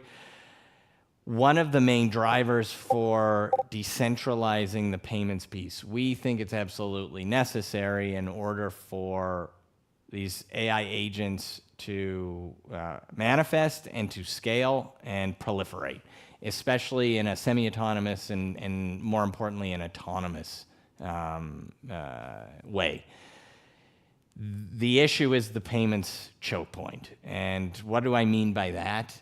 It's the fact that if the payments for these agents goes through a centralized singular authority like an OpenAI, a Google, a Microsoft, a Facebook, what have you, the ability for those organizations to deplatform an agent is massive, right? They call the shots. If Microsoft disagrees with an agent or thinks it's competing with a particular agent, it can shut that agent's ability to transact off with the flick of a switch. And the reality is, it doesn't matter if the rest of that AI agent stack is decentralized. If its ability to transact has been shut off, it might as well not exist. So we think it's paramount to address the payments choke point by decentralizing the payments rails for these agents to leverage. And so that's the goal, to be the engine behind AI commerce, become the PayPal of AI, and enable this interoperability and interactivity between these emergent agents as they manifest. Where do we go from here? I think what needs to be done now, and we're seeing it start to manifest, an increased focus on agent development, both with respect to the silicon-based AI agents that are emerging, but also how carbon-based agents are going to interact. I think the jury's still out on what the interface is going to be for us in terms of leveraging and coexisting with these agents. It's likely not going to be a text-based one. So working on building out these agents and then integrating with them. So we're doing our part. We're the payments solution for OLAS. We're working with Polywrap, Flock, Naphtha, Embed, Roco. We've actually crossed the aisle into the Web 2 AI space, partnering with SuperAgent. So yeah, I think the focus just needs to be on a proliferation of agents, and then manifesting the benefit from that, right? If you think about productive, semi-autonomous, autonomous AI agents out there creating value, the reality is, if our anticipation and hypothesis is correct, and we are going to see trillions of these agents emerge, then the reality is likely that the GDP of humans pales in comparison to that of these agents. And therefore, the scale and economic impact alone is vast. What does the future hold? Again, I think there is an argument here for the decentralization of the payments piece. If you look at, what decentralization means and how tokens are actually a proxy, oftentimes for other assets, RWAs, data sets, weights of models themselves, etc. I think there is a likelihood in the future that due to the nature of an agent, its ability to self-replicate and establish effectively an unlimited number of connections, that system of proxying through tokens might disappear as well, and these agents just get to a stage where they're effectively trading on their service or their asset directly in what amounts to a bartering system. So I think it's a good place to start in terms of enabling that potential future outcome. There's other more crypto native things that I think we're going to see. We're already starting to see discussion around initial model offerings. I think we'll also likely see, hint, hint, artificial intelligence credits or coin offerings in the future, really taking advantage of what Web3 is good at, and that is capital accumulation and allocation, and putting that to work in the creation of developing out these agents. So with that, I will open the floor to questions. Any questions? If not, I love the formulation of the IMO. It's hilarious to think about, like, just aping into an agent that I'm really excited about. But yeah, my question is probably one that you get all the time, and it's one that the crypto crowd hates, the one of compliance. Like, so let's say I spin up this agent that I want the agent to go onto the deep web or dark web. Yeah. I want it to go onto Silk Road, and I want it to get the best possible drugs possible for me. And where can I access this agent? I want to pay for that agent first off. So obviously you don't have the ability to stop that agent, right? Because it's decentralized. But in terms of compliance, what happens for never mind? So I've got two answers to this. The first is just like the generic blanket Web3 response that's been toted around for the last 15 years. We're enabling the decentralization of the payments, but if illegal activity is taking place, it's still illegal activity, right? So, and it's been, I think, relatively accurately proven that, like, you're not doing this autonomously or anonymously, right? So there's ways to resolve, like, maybe who built that AI, for example. I think with respect to the broader, like, financial outlook, as it relates to existing financial systems and the regulation that applies there, this is a bit flippant, but I look at who's or what is actually transacting, and if it's carbon-based agents, if it's silicon-based agents that are transacting with other silicon-based agents, then this doesn't affect you and I. And therefore, the regulatory system that has been established to protect you and I, in part because we can't establish, our Dunbar's number is too low. We don't know everything that's going on. We can't establish that number of connections, but an AI can. Regardless, we're somewhat removed from that economic environment and the corresponding activity that takes place. So you can make the argument that once this really starts to manifest in scale, that these are agents that are independent of that regulatory regime. Whether or not that's an accurate interpretation, I think, we'll definitely see some perverted views on this, but I think that's sort of the starting point, right?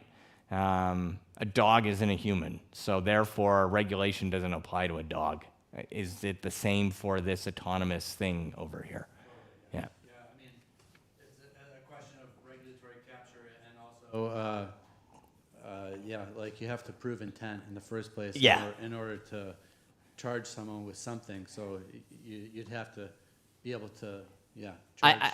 I'm also of the opinion that once this ecosystem emerges, that it's going to operate on a plane that we're just largely ambivalent to, right? We know it's there, but it doesn't impact us, and therefore, like, our regulatory constraints will be non-applicable because we won't even know that they are applicable, right? The agents themselves will create their own regulatory regime. All right, great. We're done.